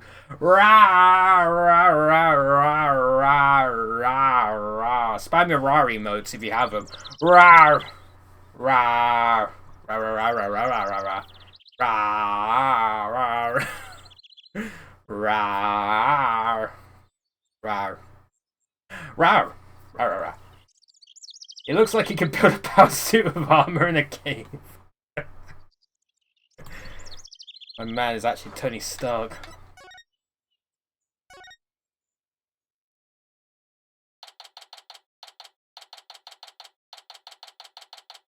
April 27th, Wright Anything Agency. I gotta examine the plant. It's no use! I can't get a hold of Mr. Wright. I wonder if something happened to him in Karine. Maybe he got caught up in some kind of trouble again, as always. Yeah, trouble's drawn to him like iron fillings to a magnet. Hey, Apollo, speaking of Karine, they're showing something about it on TV right now. There's been some surprising news coming out of the Kingdom Karine. The country recently saw defense attorney Phoenix Wright win a not guilty verdict. The first verdict of its kind in 23 years.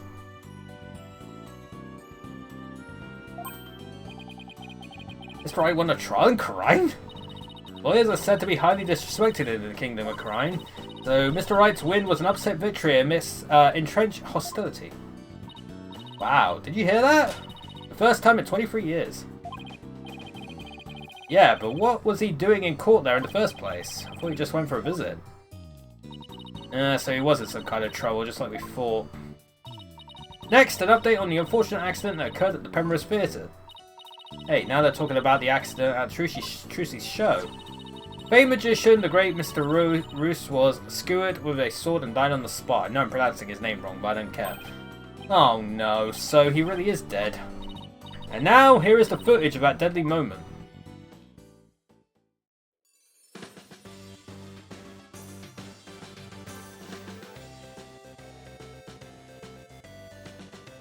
They're showing it on TV.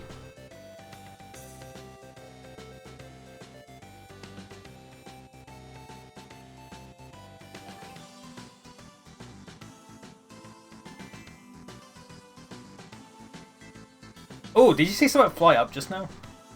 In the background. I saw a shadow like fly up.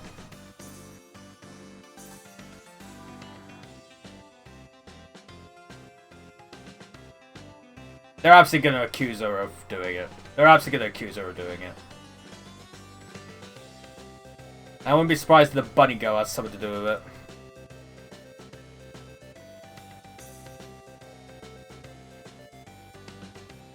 I like the music.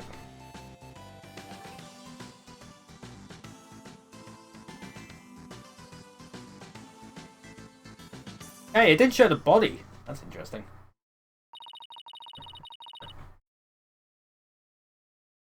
Mr. Roos's body isn't visible in this footage, but these are still very shocking images. Magician Trucy Wright is reportedly still only a high school student. Could it be that this unfortunate accident happened due to a lack of proper training? Did the young magician have enough experience, preparation, and knowledge? Some might say that True Grandmarie should be held accountable for this incident. Hey, what kind of biased reporting is this? Yeah, they're making it sound like it's all Trucy's fault. Oh, we've just received more breaking news. Oh my. The young magician in question, Trucy Wright, is now under arrest on the charge of involuntary Yep. Called it. Gosh, this bot is being a bot. Yeah, it does do that. But, you know. But it should be like 2 separate ones. But, yeah, I have it like do the links and stuff. Don't worry, it's a good bot. It's fine. Same with Seribot as well. Seribot is good. But what? We'll keep you updated as this unfortunate tale unfolds. Stay tuned. Lucy's under arrest? She can't be. Apollo, we gotta do something. Yeah, let's get down to the detention center right away. But I gotta examine the plant first. Before I forget, I think I'll jot a few things down about the case. I'll just open up the court record with RB and flip to this bottommost tab here with left bumper, right bumper to make a few notes. Use it like a kind of to-do list. If I ever get stuck, I can just refer to these notes. I gotta examine the plant. I can't control the stick. I just watered Charlie, so he's looking pretty perky. For a guy whose desk is always a big jumbled mess, Mr. Wright never forgets to water Charlie. Oh my, what the fuck? What the hell is this?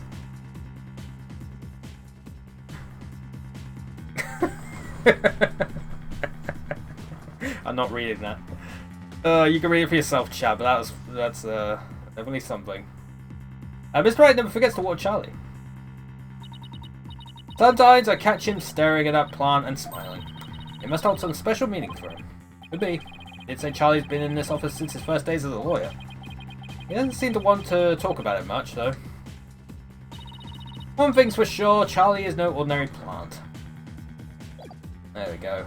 I did it. Alright. Detention Center. April 27th. You drop references because you want to be smart and cultured because you are usually neither of those things. You know what? It's fucking same though. Poor Trucy. What can we even say to her? Oh! Polly! Avina! Trucy, are you okay? I'm fine. Don't worry about me. We saw the news about the accident on TV. I guess I can't Houdini my way out of this one. I got arrested and everything. They say I'm the one who caused the accident. But that's not true, right? To be honest, I don't really know. Yeah, crazy. I mean, I have no idea how an accident like that could have happened. The trick went off without a hitch, I'm sure of that much. Still, the police just won't listen to me. They've already decided it was all my fault. I'm exhausted after all their questions. Looks like she's been able to hang in there at least. Yeah, she really is one tough cookie. I know you're tired, but can you tell us a little bit about the accident? Yes, of course. Go ahead and ask me anything. Like she won't pull a rabbit out of it. What is good? All the keys to the prison. I'll be fine. I think it summons just like a freaking what is it, Mr. Hat, like the wooden like mannequin thing. For starters, can you help us understand what happened? In today's show, there was a dead body in the coffin. How did that happen? Was there some kind of accident? Well, no shit. I don't really know. Thanks for the stream. Hell yeah, thank you for being here. I already know, the coffin was supposed to be empty when I opened it.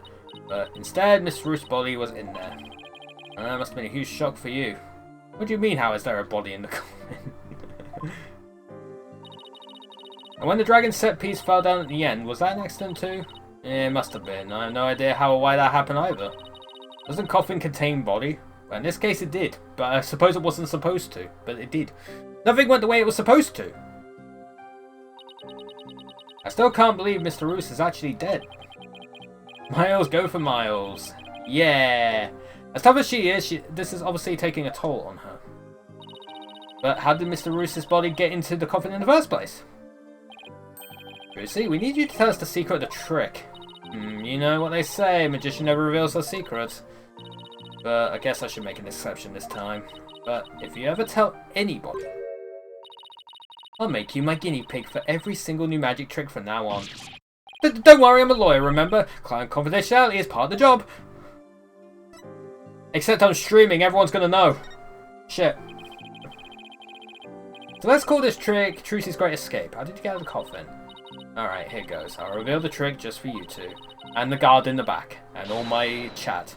Prepare yourselves for an exclusive explanation by magical girl Trucy Wright.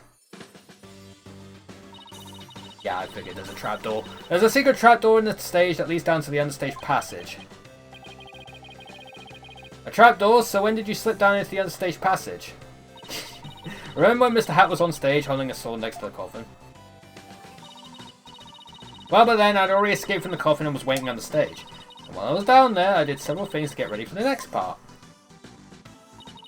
What technique? Okay, so what happened next? Mr. Hat was quickly raised up to the catwalk by wire. Oh, that was the thing I saw in the background. There's a cushion up there that acts as a shock absorber when Mr. Hat hits it. Meanwhile, I popped back up onto the stage for a different trapdoor. And voila, the switch is complete.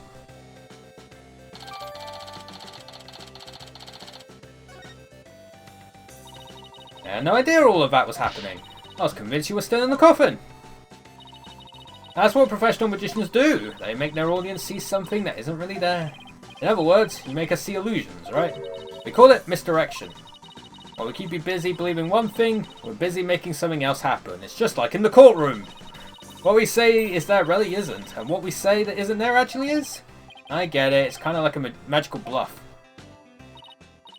But there's no escaping the fact that the victim's body was actually in the coffin. It wasn't empty like it was supposed to be.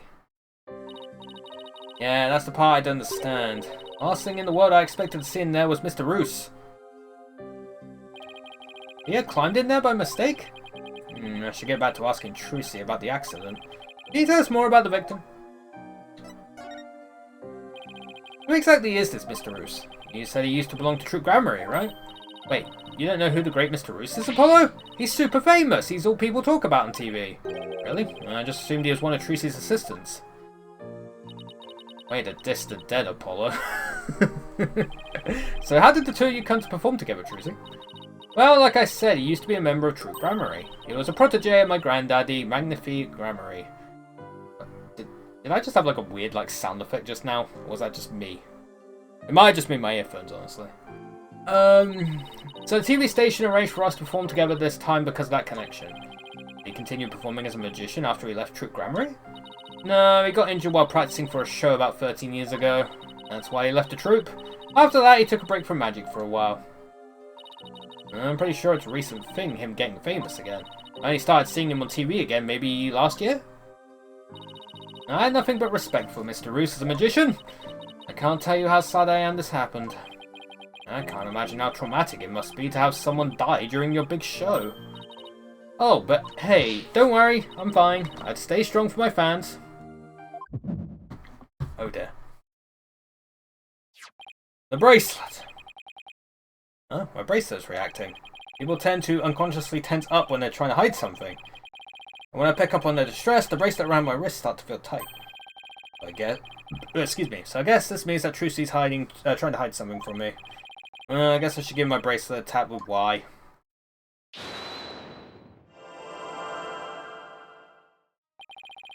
I can see things up. Oh god, I'm getting hiccups. Man.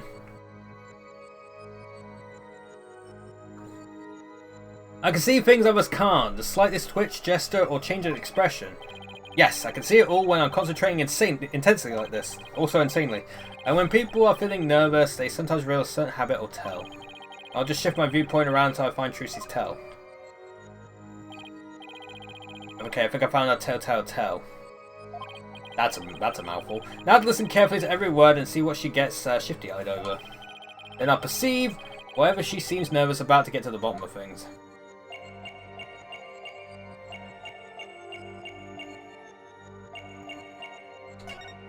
That is it. Got you, Trucy. Come on, Trucy. You should know by now that you can't hide anything from me.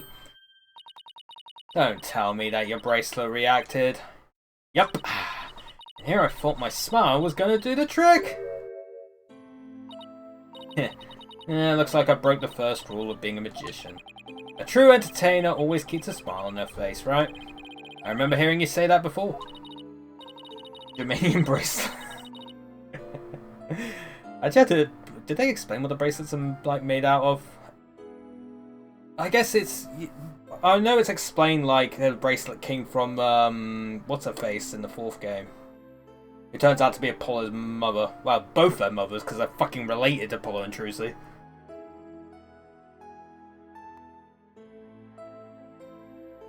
I can't remember her name. It was like it began with L. Lamarois, whatever her name is.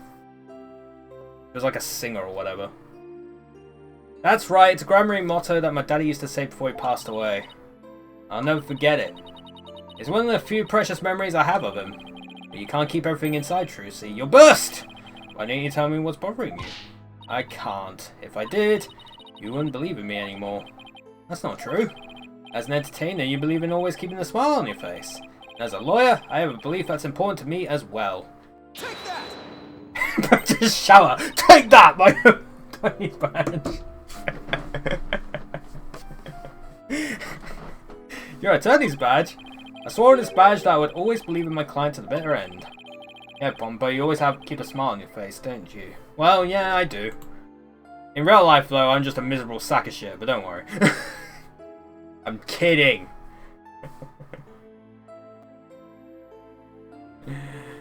That's the cornerstone of being a good lawyer. Mr. Wright taught me as much. So no matter what you tell me, I'm going to keep on believing you, Trucy. All I ask is for you to have a little faith in me, too. Alright. Thanks, Polly.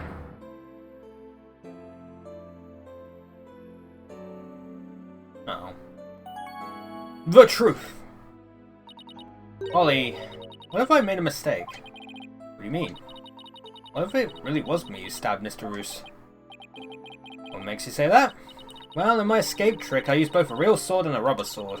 I switched to a real sword for the rubber sword just before I stab it into the coffin. Even if somebody had been in there, the rubber sword shouldn't have hurt them. But Mr. Roos was found dead in the coffin. I know, it just doesn't make any sense.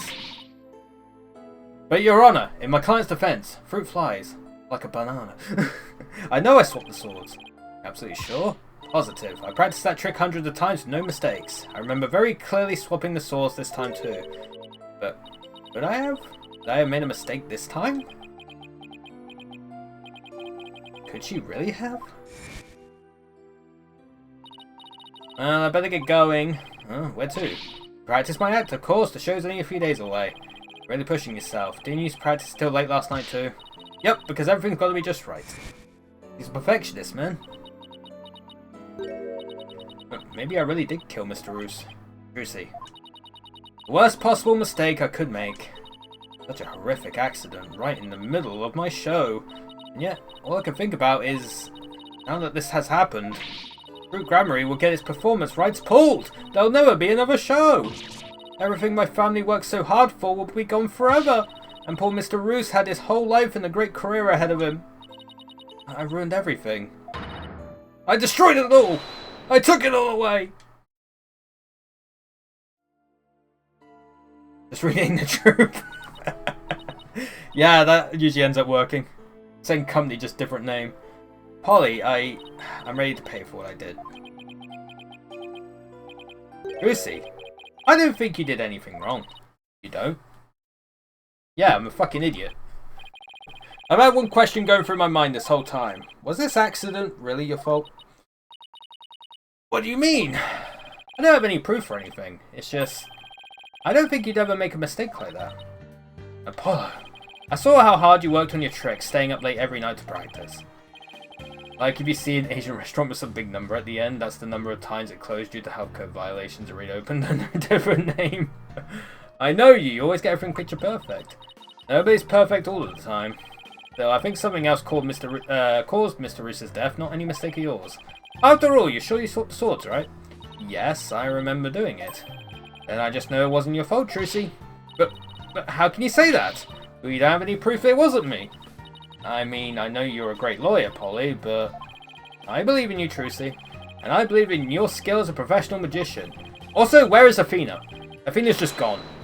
But I'm going to prove your innocence. Don't worry, you're going to be fine.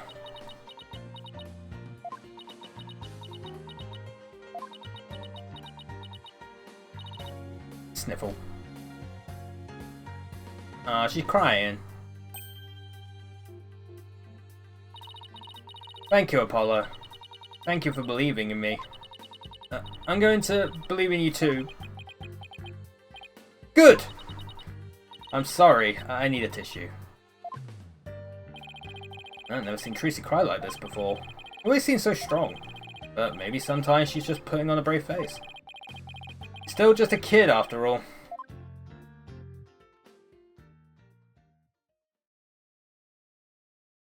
Okay, you stop crying. So, I have to ask to make it official, but will you let me defend you? Yes! I'm counting on you. I don't want to have to cancel the show on its opening day. Right, she seems fine now. Oh, there's Athena. Trucy, let's win this trial together! Unlike some people.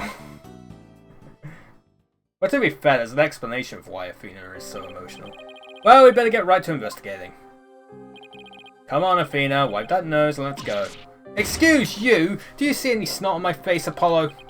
Eesh, talk about an emotional roller coaster. We need to investigate the stage at the Penrose Theatre where the body was found. Yeah, I hope no one will try to stop us. If you're going to the Penrose Theatre, can I ask you a favour? Of course, what is it? I left a very special notebook behind in my dressing room. Sure, we can pick it up for you. That notebook is really, really important to me. I don't know what I'd do if anybody read it. Wow, I wonder what's in it. The notebook is in my blue handbag on the table. It's big and black. You can't... Oh, it's the Death Note. You can't miss it. Thanks in advance. With that, I gotta go. It seems they got more questions for me. Alright. See you later, Trucy. I gotta do something with that notebook, chat. For achievement. Okay. So, should we investigate the stage first or go get the notebook? Hey Athena, how's it going? I guess we go to the theatre, right?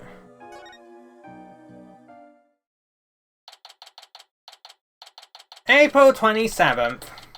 Penrose Theatre. The person you are trying to call is not available. After the tone, please I've tried calling Mr. Wright 100 times, but he never picks up. Maybe because he's in a foreign country. I mean, fucking roaming charges over there are probably going to be excessive. We left him some voicemail, so he'll probably call once he gets them. He's going to flip out when he hears what happened to Trucy. Hey, this is the place, the theatre where that magical murder happened. Oh yeah, wonder if they brought the dead body out yet. I hear they already arrested the murderer. They say it's a young girl. Yeah, high school student. Can you believe it? Kids these days. What's all the curious bystanders? They sure are kicking up a fuss. How dare they call Trucy a murderer? They got some nerve. We can't let people think out about her. We have to defend her. Apollo? Is that you? Oh, it's you! Fucking Emma. Emma Sky! Hey, Emma. Sure been a while. How have you been? Oh, can't complain. I haven't seen you in ages. Emma is not usually in the best of moods, so I never quite know what to do or say around her. Well, we have some business to take care of, so I guess we better get going. Hey, wait a minute! Oh, she's got the forensics thing. What, was it something I said? You're damn right it's something you said. What's with you brushing me off like that? We got heaps to catch up on, after all we've been through. You're not still mad at me about something, are you? That face. Sorry, I didn't mean to upset you. Who's this, Apollo? A distant cousin or something? No, Emma's a detective I had the pleasure of working with before. Oh yeah, she wasn't in the last game. Hello, I'm Emma Sky, forensic investigator. What? So you're finally a full-fledged forensic investigator? You made it! Yeah, I finally achieved my lifelong dream. Look, I even have the official forensic investigator armband and everything. Oh, that's great, Emma. I bet the exam was really hard, huh? Oh, it was a cinch. Really? Because I thought you said something about failing it over and over. Well, never mind that. The important thing is I'm not a plain old detective anymore. So no more boring old investigations for me. I'm so happy I could hug the whole world. Coming from you, that's really something. Criminals beware! Fingerprinting, luminol testing, DNA analysis, Emma Sky is raring to go, so bring it on. Wow, I guess it's goodbye grumpy clouds, hello fanatical sun. She's very cheerful, isn't she? Is it because of the weather or something? She sure wasn't like this before. She was pretty frustrated back when she was assigned to the Criminal Affairs Department. And she was always munching on chocolate snackoos to relieve her stress. Snackoos and stress are a thing of the past. I've said goodbye to both of them. And may you never have to see either again. And by the way, are you two here because of the murder? Murder? Don't you mean the accident? Oh, then I guess you haven't heard. The case is being treated as a straight-up homicide now. What? Just so you know, I heard that the prosecution is going to argue tomorrow that Trucy outright murdered Mr. Roos. What? Are you kidding? They're treating it as a murder? Emma, please tell us everything you know. Of course, anything to help Trucy. What are the prosecutors going to be for this one? Why is the case being treated as a homicide now and not involuntary manslaughter? I wonder if Blackwell will be the prosecutor again. Well, apparently, there's something that proves it was a straight-up homicide. Oh, that's vague. Do you know any of the details? No, I'm afraid that's all I was told. Really? How come? Well, because the lead prosecutor is kind of a hard guy to read. But maybe it's just a culture gap thing? Anyway, he's not one to really share his thoughts. Wait, what do you mean by culture gap? I mean that he's a foreigner, so his way of going about things is different. Who exactly am I up against tomorrow? We'll find out in a minute. Congrats on finally becoming the forensic investigator you always wanted to be. Thanks, I failed that exam so many times, but I finally did it. I can finally use my forensic kit openly whenever I want. Oh yeah, you used to have to stealth use a kit you sent away for. Oh, I still use that one too. But now, it's more of a hobby kit. It's important to have hobbies too, you know. So basically, nothing's changed. Are you kidding? I don't have to worry about getting in trouble for taking fingerprints for fun now. It's positively life-changing. I can take all the prints I want. Are you sure you're allowed to do that? Sure, I'm sure. I've been collecting all the prints I've taken into a personal database. You are so autistic. I love it. Now, hold up your hands. I need to get your prints too. Just promise me you won't use them for evil. I can't believe she took my prints too, Apollo. Alright, here's the prosecution. Chief Prosecutor Edgeworth has been reorganizing the prosecutor's office, eh? My husband! As part of that effort, he's gotten rid of a lot of corrupt prosecutors. So the prosecutor's office is looking pretty empty these days. And that's how a foreign prosecutor got assigned to this case? That's part of it, yes. Oh, that's not going to be Blackwell, goddammit. We were short on prosecutors and this guy just happened to be visiting. What's the purpose of his visit? Well, some insurgents for the Kingdom of Khura'in are thought to be hiding out there. As an international prosecutor, he apparently came to investigate the matter personally. So he's from the Kingdom of Khura'in? That's right, he's also a Khura'inist monk. A monk? So how did he get assigned to this particular case anyway? It seems he's very devoted to furthering his studies as a prosecutor. He wanted to learn how crime scenes are investigated here, so he just showed up. So he was just curious, huh? He looked the entire crime scene over quite earnestly. And just as everyone else was ready to call it a case of involuntary manslaughter, this is most certainly a murder. The cruel act of an impure soul. That's what he said, just like that. Then he volunteered himself as the prosecutor for this case. With a shortage of prosecutors right now, the prosecutor's office was glad to have him. So Trucy was arrested for murder, all because of this guy, huh? I have to say, he's definitely not your typical prosecutor. He says court is where a victim receives their last rites. Where the truth is revealed, the criminal is judged, and the victim's soul sees salvation. Receiving last rites in court allows the victim to finally rest in peace, or so he claims. So, to him, a trial is like performing funeral rites for the victim, huh? Yeah, that's certainly a unique way of looking at it. His name is Nayuta Sadmadi. Nayuta Sadmadi. Is that a pun as well?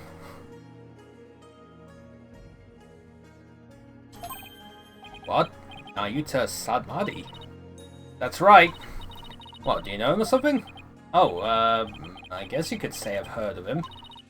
Yeah, well, he is pretty famous. Really? Yes, they say he travels the world, solving difficult case after difficult case. Where there is a hard case to crack, he's called in to prosecute it. So how come we haven't heard about him for 5 games? Wow, sounds like he's going to be tough to beat. I can't believe this. I have to stand in court against him? He seems like a very kind, gentle person, though. He's very polite and understanding to everyone he talks to. Huh, so he's a pretty agreeable guy, then. Yeah, he's bound to see what kind of person Trucy really is. Don't they hate defense attorneys in crime? Would he even listen to what you have to say? What we have to say? I don't see why not. He certainly seems like the type of person who would. Even so, do you think you could do us a favour, Emma? Could you tell Prosecutor Sadmadi about Trucy, about what a good person she is? Of course. Leave it to me. I'll make him understand there's no way Trucy could have committed murder. I hope he listens to reason. Me too. This is looking pretty bad, Apollo. They're calling it a murder, and they've even got proof. What are we going to do? Look on the bright side, that's what. Bright side? What bright side? Well, the good thing about there being proof is that it has to point to the real killer. If we can find out who that is, we can prove Trucy's innocence. Oh, hey, you're right. Which means our objectives are clear. We have to find 2 things. Proof of Trucy's innocence and evidence of the true culprit's identity. You know what, Apollo? You're starting to give me a glimmer of hope. That means there's only one thing to do. Emma, would it be alright if we investigate the scene? If I said no, you'd just do it behind my back anyway, right? Ha ha ha. Would I do something like that? I guess the jig is up. Oh, alright, but I better come along. Who knows what sorts of mischief you get up to if I'm not there to keep an eye on you. Mischief? Sounds like Emma trusts you about as far as she can throw you, Apollo. He has been known to move things around at the scene of the crime, you know. And what about you? You used to do all kinds of forensic tests on things without permission. There's nothing wrong with that. After all, forensics is always on the side of justice. How is that even remotely fair? Now, give me a second, I'm gonna grab some.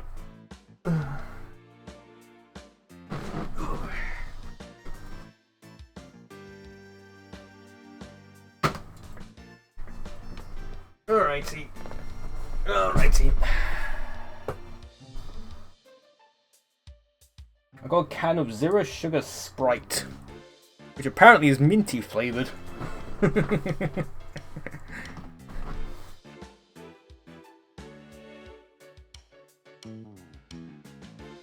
Have we finished talking to you? I guess we are.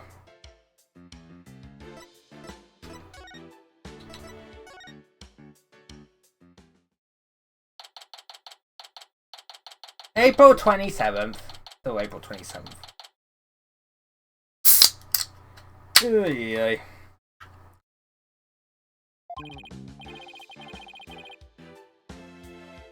Alright, let's get down to investigating, shall we? Just make sure you don't move anything or I'll get in big trouble. Fine, I promise. So only move the things I have to.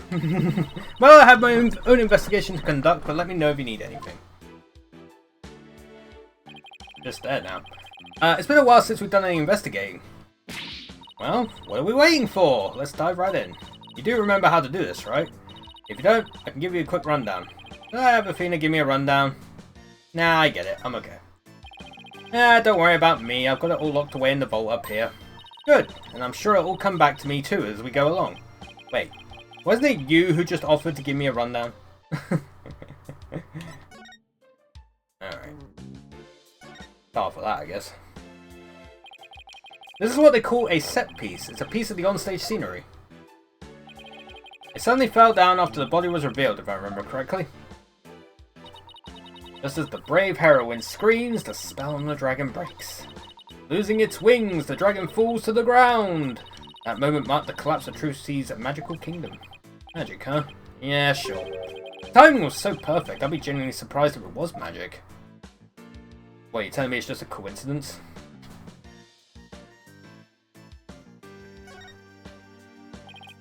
Oh hey, this is a curtain. I wonder what's behind it. The backstage area, there's magic equipment and stuff like that back there. Yeah, I'll open it a crack and check it out later. You weren't thinking of opening that curtain, were you? Who, me? Would I ever do such a thing like that? Rats, guess I'll have to ask her to open it for me later.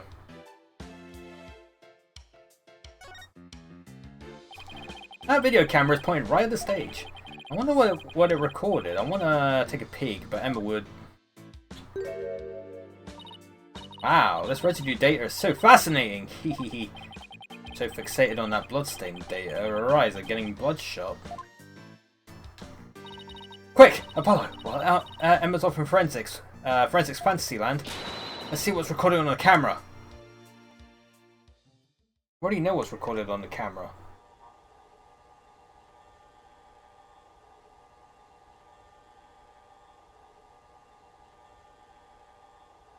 We've already seen it, but you know.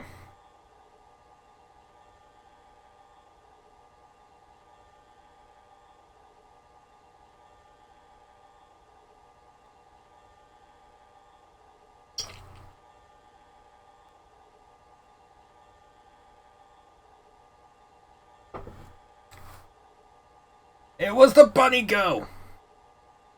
I blame the bunny girl.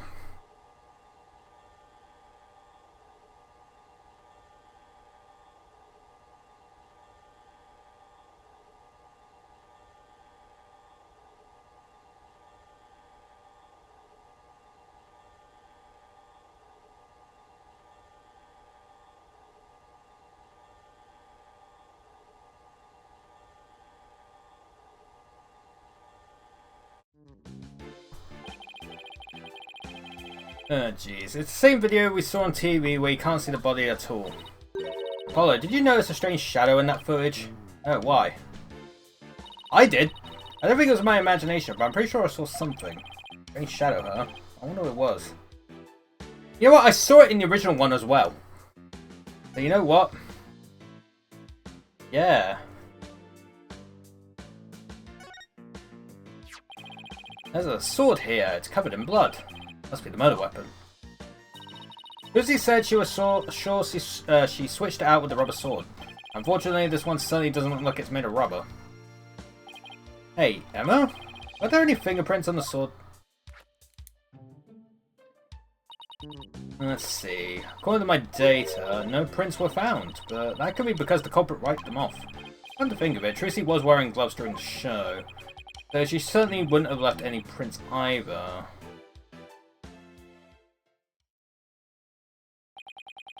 Something isn't right. It just doesn't make any sense. What's the matter, Apollo? You're making that weird thinking face again.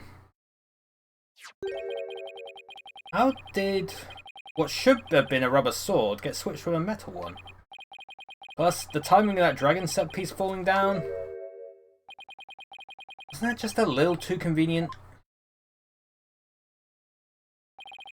Something just isn't sitting right. Ground control to Major Apollo.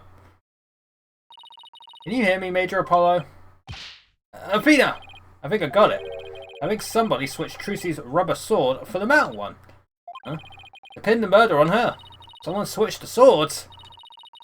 When could they have done that? When everyone was too busy to notice. Somebody could have switched Trucy's rubber sword with a metal one. After the set piece fell. After the set piece fell, everyone in the audience was kicked out of the theatre. In the ensuing chaos, somebody could have carried out a cover-up operation. Any one of the stagehands or show personnel could have done it before the police arrived. What you're saying is... somebody's actively trying to frame Trucy for the crime. Yes, some disgusting individual is trying to get away with murder. So it's someone related to the show. Definitely a very high chance of that. Now, if we could just figure out who it is. God damn.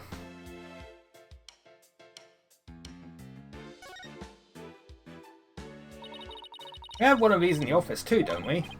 Yeah, that poor magic probably uses a shelving unit.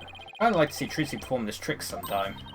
Well, I both know you'd be the one in the box she ever did. I feel bad for the prop, but it can stay a shelving unit in that case. Looks like I'll click on.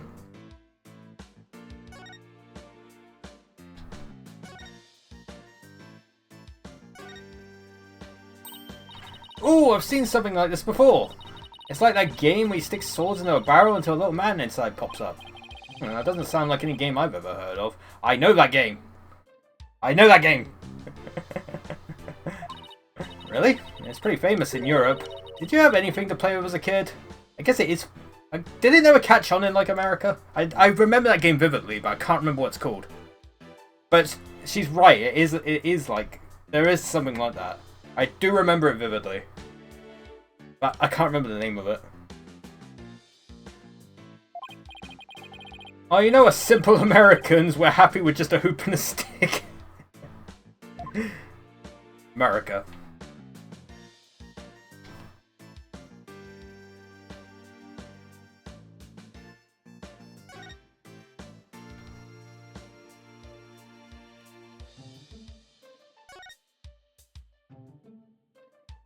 I'm trying to figure out what to click on here.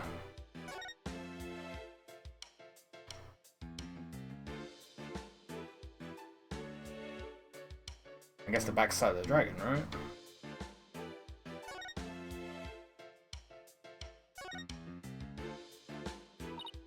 Wow, this dragon is a lot more hand-made than I expected. Oh, shit. Well, I can't tell you how many hours I put into that freaking thing. What? You made it? Chrissy had me help put it together, you know, as her assistant. She has you wrapped around her little finger, doesn't she? Chrissy smiles some kind of magical power that makes it impossible to say no.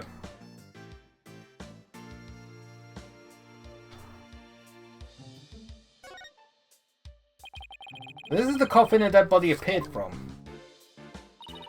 I actually haven't examined that yet. Would you two mind giving me a hand? No sweat! Trucy said the coffin was supposed to be empty when she stabbed it. So how did the victim even get in there? I bet there's a secret door or something. But she already said there's a secret door. It sure is an oddly shaped thing, isn't it? Who knew it could unfold into something like this? Well, I heard that since it's used for magic tricks, the left and right panels are made to be interchangeable. How that helps with magic tricks, though, I have no idea. I'm sure they make use of it in some way we can't even imagine. Bum bum bum. White outline, huh? So this is where the body was. What exactly did it look like just after the incident occurred, I wonder? Oh, I have a photo of the crime scene. Here you go. Ooh, stabbed in the back. Oh wow, it looks like he was stabbed in the back. Yeah, I just said that. Yes, that's definitely what killed him. What's this thing around his waist? It's a stunt harness. A stunt wire can be attached to it so the person can float and fly through the air. Come to think of it, he did fly in Act 1, didn't he? My man.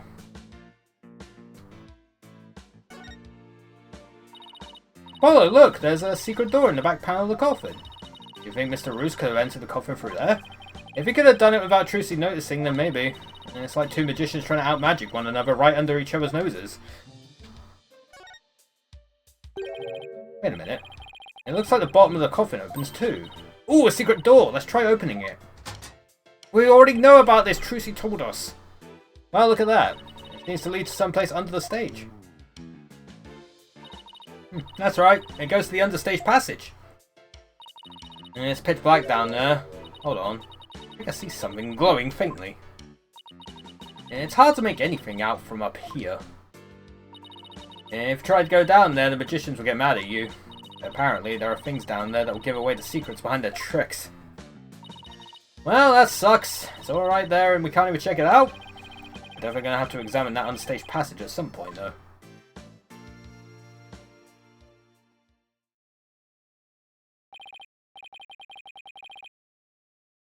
Let's see, what else do we need to do on the stage? Emma, did you run any fingerprints of the coffin? Actually, I haven't checked yet. I was going to do that at the end. I'd like to say the best for last. We aren't exactly talking about dessert here. Oh, but we are. Would you like to partake in my delicious dessert? I don't mind sharing. Oh, yes, please. There's always room for dessert, right? Alright, I guess I'll join you too. So, could you show us how you check for prints, Emma? Sure, let's start with the basics. As you know, fingerprints are an excellent way of identifying someone. That's because no two people have the same set of fingerprints, not even twins. So if we find any prints on the coffin, they might lead us to the killer. If the culprit was dumb enough to leave prints behind, sure. Let's go ahead and dust for prints now. Let's see. This looks like a promising spot. Try dusting the area with fingerprint powder. Move the cursor around and keep pressing A until it's thoroughly covered in powder. When you're done, blow with Y to get rid of the excess powder. Powder in this bottle is all we have to work with. If you run out, try blowing on the area. Any excess powder will be returned to the bottle. Alright, I think I'm ready. Oh, I can't just mash A anymore. God damn it, they figured it out.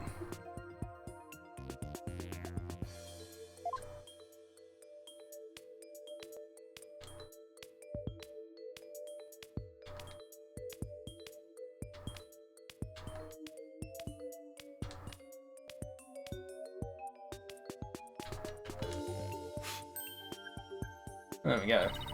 We found some prints. Looks like the fingers are somebody's left hand. Now, let's try comparing these with the ones we have on file. First, switch to Analyze mode with LB to select the print. Next, select the print you want to analyze and confirm it with A. I've got a pretty clear print here. I wonder whose it is. I have the prints of everyone involved in the case right here.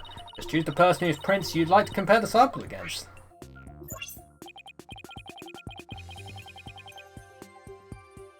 Well, the last person who was in the coffin was... That'll be Mr. Roos, right? Yeah.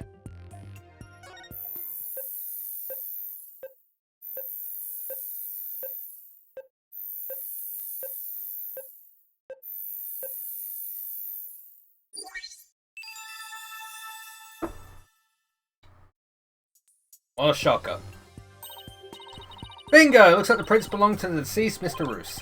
Well, we found prints here. Maybe we can find them elsewhere on the coffin too?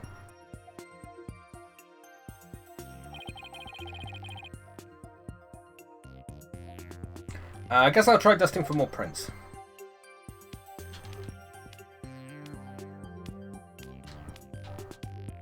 Yeah, smack that.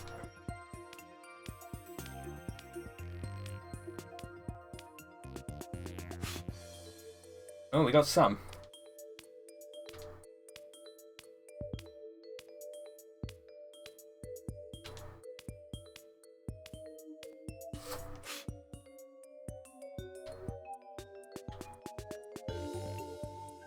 I guess I gotta analyze it.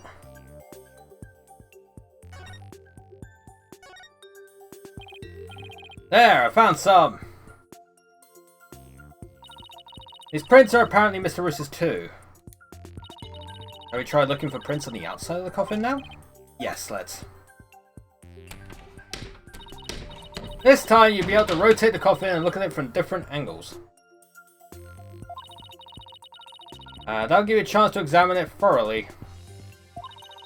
You can use the thing to turn the coffin in any way you like, and holding RB while using that will let you jump right to where the action is. If you ever get stuck or confused, you can always reset things with right stick. Okay, and if I find any prints, I'll choose one to run against the data, just like before!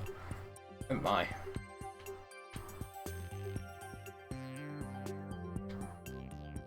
Move camera. Oh, you can do that, okay. Whoa.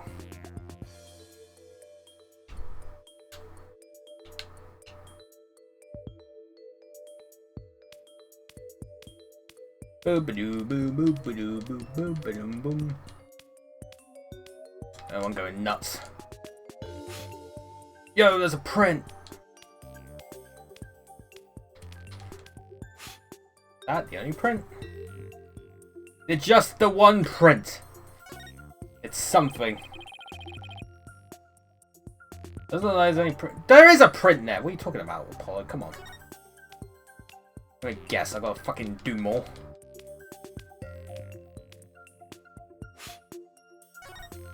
It's right there. Found another print.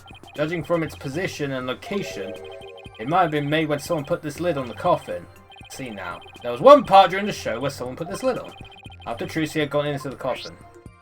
It was the bunny girl. Therefore, this print should belong to...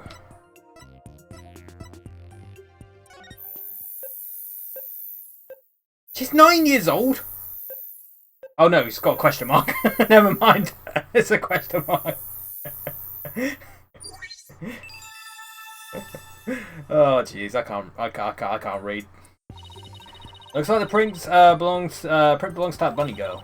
Come to think of it, she did put the lid on the coffin during the show. That's probably when she left a print on the lid. Now then, I wonder if we can find any more prints. Oh, that looks like a print to me. That looks dirty as fuck.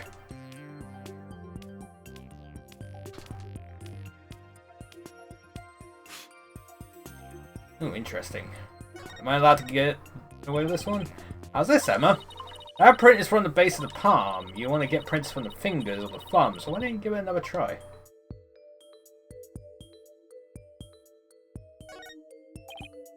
There, I got a print. Alright, I'll just check it against my data. Huh?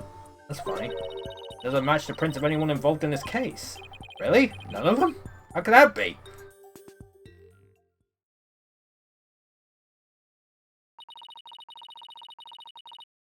It looks like that's about all the prints we're going to find. To sum everything up, the prints we found belong to the victim, Mr. Roos, the bunny assistant Bonnie, and some third unidentified person.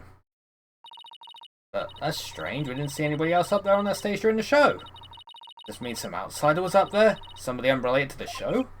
I guess we can't really say at this point. Well, thank goodness we didn't find any of Trucy's fingerprints, right? But that's only because Trucy was wearing gloves. Hey, Emma, there's something else that's been bothering me about the prints. Do you think there's something odd about Mr. Roos's prints? Odd? What's odd about them? Well, Mr. Roos was standing in the coffin facing forward. He would have left prints like this, right? But when we look at the actual prints...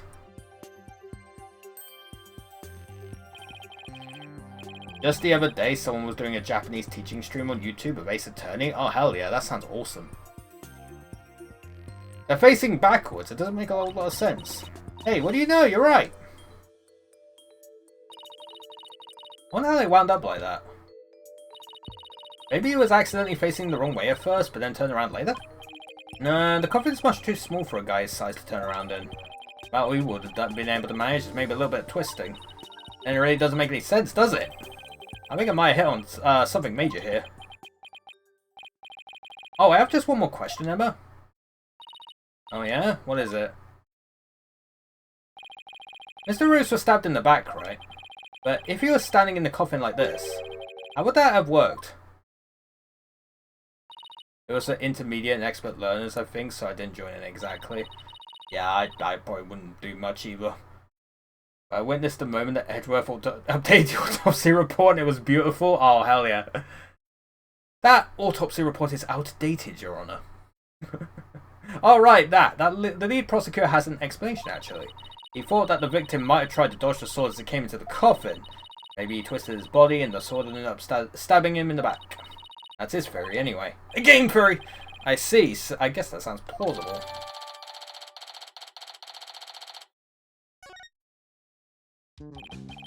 Well, I guess that about wraps up our investigation of the stage. Actually, there's still the area behind that curtain. Fingies!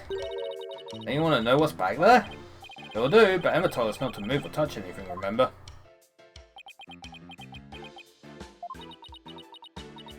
Would you quit staring at me? Fine, I'll go open it for you. Wow, look at you flaunting your lady killer eyes. Ha ha ha, I have my ways. I'm only doing this so I won't get charged with animal abuse for not throwing you a bone. I guess puppy eyes can be just as effective. Hey Apollo, after this case, why don't we get some chicken fingerprints? Alright, I'll be back.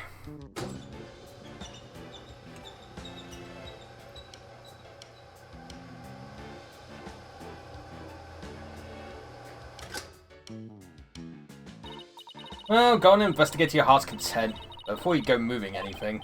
I know. Be sure to ask first. Oh, by the way, just examine the backstage to move to the area beyond the curtain. Okay, time to get investigating. Cool, man. Oh, dude, did I get to have a conversation about a ladder? Being the stage this way kind of breaks the illusion, doesn't it? It just goes to show that some things are better left unseen. Ooh, listen to you sounding all grown up and stuff. Don't worry, I'm sure you have some cynical one-liners your own Sunday too. Oh boy, I can't wait.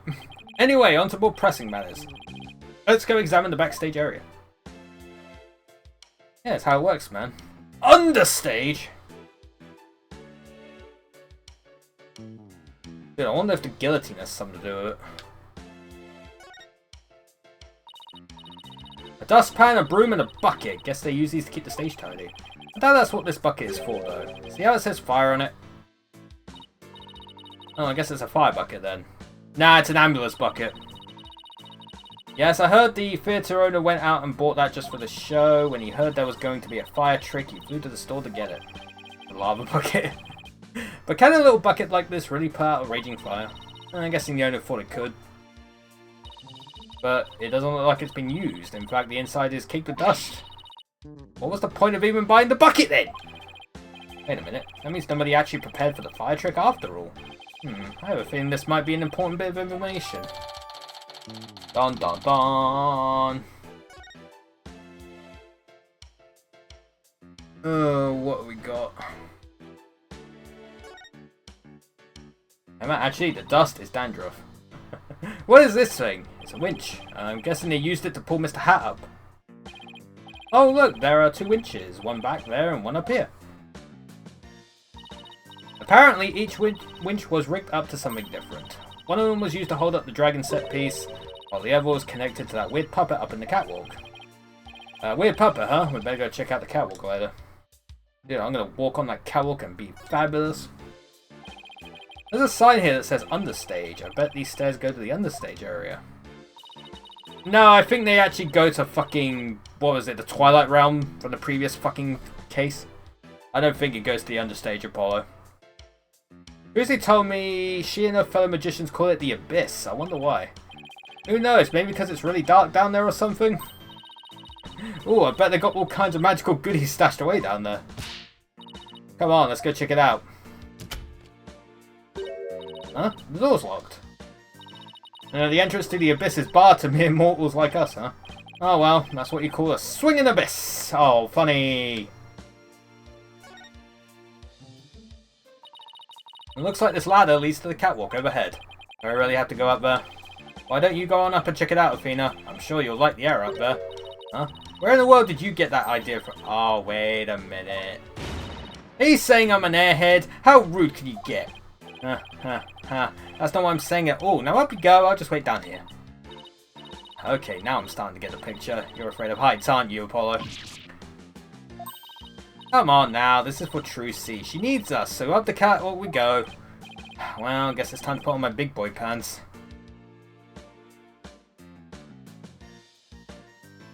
Dude, the nice animations.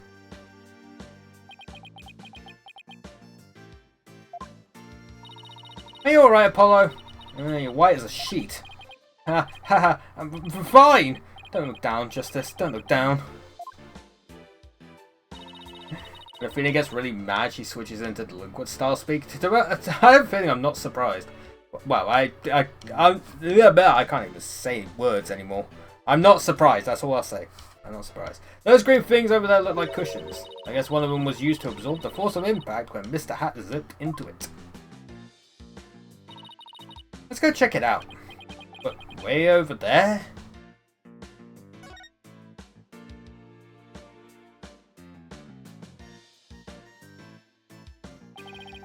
It looks like Mr. Hat is rigged to this smaller pulley. Let's see. How did it go?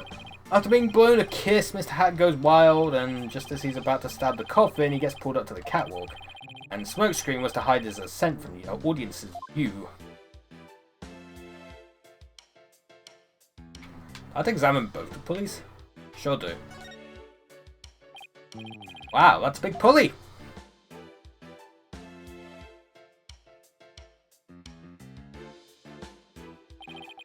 Looks like it's connected to one of the winches down below. Dragon set piece must have been hanging from this.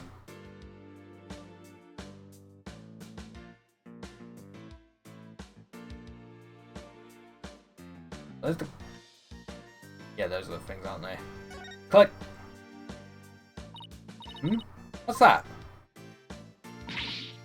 Look, Apollo, it's Mr. Hat! He's attached to a wire. Actually, didn't Trucy say something like... They quickly raised Mr. Hat up by wire into a cushion on the catwalk? Maybe the stagehands pulled Mr. Hat up and left him here afterwards. A wire attached to his back. It looks like it's connected to one of the winches down below. Huh? Mr. Hat's cape is ripped. That happened during the show? That's odd. It almost looks like it was slashed with a blade. How in the world did that happen? Apollo, I see that you're trying to take this all in stride, and I respect that. But seriously, you're trembling like a newborn fawn up here. Get it together, man! I can't help it! Hey look, there are cushions attached to the underside. Well, what are you standing way over there for? Come on over and look! You're not going to try and push me off, are you? Seriously, Apollo, come on, you'll be fine. Here, do you want me to hold your hand? Yes, actually. If you wouldn't mind. Looks like you're right. And Tracy mentioned something about this, didn't she? That a cushion was supposed to absorb the force of impact when Mr. Hat was pulled up. Well, I think that about does it for the catwalk. Do you think we missed anything? Nope! Didn't miss a single thing. We're all done here. Yes, sorry. I take it you're ready to go down?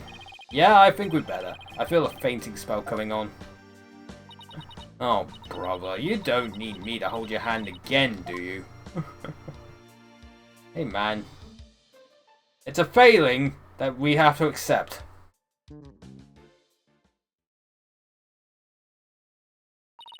All done? Yeah, pretty much. There's just one thing. The door to the understage passage was locked. Anyone we can get down there? That place, they locked it up as soon as we police finished our investigation down there. If you want to check it out, you'll have to ask a magician. Well, Trucy's at the detention center, so she can't help us. I guess we'll have to look for somebody else from the show. Okay, and I'd better get back to my own investigation. See you around. It's too bad about the understage area, but at least we learned a few things. Yeah, like one of your greatest fears. Wasn't talking about that. I meant how all the behind-the-scenes stuff is set up. Interview producers. The producers speculate that Francisco and Athena could have met each other while studying abroad. Yeah, that's true. They could have. Very true. Yeah, maybe. Yeah.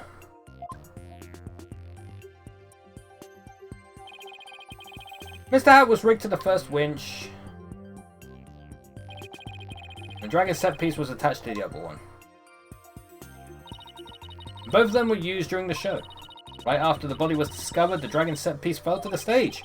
And in the chaos that ensued, the culprit could have switched the rubber sword with the real one. It looks like the best way to prove Trucy's innocence is to identify the real killer. Isn't that always the case? What a complete and utter mess. This is all great. Just great. That Wright kid in his bush league. Small potatoes. A half-grown has-been. There's somebody on the stage. Dude, I love the shorts. Wonder who it is and what they're doing. Maybe we should go talk to them. I have to examine them. Excuse me, are you connected to the show? What, you two got a couple more headaches for me to handle? I got my hands full as it is. Oh hey, I remember this guy. Hey, you there. What the heck's going on? They wouldn't even let me in. Me for crying out loud. Oh, Mr. Rettins. There was an accident during the show. An accident? Great, just great. That's all I need right now. Do you have any idea how much money we're sinking into this program?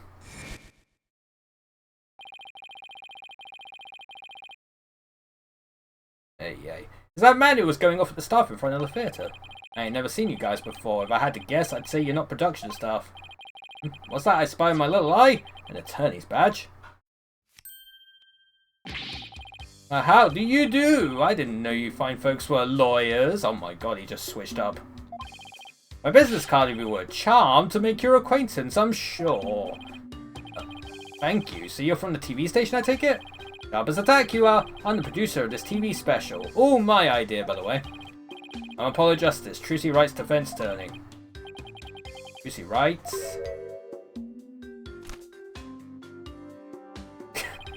Well, ain't that a kick in the head? How about you open with that tidbit next time, champ? Okay. What happened to the schmoozy magoo bit? I'm Roger Rettins. Hold the applause and the little girl's kids, I'm on the clock. Apollo. This guy looks really familiar, but I can't quite... Really, kid? Then try this on for size. Hang loose, baby! Hang loose, baby. Apollo, it's the ratings Raja from Take-Two TV. He's huge, crazy huge, like a real famous producer. Really? Never heard of him. Seriously, man? What kind of cave did you crawl out of? Roger Rettins, the ratings Raja, titan of the TV screen. Still not ringing a bell. You ain't seen my hit Saturday night talk show at 8 PM Eastern, 7 PM Central? No, I can't say that I have. You're blowing my mind, kid. You even know what TV is? Say it with me. Television. Do you mind if I ask you a few questions about the incident? No, no, no. What kind of comeback is that? Grow some backbone, kid. I basically lobbed that one at you. Now hit me your best bar. Viewers will love that. Come on, you gotta sell it. Sell what? Say something funny for the nice people at home. Go on, hit me with your best shot. But my best shot? Rolling here. Hurry up before they change the channel. Chop chop. Okay, here goes. Talk to the hang. Pow.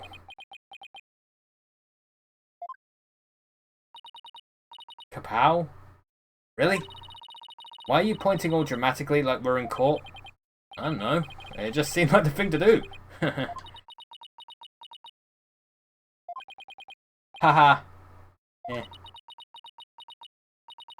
Apollo. Oof, that's going in the cringe reel for sure. Me whenever someone clips my stream. Well, whenever someone clips my stream.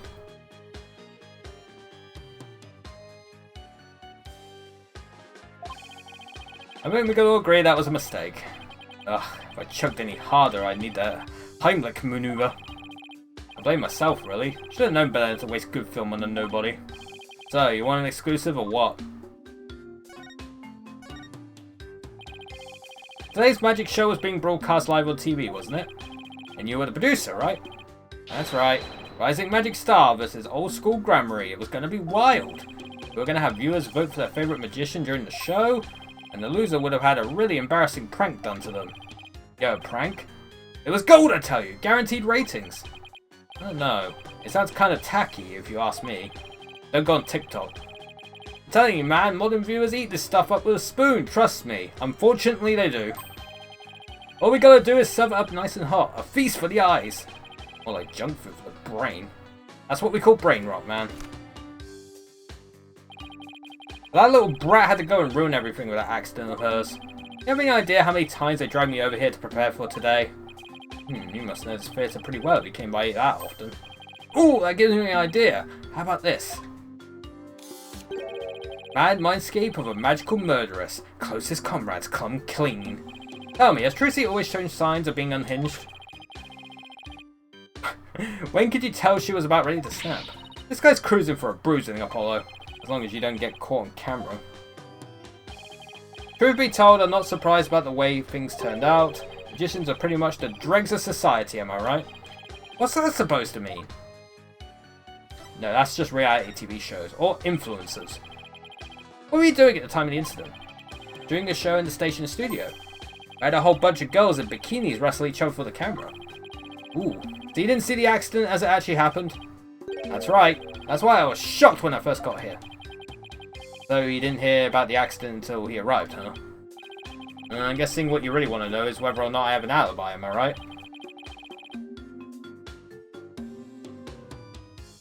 My staff at the TV studio can vouch for me. Why not go there and ask him yourself? You can give him my card and they'll let you in. Do you have an alibi, huh? Good to know. Magicians are all a bunch of good-for-nothings, if you ask me. Con artists and thieves is what they are. They trick people and take their money. Coming from you, that's rich, pal. Magic tricks aren't the same as con jobs, you know. That's right. The people watching never feel like they've been cheated. What's he doing? Lawyers spout hypocritical nonsense. Big surprise there, lol. And post. Did you just post about us in real time? Those Gramarys are all criminals! It's in their blood! Trucy Wright ain't no different. That girl is no good!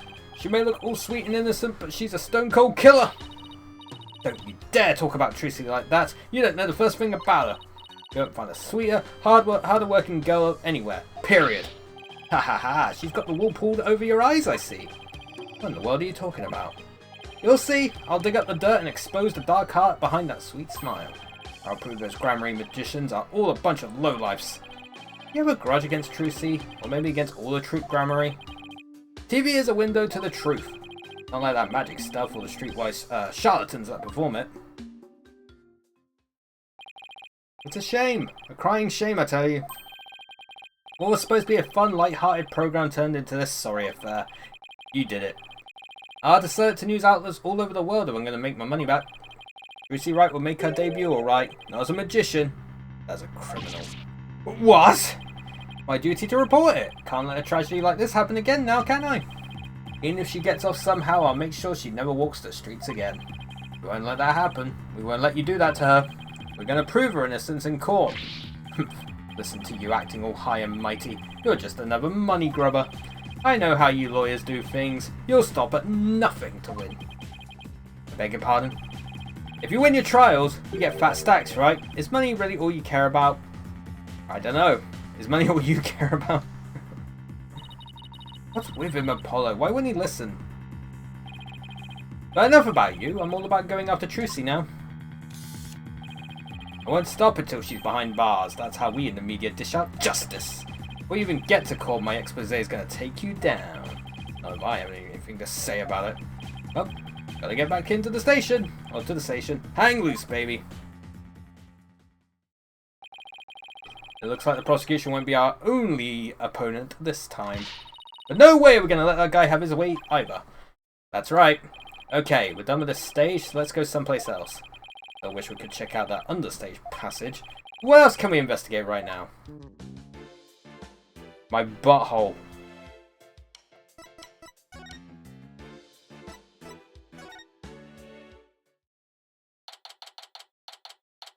April 27th. The dressing room looks just the way it did before the incident. All these items look kinda lonely without their owners. The poor rabbits! I had to find Trucy's notebook for her.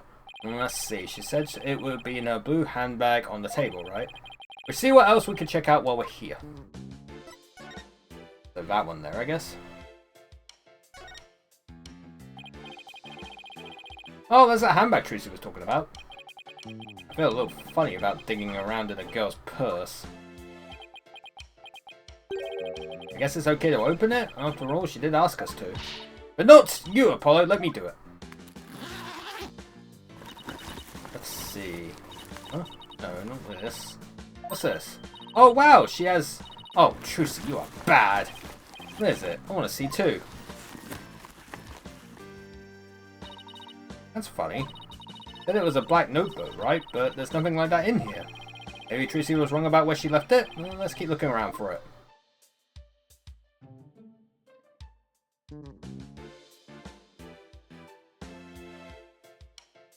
Oh, is it there? I say we take a look through Mr. Roos's things too. Hey, is that a notebook sticking out from behind his briefcase?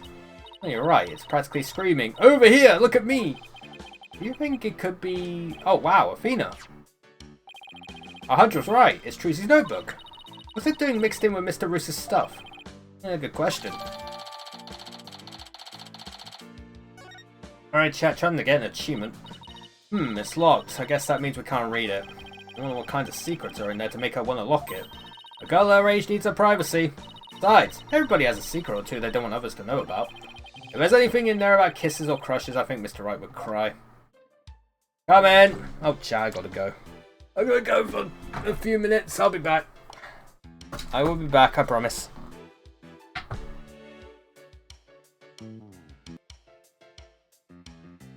Alright, I think the next thing I can do here is actually get an achievement. I did say I gotta present the notebook to Athena. A mysterious locked notebook. I wonder if there's anything about me in there. Like that one time I ate a pudding. I wonder if she was mad at me for doing that. Don't worry, if there's one thing I know about Trucy, it's that he's more mature than some people I know. Is that a dig? Foot meat mouth. Oh, jeez.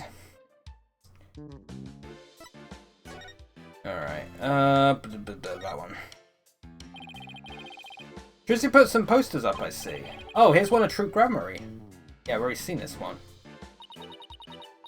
True Grammary, Magical Menagerie, huh? Oh, that's her, the one on the top right. That's the mother. Who became like the singer or whatever. Looks like a bunch of folks dressed in outfits a bit too gaudy for their age, if you ask me. Isn't that pretty much how all the best magicians dress? Was True Grammary really such a big deal back in the day? I guess so. Everyone in the country knew them back then. They had great tricks. Like making a building disappear or escaping a safe drop from a helicopter. Wow, I was in Europe at the time, so I had no idea. But even if even you knew about them, then they must have been really, really famous. I used to see them a lot on TV. I think it was back when I was in junior high. The one in black was the original leader of True Grammary, Trucy's grandfather. His name was Magnifi Grammary. The one in pink with a mustache, that's Zach Grammary. The yellow one was Valant. Trucy's late biological father. Oh, and look, there's Mr. Roos. This poster's from back when he was a member of True Grammary, huh? Trucy said he left the troupe after he was injured during a show or something, right?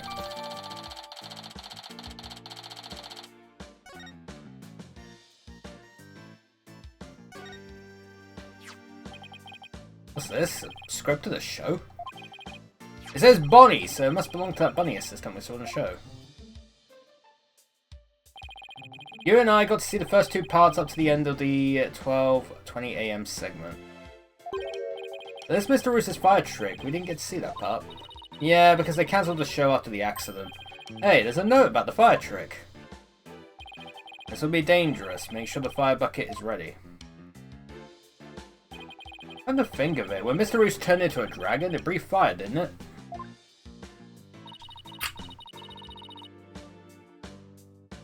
Coin tricks and fire tricks were Mr. Roos's specialties. Maybe they had some big finale planned. Where Mr. Roos and Trucy would face off in a grand magical showdown after his revival.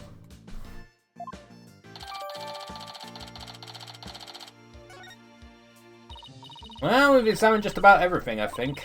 Looking through other people's stuff was so thrilling, like I'm doing something naughty. I know what you mean, just don't go poking around in my things at the office. Hi, what do you have to hide? I don't think I like how her eyes lit up all of a sudden. Anyway, we better get this notebook to Trucy. Oh, Bunny Girl. I saw you, you know. Oh, it's you, the bunny assistant from the show, right? What? Oh, yes, that's right. My name is Bonnie de Femme. Bonnie de Fame? Bonnie de Femme. I remember her talking to us earlier. Performing magic is like walking a tightrope. There's always an element of danger. One little mistake can even cost you your life, you know. I wonder if she'll make it across today. What do you mean by that exactly? Hee hee. Oh, nothing. Now, if you'll excuse me. You said some pretty strange things then. I saw you take it. You took something from our dressing room. Oh, Bonnie, that teleportation trick you did was amazing. Fantastique! What? Oh, thank you. But what you did... Stealing is... What other kinds of magic tricks can you do? Me? Oh, well... how about this? Bunny! Bunny! Splendido! You know, I think Bonnie's trying to say something to us. Yes? Thank you, Mr. Thief. Thief?! I saw you take that notebook. Please don't take things from our dressing room. Huh? I guess that means she really saw us, huh? I bet this looks pretty bad. Just say Trucy wanted it. If you return what you stole right now, I won't call the police. Oh boy. You got it all wrong. We're Trucy's lawyers. He asked us to bring the notebook to her. Trucy's lawyers? Oh, I'm so sorry I called you thieves. Really thought we were thieves. Why were you still doing magic tricks for us? I can't help it. Whenever anybody asks, I just can't bring myself to refuse. Does that mean she's a real people person, or that she aims to please a little too hard? In that case, can you tell us the secret to your teleportation trick? Well, I don't know if I should. Ow! If I keep up the pressure, she might just tell us. I've been dying to know. Leave the poor girl alone. Are you investigating the case? Yes, that's right. I'm Trucy's biggest fan. I just love her to bits. I'd do anything to help her. We appreciate that. In that case, would you mind if we ask you a few questions?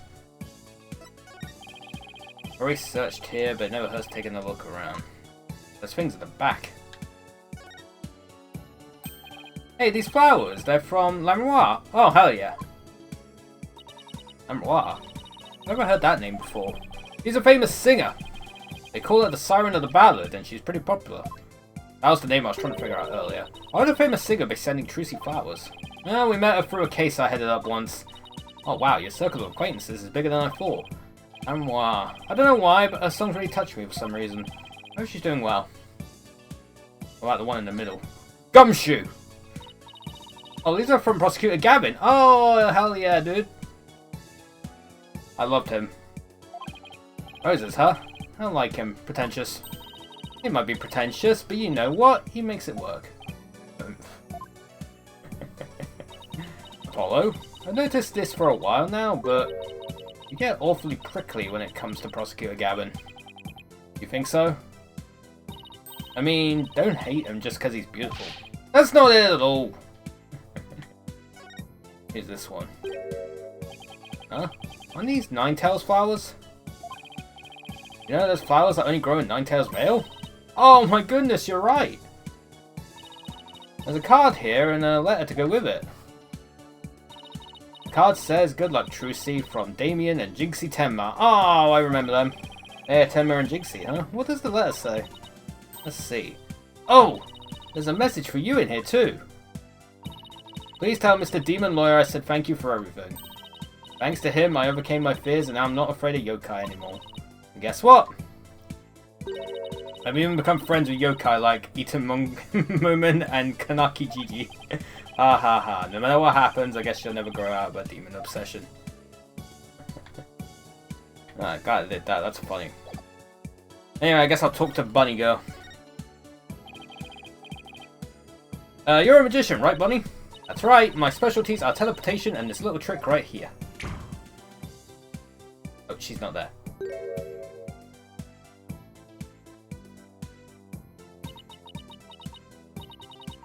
Looks like Mr. Bunny's in a bad mood right now. Well, that she messed up. You said you are a big fan of Trucy's, right? Oh, yes. I look up to her more than anyone else in the whole world.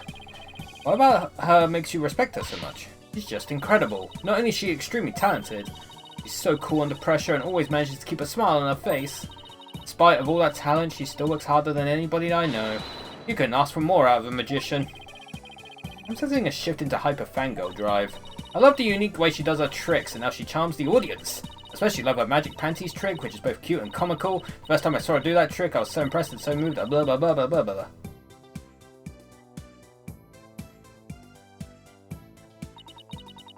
And that's why I think Trucy is top class, a real first-rate magician. I see. I think we have a pretty good idea of how much you adore her now. Oh, was I talking too much? I'm so sorry! And I better be careful about when and how I ask her about Trucy. They're trying to avoid the word funny. Funny bunny. Anyway, that's why I'll do anything at all to help Trucy. Oh, Mr. Lawyer, you just have to prove her innocence. Don't worry, I plan to do just that. I wish Trucy could see that she has people like Bonnie in her corner rooting for her. If Bonnie has something to do with this, is it alright to call her Bad Bonnie?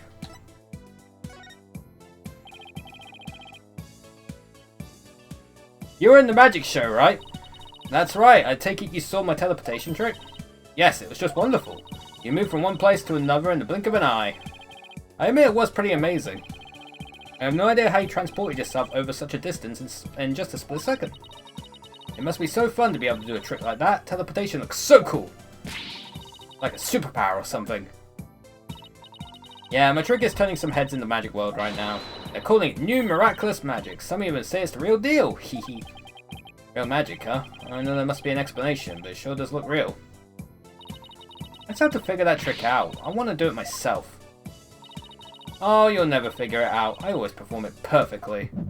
Knew it.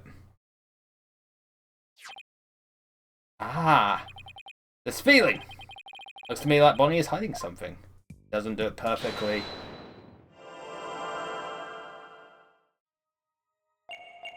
Hello.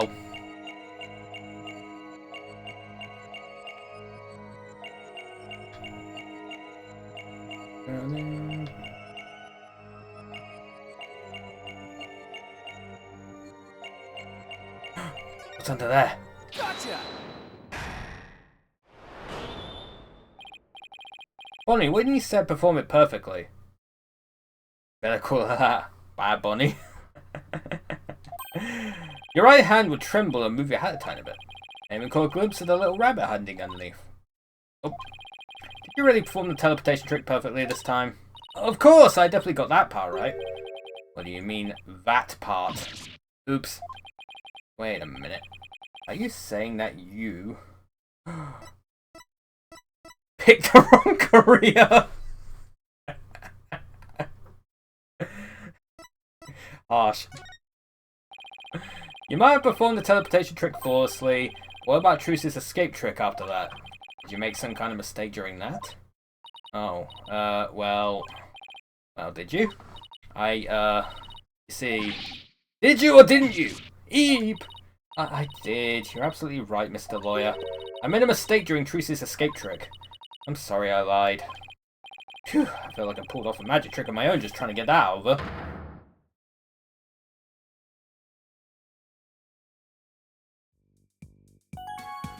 Alright. So, you made a mistake during Trucy's escape trick. Yes, I was in charge of operating Mr. Hat, you see. But I made a huge goof. So, did Trucy explain to you how the escape trick works? Yes, she knew we need to know for our investigation, so she shared the secret. Let's see. After Trucy escaped from the coffin down into the understage passage,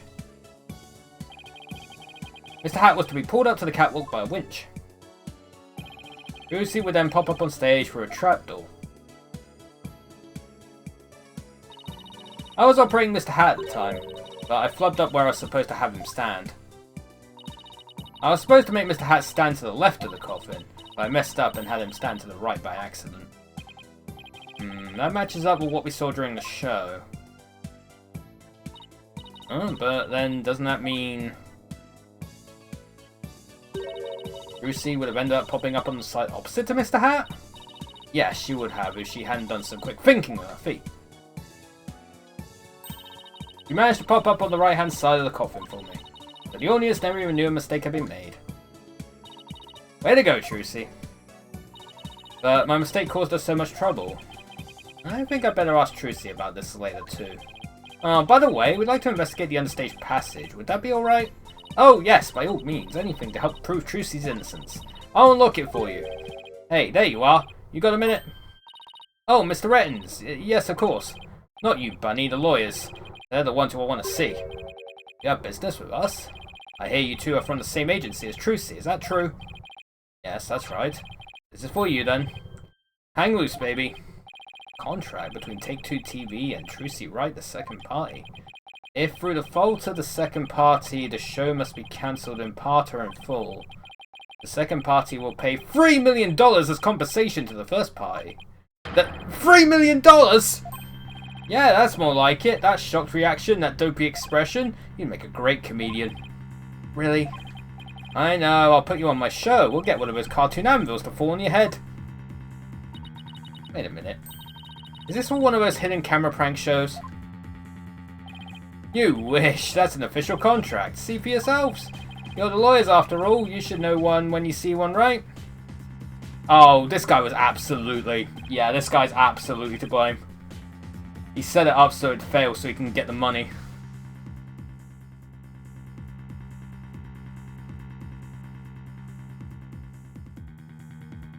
He's right. It's all signed and everything.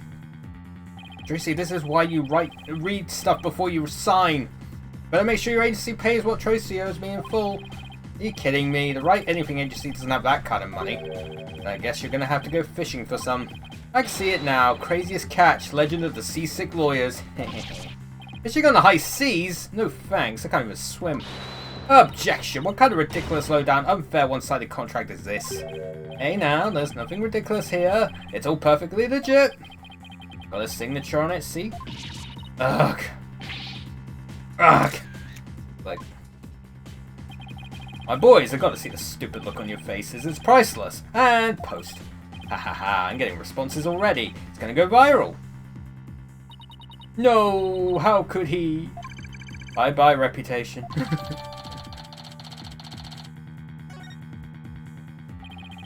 You ain't seen nothing yet, baby. I'm gonna drive Troop Grammary and everybody associated with it into the ground. Serves you right for getting involved with the Grammaries. What's this grudge you have against the Grammaries, anyway? Huh? What are you talking about? Dress is making you paranoid, champ. Come on, buddy. We have more filming to do. Oh, yes, sir. Excuse me, Mr. Lawyer. Oh, and I'll unlock the door to the understage passage for you later. Later, lawyers. Hang loose, baby. Why would Trucy sign a contract like this? And why did all of this have to happen when Mr. Wright isn't here? You'll have to come back for the understage later. Let's go hear Trucy's side of the story. Good thinking. We can't let you hit the high seas just yet. That's something we can do. We can't let the ratings Raja get his way. That dude is absolutely responsible. That much is obvious.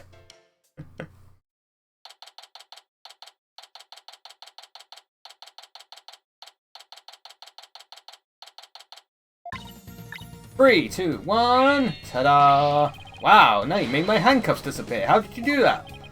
Doing magic tricks for the guard? Now, should I try making you disappear next, Mr. Guard? Can you do that? Oh yes, please. This is so exciting. Oh no, she's gonna kill him too. We should probably stop her before there's another incident.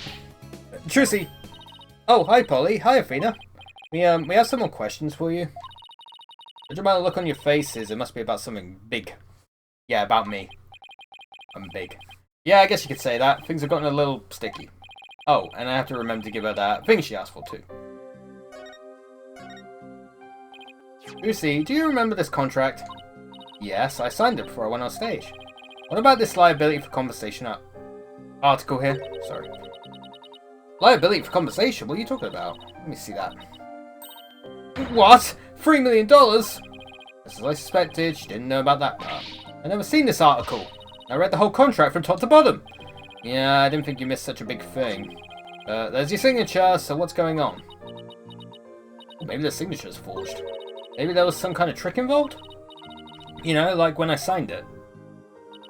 In other words, you think there might be some foul play afoot? And I'm willing to bet that the ratings Raja is the one behind it. Ollie told us about the mistakes she made on stage. Oh, you mean with where Mr. Hat had been placed? Even I was at a loss about what to do for a second there. But how did you fix the problem? Well, I was down in the unstaged passage when I found out. I had to work my butt off to fix it, let me tell you. After I escaped from the coffin and went down into the unstaged passage, I got a signal from Bonnie saying she made a mistake with Mr. Hat's positioning. No joke, I was freaking out. After all, I had to be back up on stage in a few short minutes. Magical girl Trucy Wright was faced with an unprecedented crisis beneath the stage. Would this spell the end for Trucy and Grammary Land? And then what happened? Venus totally hooked. I was supposed to get back up to the stage through trapdoor number 1 on the left. Using a platform that could be raised and lowered called a stage lift. There was a stage lift ready and waiting in the lower position under trapdoor number 1. Mr. Hat had been placed on the right above trapdoor number 2 by mistake. There was already another stage lift under trapdoor number 2, but it was in the raised position since we hadn't planned on using it. Okay, so how did you get back up onto the stage? Why? Through brute strength! I couldn't lower stage lift number 2 by myself, so I pushed it back and out of the way. Then I moved the lower stage lift number 1 into place under trapdoor number 2. Ugh, grr, this thing is heavy!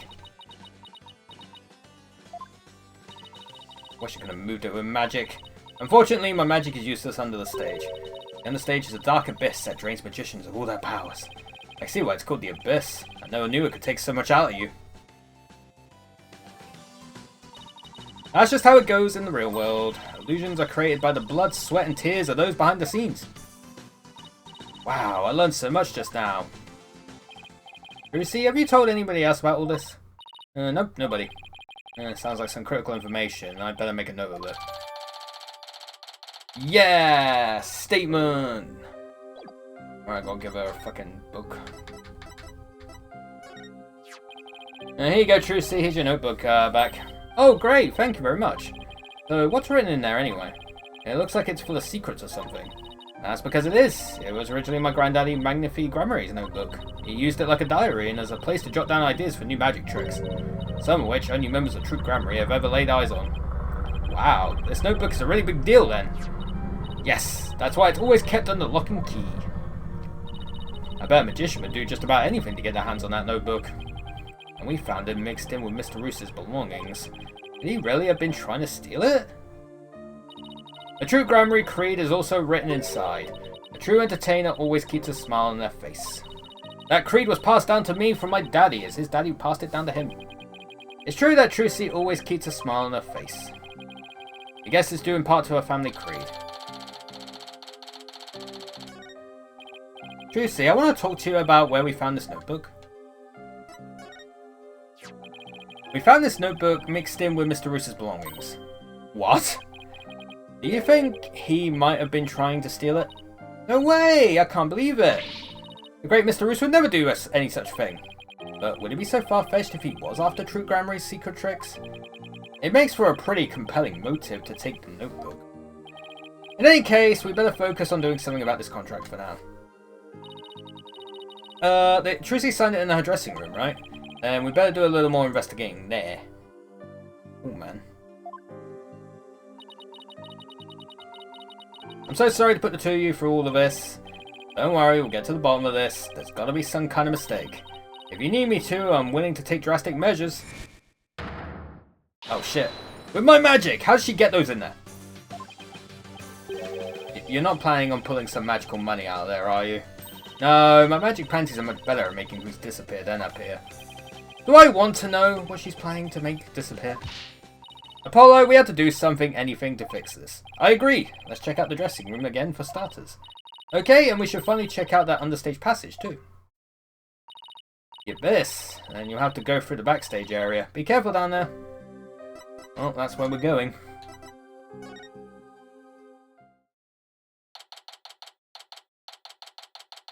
Oh, Emma's still there. Let's see, we should be able to get to the understage passage from backstage. Hopefully, Bonnie unlocked the door for us like she said she would.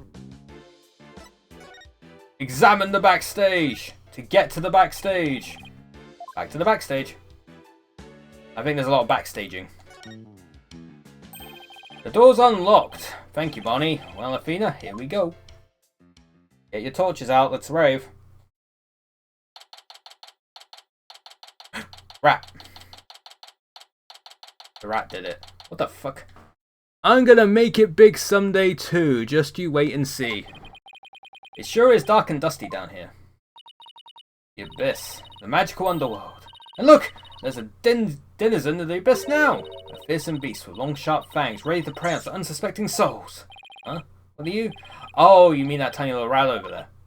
Oh, I mean that fearsome beast over there. I take it you don't like rodents? All the rat. The stage lift for getting up to the stage. Trucy moved this one here. And I guess it used to be where that yellow tape is. How in the world did she manage to move this huge thing? It couldn't have been easy for her. She's pretty petite. But I bet it'd be easy for you. Just what are you implying? That's it, chump. You're looking up microaggressions later. It's a stage lift for getting up to the stage. It looks like this crank lowers the platform. But Trucy said it's impossible for one person to do it alone. That sounds like a challenge. Now I want to try it. Herg! Gag! Huff, huff, huff, huff. It's probably just broken. Or you could just take people at their word. If I'm reading this room right, this must be the stage lift Trucy moved during the show. Originally it was there where stage lift number 1 is now. Yeah, it probably is. This sword is the exact same design as the murder weapon. Wait, what's this? Yeah! Ow! What are you doing? That hurts. I think I'm bleeding out.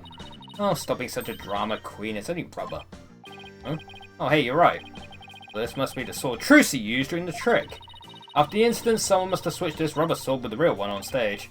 And maybe that's when they brought the rubber sword here? Holy shit.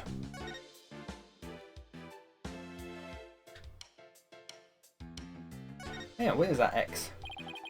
This glowy stuff. Oh, it's glowing in the dark tape. Hey, this must be what I saw through that secret door in the bottom of the coffin. But who put it there? Who put it here and why? Probably a marker of some sort since it's so dark down here. Yeah, sounds about right. Maybe it's meant to mark which ladder to climb? Maybe. This ladder goes up to the ceiling, so I guess it leads to one of the trapdoors on the stage. Lucy must have used this ladder when she escaped from the coffin. Why don't you climb up there and see if I'm correct? It's not so high, you'll be fine, right? Huh? Why me? You'd make a young lady wearing a skirt climb a ladder. Fine, I'm going.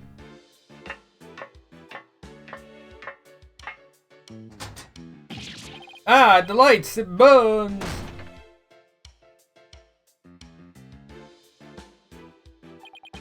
Ow. You're alright. I can now confirm that the ladder does indeed lead up to the stage.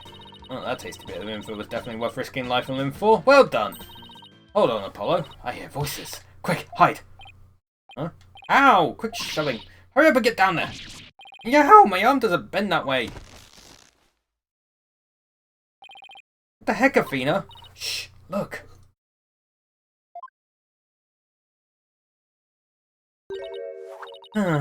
So much work pretending to be cute and sweet. Ah, Bonnie. Hey, Bunny, wait for me. The ratings, Raja? What do we have to hide for, Athena? I heard something funny. There was something off in their voices. Oh, right. Athena's super sensitive hearing. Those lawyers are poking around, trying to stir up trouble. Don't be worried. Relax! I didn't say anything to the police, and I won't say anything to them either. You better not, or you're gonna get it. Pow! Right in the kisser! Oh, she is a bad bunny. She is a bad bunny! What the? Is it just me, or does Bonnie seem kind of different from before? Apollo, shush! I'm sick and tired of this whole investigation. All I want is Trucy's head on a platter. Heh, leave everything to me, babe. Don't forget the power of mass media. TV can accomplish anything. I'll make sure Trucy gets much worse than a guilty verdict. I can't wait to see that girl crying and begging for mercy. You really hate Trucy, don't you, Bunny? I hate her. I loathe her! I can't stand that Trucy right. Just because she's a little good at magic, she thinks she's all that. So this is exactly what that sniveling brat deserves. Hey, what the heck? You mess this up, you're gonna really be sorry, you hear me? I'll crush you flat. Like a cockroach under my foot. Oh, you cute little thing. You're so adorable when you're throwing a fit. Ow, ow, my foot. Can't you take a joke? Come on, grab my things. We're leaving. Nah, lead the hippity-hoppity way, my little bun-bun. Bloody hell. Well, she is definitely a bad Bonnie.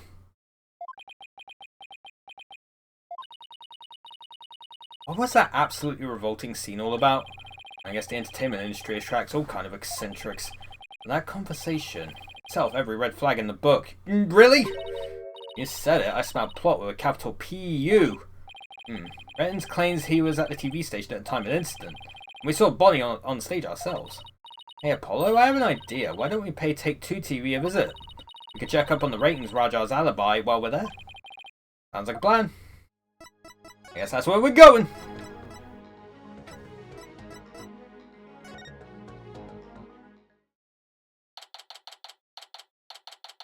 Yo, is that Wheel of Fortune? Against a roulette wheel, that's kind of wild. Yikes, look at this place. There's so much going on at once, it's making my head spin. Take a look at that screen and listen to those hosts. Magical murder, live audience witnesses shocking skewering. 17-year-old magician Trucy Wright. See exclusive unedited footage of the heinous crime, complete and uncut. Can't let them broadcast that! Trucy will get tried in the court of public opinion. Well, I doubt we can stop them from airing it. But we can prove their innocence in a real court of law. No matter what garbage they report on TV, we can set the record straight at the trial.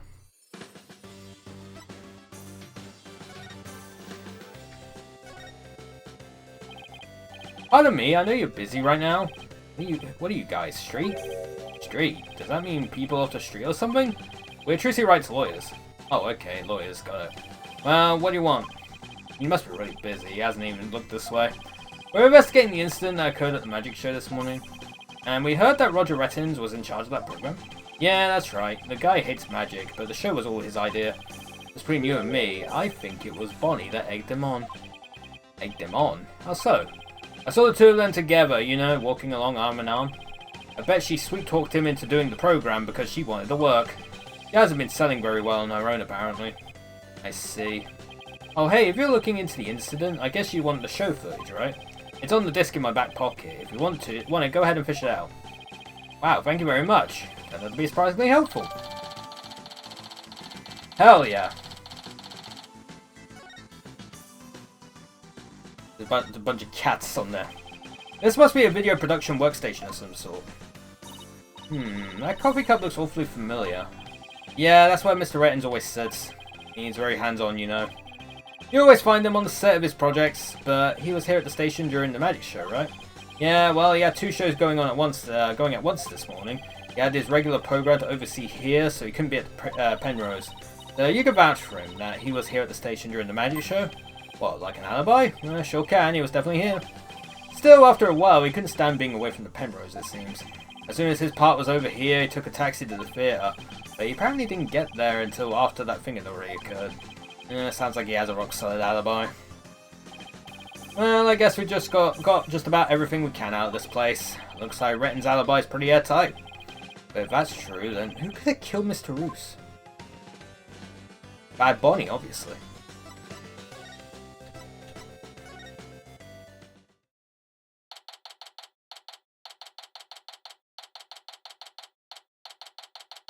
Dressing room! Okay, this is where Tracy signed the contract. Right, and there must have been some kind of trick that was used when she signed it. The question is, what kind of trick and how was it done? If some kind of object or tool was used, there may still be a trace of it somewhere. Like with a pen, or the paper. Well, it's time to find the secret to that trick. Oof, skits! Let's do this!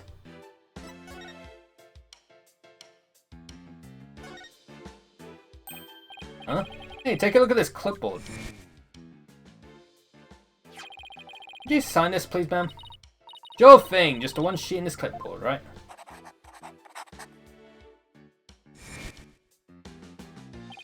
Isn't this the clipboard Tracy used when she signed the contract? I think you're right. Let's give it the once over.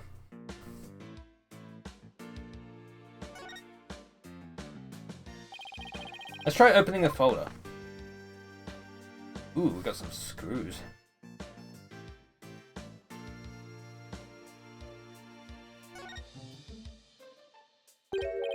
Hey, this screw is different from the others. Not only that, but I think it's loose. Look, I can move it. You sure you should be fooling with it like that, Apollo? Whoa, it came right out. See, I tried to tell you, but would you listen? No. Hey, take a look through the hole, Athena. I think there's something back there. Oh wow, you're right. What is it? Oh, what happens if I rotate it? Hey, look, the back panel is loose. I think I could take it off. Got it. You're just breaking things left and right today, aren't you? Look, there's something inside. Look at that. Where's this black sheet of, I want to say paper? Oh, I know, it's carbon paper. You put it between two pieces of paper and it copies what you write onto the bottom one. Oh, well, so when Tracy signed the contract, there was actually another contract underneath. The signature on the top contract got copied onto the hidden contract. So that's how Tracy was conned. Like tracing paper. This is how Ratings Raha's doing, I just know it. How dare he! Yeah, you gotta hand it to him though. It couldn't have been easy fooling Tracy, that girl's no slouch. Yeah, but I bet we can use this clipboard as evidence if we ever take this to trial. Looks like we're pretty much done here. Should we go back to the office? We can get a snack and talk over our plan of attack. Sounds good to me. Oh, I like the snacking part. Alright. To the agency. Oh god, it's black. There's someone here! What in the world? Oh, shit. What's going on here? All these stickers say repossessed. Who did this? Who's responsible for this? Well, now, this is a restricted area, champ. No trespassing. Trespassing? But this is our office! You're the one who's trespassing. Enough with the lip, boy. Don't tell me you forgot about your debt. What are you talking about? I'm just abiding by the contract. If the agency can't pay me, I have every right to seize its property, am I right? It's like that? We haven't even had a chance to take this to trial. Heh, if you're gonna be mad, shouldn't Trucy be the one you're mad at? I told you. Serves you right for getting involved with those grummaries. Oh, you dirty run. What are you going to do with all that stuff? Sell it, of course, every last bit of it. That's why I'm seizing everything. And I'll take this little office of yours too. You think you could just waltz in here and do whatever you want? Indeed I do, unless you write whatever warehouse joker's got 3 million already. Ugh. That I know then, because I gotta recoup my money somehow. After all, the entire program went south because of Trucy. It's called liability for compensation, and this infantile agency is the liable party. Why, you black-hearted! Hey Apollo, what about the crooked clipboard? Eh, it's no good, we don't have any proof that Renz was behind it. Darn. Heh, you're gonna have to do better than that, folks. Looks like the famed Mr. Wright left behind nothing but incompetent noobs to run things. Oh, no way, he was counting on Mr. Wright to be away for this plan of his. The 2-bit thug will show him. Haha, there's the sugar, that's the expression, it's priceless. How does it feel to lose the precious office your boss left you in charge of? Ugh. Now, not to rub it in or anything, but I think you should know where you stand right now. Oh man, what now? Here, have a gander. Trial of young up-and-coming magician Trucy Wright is scheduled for tomorrow. We're here just outside the office of the suspect, hoping for an exclusive peek inside. What? Is this live? Apollo, look! There's a sea of reporters outside. Oh, a questionable looking pair are peeking out the window at this very moment. Our viewers at home can see for themselves their vicious, brutal expressions. Yellow journalism at its finest. And that's the way it is. The majority of the public already thinks Trucy is guilty. They saw the whole thing happen with their own eyes during the show's live broadcast. Everybody in the country is against you. No way. No office, no allies. Are you sure you still want to represent that girl? Of course we do. We believe in her innocence. Go ahead. Think what you want. It's a free country. Just know that you'll be the biggest losers in the end. In the meantime, feel free to keep on flopping around like the dying fish you are. Now then, you gotta be out of here by tomorrow. Take in this little cozy office tonight while you still can. Hang loose, baby. Hey, Daddy, guess what? We're doing it tomorrow. Can't believe we let Mr. Wright's office get placed under seizure. Hold up. This is just ridiculous! Eek! Look out! Clear out, we don't want murderers here. Uh-oh. Hey! If it's a fight you want, I'll take you on. Come on! Yikes! Let's get out of here before we get killed too. Microaggression. I can't believe this is happening. We have to do something to protect ourselves. And fast. Body armor. Mr. Wright! Apollo, I got your messages. How is she? Is Trucy okay? She's not crying, is she? Does she have a lawyer?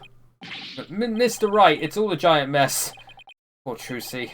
And the office. Our office! Apollo? Okay, we better both take a deep breath. Wow, I see, and he's saying you had to be out by tomorrow? I'm so sorry, Mr. Wright. I wish there was something I could have done. This is quite the mess, isn't it? Even if I left right now, I wouldn't be there in time for the trial tomorrow. I'm sorry, Apollo, but I need you to handle this for me. Of course, we can handle the defense, but the office... Too soon to give up on that. What do you mean? The contract only addresses Trucy's liability if she causes the show to be cancelled. You just have to prove in court tomorrow that it wasn't Trucy's fault. Oh, hey, you're right. Everything depends on your winning that trial tomorrow. Tracy's fate and the fate of our office is all riding on your shoulders, Apollo. I know. I'll be fine, right? Apollo! I've been watching you grow over these past 2 years. That's why I can say with absolute confidence that you'll be fine. Really? I've seen you earn victory after victory in some pretty dicey situations, and guide Athena, helping her along her way too. That's why I know you're ready, why I know I can leave Trucy in the office to you. I believe in you, Apollo. Thank you, Mr. Wright. Good luck tomorrow. Thank you, I'm fine. Everything will be fine. You can call me anytime if you need to, but I'll be fine on my own, right? Yes, I think so too. I can do this. That's the spirit. Give it your best out there, Apollo. Very true. What is it, Apollo? What are you smiling about? Who, me? It's nothing. Mr. Wright believes in me. Can't let him down. We have to win this trial, Athena. I couldn't agree more, and I'll do everything in my power to help. Our opponent tomorrow. Prosecutor Sadmadi. Huh? Why now of all times? No, I don't care who it is. I can't afford to let my guard down for anyone.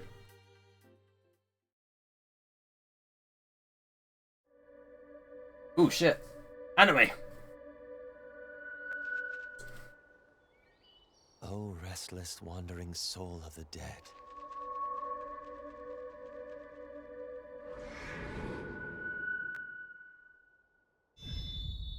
Prosecutor Sadmati. Oh.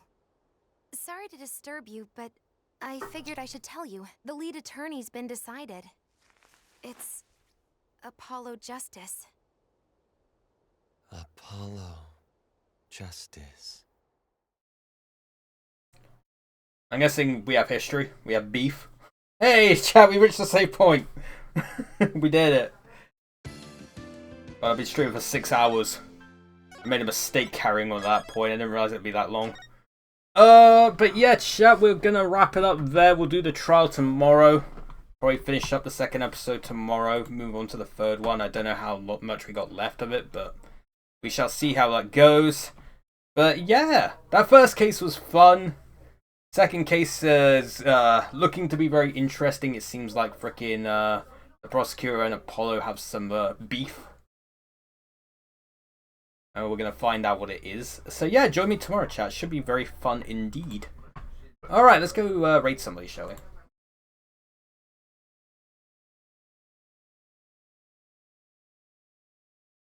Okay. Let's see. That's right. Alright, we'll raid Radiant Sword. They're playing Grounded 2. Yeah, they're playing Grounded 2. I played Grounded 1, didn't like it all too much, but we'll go raid them, shall we? But yeah, that's it for today. Hopefully you enjoyed today's stream. Hope the rest of your Tuesdays go well, and hopefully I'll see you all next time. Boop.